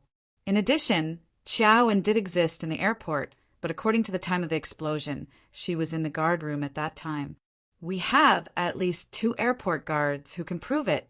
And according to what you said, you and Xiaowen went straight to guard room 47 after hearing the broadcast. May I ask, how could Xiaowen appear beside you and in the guard room at the same time?" "Impossible. Impossible." Hearing this, Han Bingjiang stood up unbelievably. He even impulsively grabbed the collar of an interrogator. "Liar! You're framing me. You're colluding to frame me. I'll sue you." Because Han Bingjiang lost his mind, 2 guards rushed in from outside the interrogation room and pressed Han Bingjiang directly on the table. "Liar! Liar! It's not true. It can't be true. It's a liar. See for yourself. This is the surveillance video we pulled out." The interrogator turned the chair at this time. A TV in the corner of the interrogation room directly showed the image of the guard room at that time. The time was right. Han Bingjiang stared at the image of the guard room in a daze. The young man and woman with Paul were clearly there, as well as Xiao En and a foreign youth and 2 guards. Xiao En and a foreign youth who seemed to be her boyfriend. This was exactly the reason why Han Bingjiang came to the airport. How could this be? Impossible. This is impossible. Han Bingjiang struggled hard at this time. This is impossible. This is impossible. Right. The clothes are different. The clothes are different. The Xiaowen I met was not wearing this clothes. She was wearing a headscarf. Their clothes were different. They were different. They were not the same person. Not the same person. Believe me, believe me. I'm innocent, believe me. Humph. Han Bingjiang, you said Xiaowen was with you, and she framed you. And then you said Xiaowen's clothes were different, and they were not the same person. You can't justify yourself at all. The interrogator slammed the table at this time. Tell the truth. Why did you kill the victim in such a cruel way? Who was the victim? It's not me. It's not me. It's not. At this time, Han Bingjiang suddenly closed his eyes. At this time, his whole body softened, and he fainted on the ground. He seems to have fainted. At this time, a special police at this time pressed Han Bingjiang's Rinzhong point, but found no response. Seeing this, the interrogator saw this, frowning. He glanced at the camera in the interrogation room, which was now open to the public. Although he more or less felt that Han Bingjiang was pretending to be unconscious, they could not use violent means to interrogate him. Call the doctor. The interrogator shook his head, saying helplessly, wait until he wakes up. 2 special police officers took Han Bingjiang out of the interrogation room. At this time, the other 2 interrogators in the interrogation room frowned at this time. This matter was actually like what Han Bingjiang said. There were still some doubts in this matter. However, the surveillance video could not be falsified. Still can't find the identity of the victim. The time is too short. The victim has no identification with her. We can only guess that she is a young woman. And the time of death is less than 3 hours.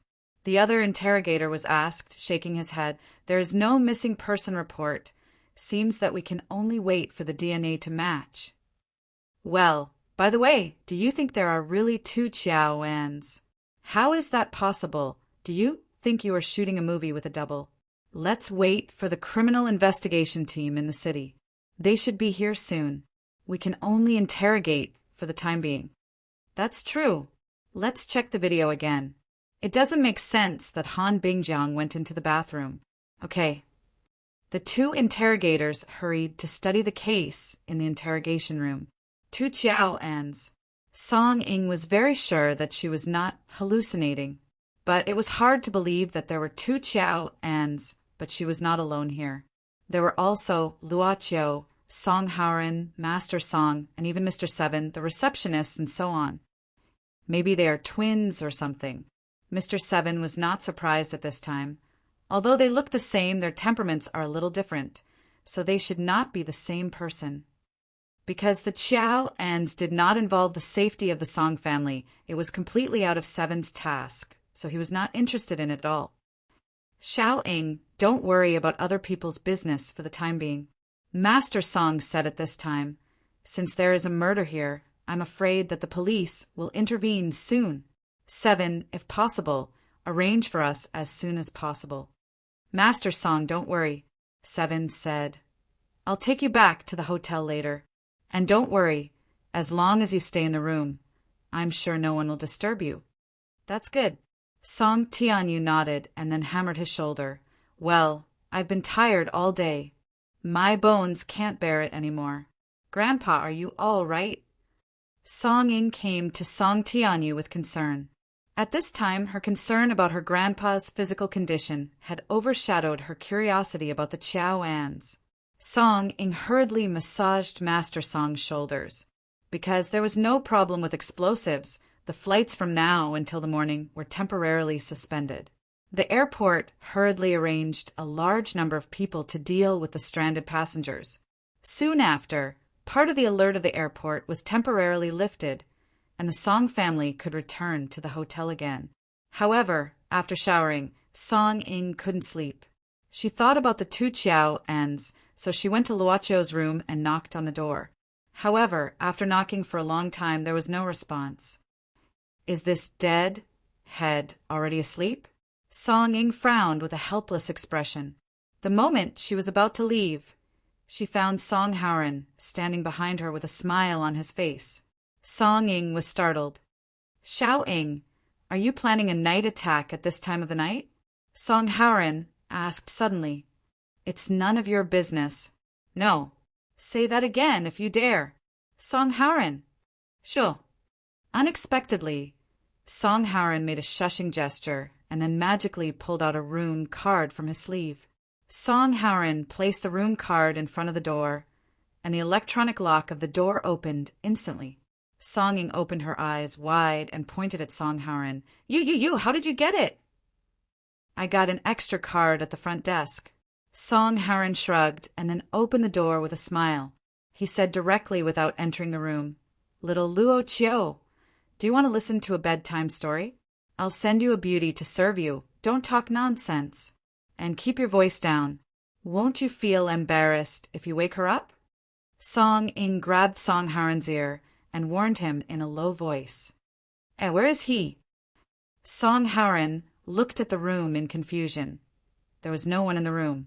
The bed was folded and didn't seem to have been used. There was no one in the bathroom. It could only mean that Luo Qiu was not here. She filled a paper cup with warm water from the water dispenser.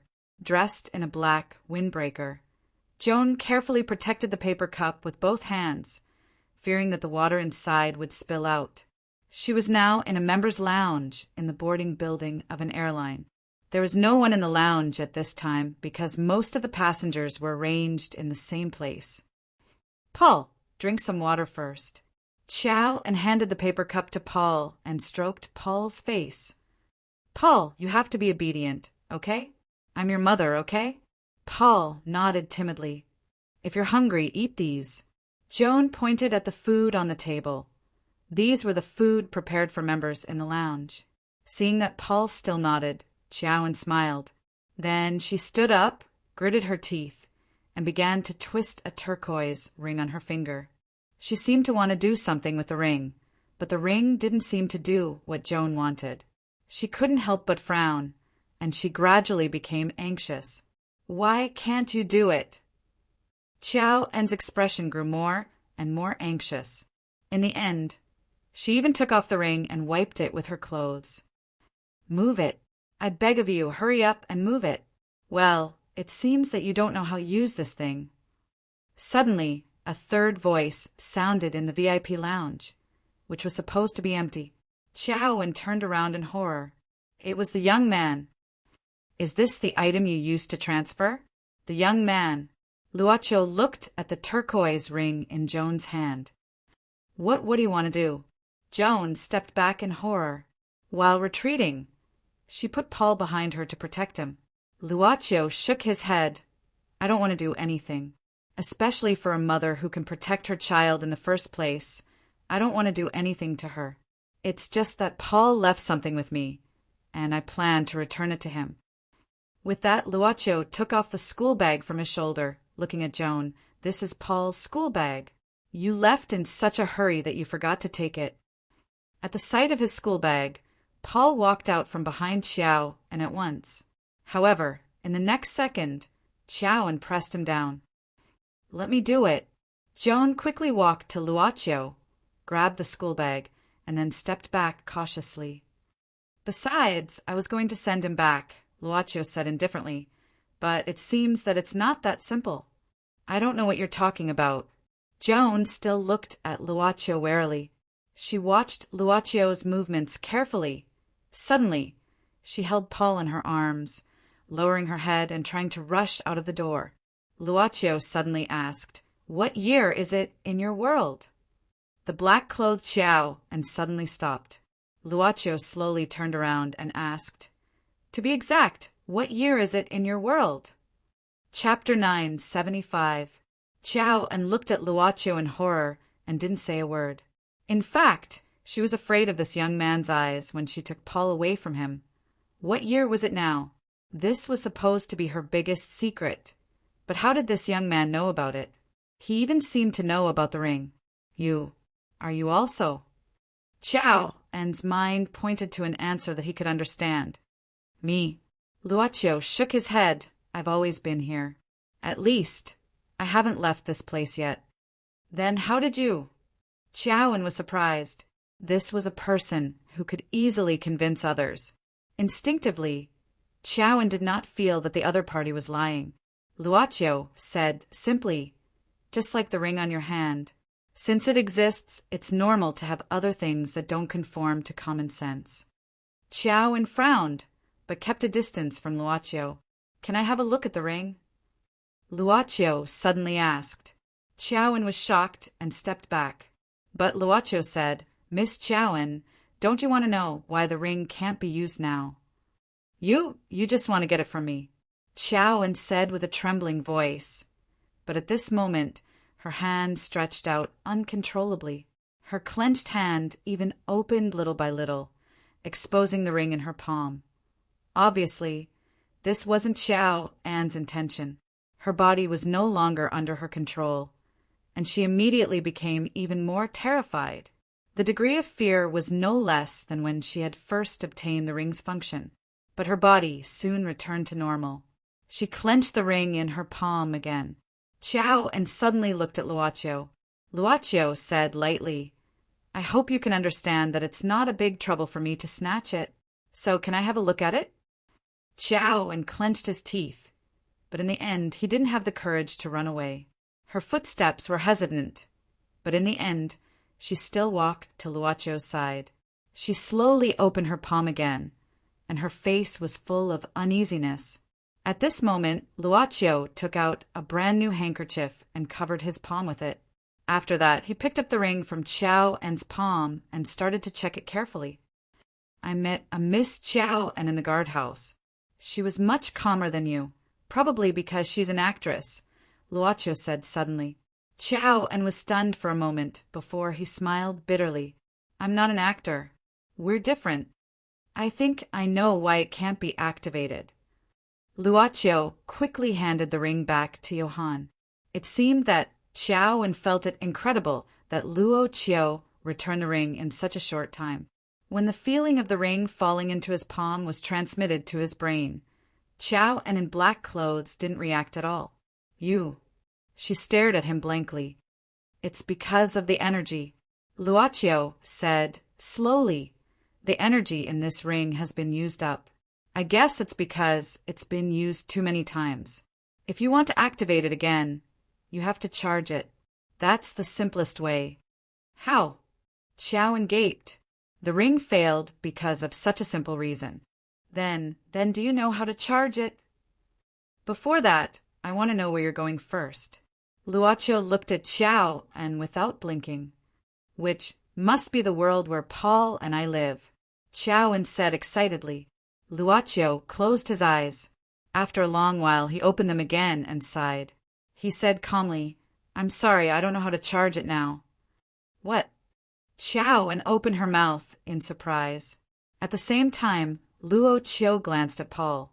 Paul suddenly buried his head on Chow En's shoulder, grasping the clothes on Chow En's shoulder tightly. Take good care of this kid, and I believe you will too, Luocho suddenly said. Also, please consider whether you want to kill yourself to get the life you want. I don't understand. You'll understand. I have something else to do, so I'll leave first, Luocho said.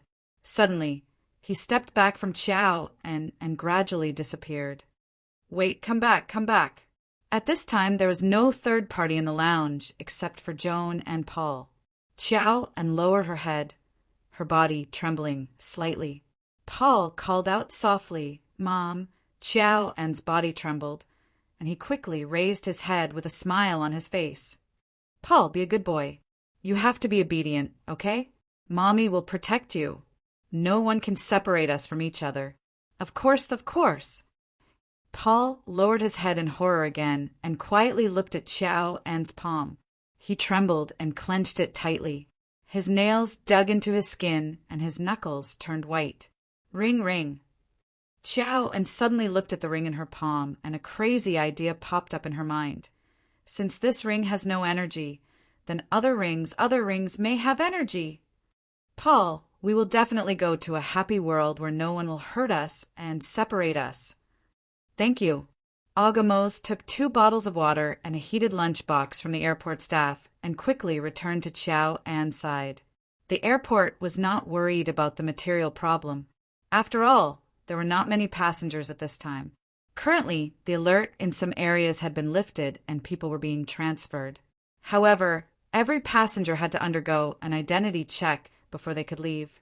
This wasn't something unacceptable, even though there were already quite a number of tourists making a scene because of the chaos.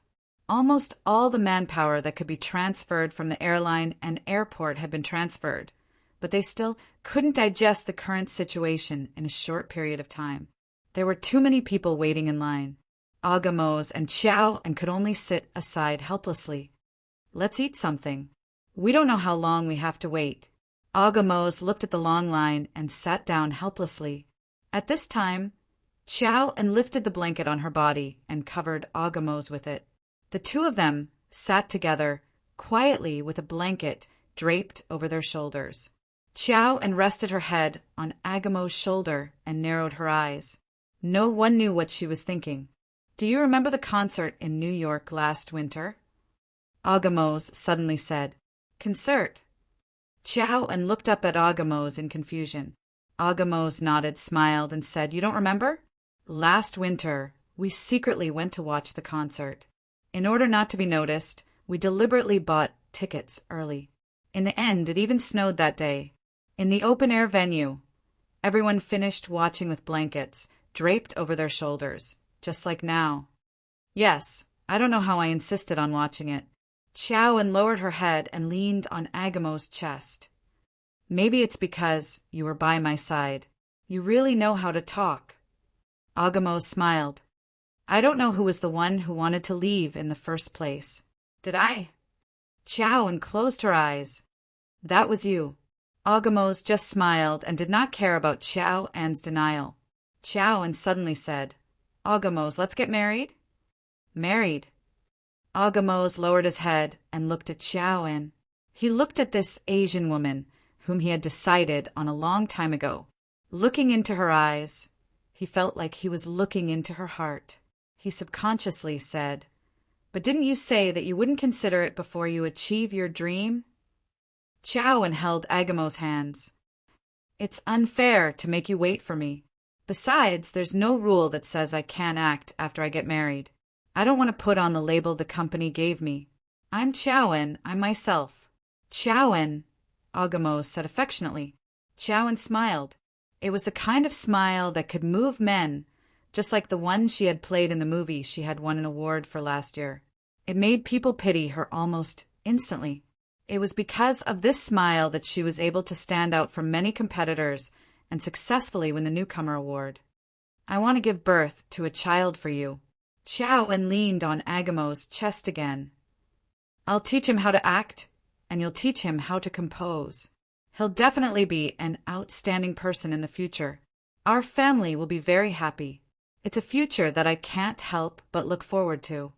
Agamos hugged her and lowered his head to smell her hair. He smiled and said, I don't know why, but I feel like you've suddenly become mature and gentle. Are you looking down on me? Chowan raised her head and rolled her eyes at him.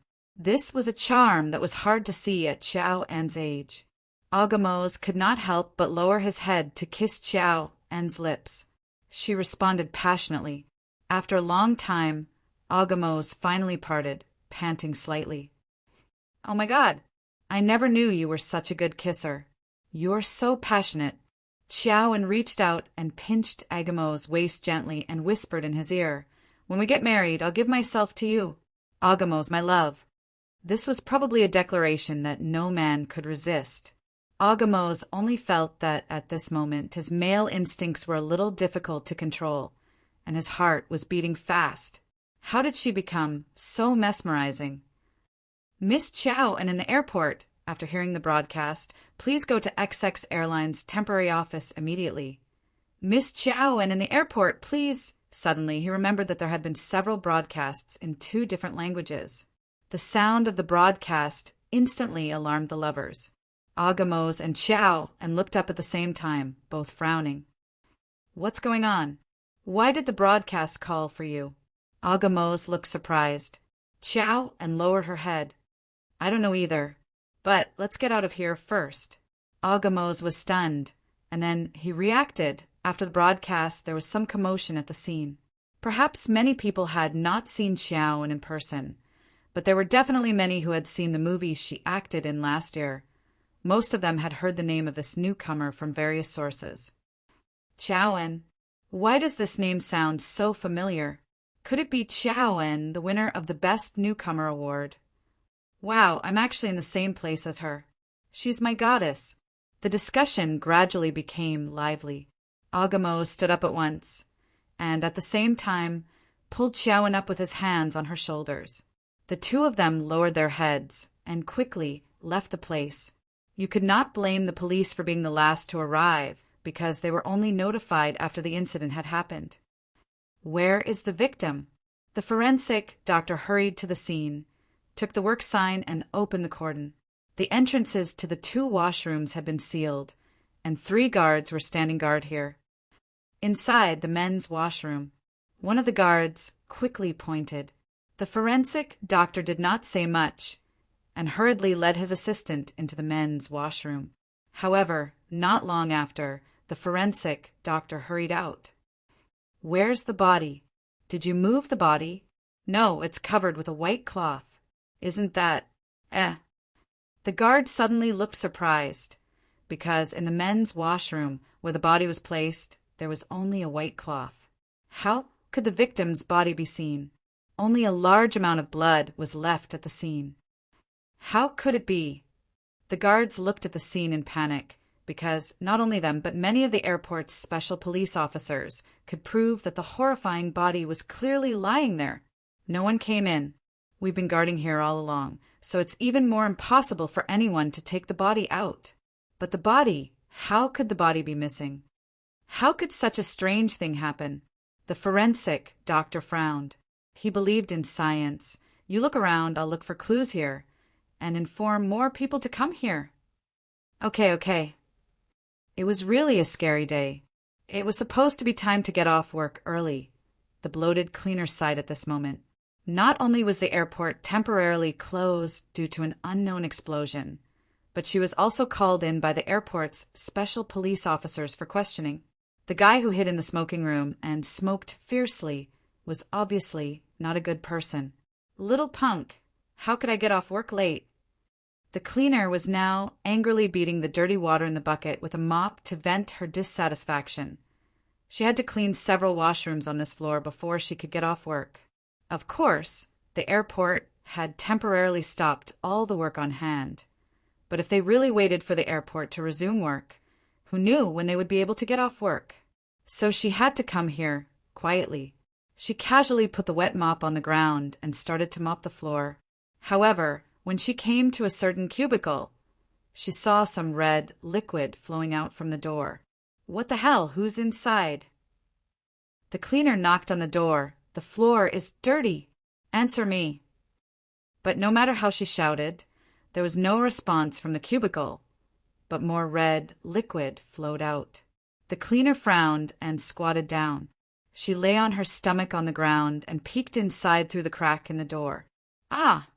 The cleaner suddenly screamed, standing up and grabbing her collar in horror. She saw a woman lying in a pool of blood through the crack of the door. Help! Save me! Save me! Help! But the cleaner did not shout for a long time and directly fell to the ground. But strangely, her body did not directly hit the floor, but seemed to be supported by something, so that she did not need to touch the ground. You've worked hard. It was Luacio's soft voice. Have a good rest, and forget this when you wake up. Luacio waved his hand, sending the cleaner aside and sitting down against the wall. After that, Luacio put his hand on the door lock of the cubicle, and then gently pushed it. The door was opened immediately. He saw a woman who had been stripped of almost all her clothes, leaving only her underwear. At this time, she was lying next to the toilet. Her body was curled up. Her wrist had been cut, and a lot of blood had flowed out, leading to the other 2 cubicles. It was Ciao, and Luacio frowned, and then snapped his fingers. Chapter 976. The phone can't be connected. I don't know what's going on. In the hotel room, Song Ying frowned and looked at Song Haoren. She had just called Luacio 3 times, but couldn't get through. No, should I inform Grandpa? Song Ying hurriedly looked at Song Haoren. Song Haoren lowered his head and seemed to be thinking about something. After hearing Song Ying's question, he raised his head and said, No need, let's go look for it ourselves. Maybe he just can't sleep, so he's wandering outside. Now, Dad is asleep. There's no need to wake him up. Then I'll ask Uncle Wu to send someone to look for him. Song Ying nodded and agreed with Song Haoren. Song Haoren shook his head. Uncle Wu probably won't dare to hide anything from Dad now. Let's not inform him. I'm better at finding people. Song Ying was stunned and suddenly remembered Song Haoren's intuition that seemed to be favored by the god of luck. Indeed, Song Haoren had always been convincing people with his terrifying intuition. Song Haoren patted Song Ying's head and smiled. Don't worry, I'll definitely find Luacio for you. Don't worry. What do you mean by find him for me? Song Haoren just smiled. Hurry up, if he goes too far, I won't look for him. That's true, but how should I find him? Song Ying sighed in distress. I have no clue. Let's go to the guard room and ask first. Song Haoren suddenly said, Didn't that guy come back with a child's school bag? School bag? Song Ying was stunned and reacted, Paul's. Song Haoren nodded. There's no such school bag in the room. It should be Luacio who took it out. Maybe he planned to return it to someone or send it directly to the guardroom. In fact, he was very reliable. Song Ying nodded. If he was more serious, it would be perfect. It was probably in a restaurant called Little Alley Hall, but the restaurant was already closed. Chow Wen was lying on a soft seat in the restaurant. She slowly woke up and looked at her surroundings. She was obviously very confused and even frightened by her surroundings. At the same time, she felt extremely weak and powerless. Suddenly, Chow Wen seemed to recall something and reached out to touch her own body. Her clothes were gone, replaced by a large coat. It was a man's coat, but it was obviously not a Gimose's. But she only had her underwear left. Most women would feel uneasy if they encountered such a situation. "Are you awake?" Suddenly, a man's voice came from behind. Chow Wen turned around in horror and saw a young man walking over with a bag in his hand. This made Chow Wen extremely nervous and fearful. What do you want to do? What did you do to me? Don't come over." "Well, would you like to put on your clothes first?" The young man, Luocho, put down the bag at this time. "Put on your clothes first. I'll wait outside." Chow Wen opened her mouth. "Oh, by the way, I've paid for the clothes." Luocho pointed to a closed fashion store downstairs, and then leisurely walked to the outside of the restaurant. Chow Wen was still uneasy, but she felt even worse because she was almost naked. She reached out to take the bag, then squatted under the seat, looking at the young man standing outside the restaurant with his back to her, and quickly put on her clothes. Well, the style was just average, but not annoying. Chow Wen looked at herself in surprise. She was wearing a checkered shirt and a pair of dark blue jeans. How did you? After putting on her clothes, Chow Wen came to Luocho anxiously. "Why are you here? Weren't you in the guardroom with your girlfriend?" Luocho turned around and stared at Chow Wen for a while, then suddenly said, "So the Chow Wen who was with us just now was you?" "With you just now?" Chow Wen frowned. "What are you talking about?" Luocho shook his head and suddenly said, "Nothing. When I found you, you were left in the bathroom, and your clothes. I was going to call the airport guards, but they seem to be very busy now. You don't know yet, probably when you were in a coma, there was an explosion here, and it seems that a woman died. I heard that her death was quite gruesome, and her face was cruelly skinned by the murderer." Chow Wen was shocked when she heard this. Luocho continued, "But since you're awake, go and report it. By the way, why did you faint? Do you remember who knocked you out?" "I don't know who it was." Chow Wen quickly shook her head. "I just wanted to hide from the two guards, but when I was in the washroom, someone suddenly covered my mouth and nose with something from behind. Then I don't know what happened after that. Agamos, where is Agamos?" "Probably at the temporary workplace of XX Airlines." Luocho said casually, "I just heard the broadcast, and asked Miss Chow Wen to go there after hearing the broadcast. I think if you disappeared, your male friend would be very worried. So, he should go there after hearing the broadcast. Do you want to go there?" "Why did the broadcast call me?" Chow Wen looked at Luocho confusedly. She kept a distance from Luocho all the time. She had only met this young man once in the guardroom, and had no idea who he was. "Unfortunately, when I found you, you had lost everything." Luocho shook his head. "Otherwise, maybe you could contact Mr. Agamos through your cell phone, and maybe you would know something. Can you lend me your cell phone?" "Of course." Chow Wen took the cell phone and quickly dialed. Although the call went through, it kept ringing, but no one answered. Chow Wen's expression gradually became nervous and worried. "No one is listening." Chow Wen looked at Luocho in fear. Luocho said indifferently, "Then report the case first. After all, you were attacked." "Find my friend first." Chow Wen shook her head, glanced at Luocho, and suddenly said, "It doesn't matter if you just lost some belongings. You know my identity once you report the case. I don't want the media to know." While speaking, Chow Wen anxiously grasped her arm and said with a trembling voice, "In the past, there have been celebrities who were stripped naked and then photographed. You understand, right?" If something happened to a celebrity and they couldn't make it public, it was really something that they couldn't do anything about such a reason. I understand. Luocho smiled and then glanced at Xiao En's feet. She rushed out without shoes. Don't you wear shoes? Xiao En gave a start, looked at her feet, and found that she really didn't wear shoes. She couldn't help feeling embarrassed. There's a pair of shoes in the bag. Luocho said indifferently, flats. I think it's more suitable for you to act. Thank you. Xiao En nodded. Ring, as long as there are other rings, that was what she thought, and this thought gradually corrupted some things. The black-clothed Joanne held Paul in her arms, lowered her head, and sat on an empty staircase. Is there a reason to kill yourself to get the life you want? The mysterious young man's words were still ringing in her ears.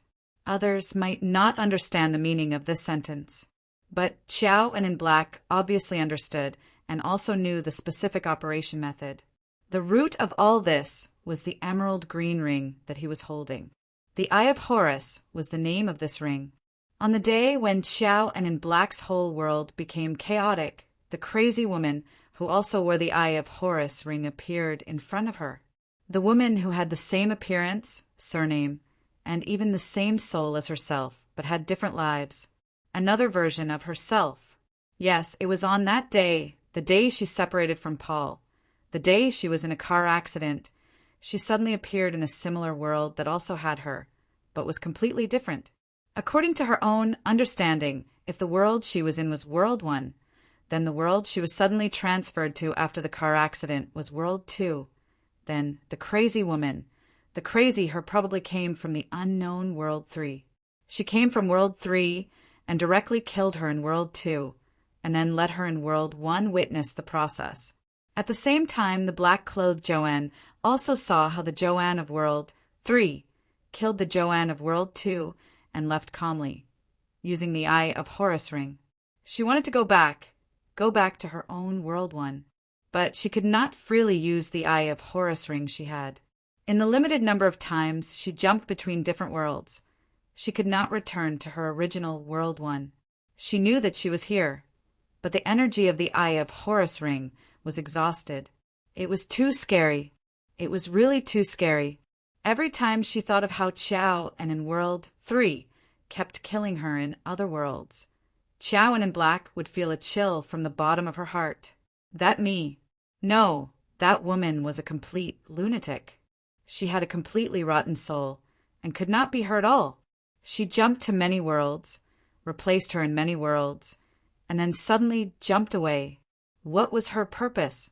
If he hadn't been in that car accident in World 1 and accidentally jumped to World 2 to witness this scene, he wouldn't have met this crazy Xiao En in World 1. This unknown Xiao En would have come knocking on his door and then kill and replace her? Xiao En in black did not dare to think too much. She could only resist instinctively. Not only did she have to let herself go back to World 1, but she also had to make this crazy Xiao En unable to jump successfully again. The ring. She had to take all the Eye of Horus from the crazy Xiao En. Or kill. Kill. No one can separate us, Paul. Xiao En in black hugged Paul tightly at this time. The child had been tired for a day and had fallen asleep.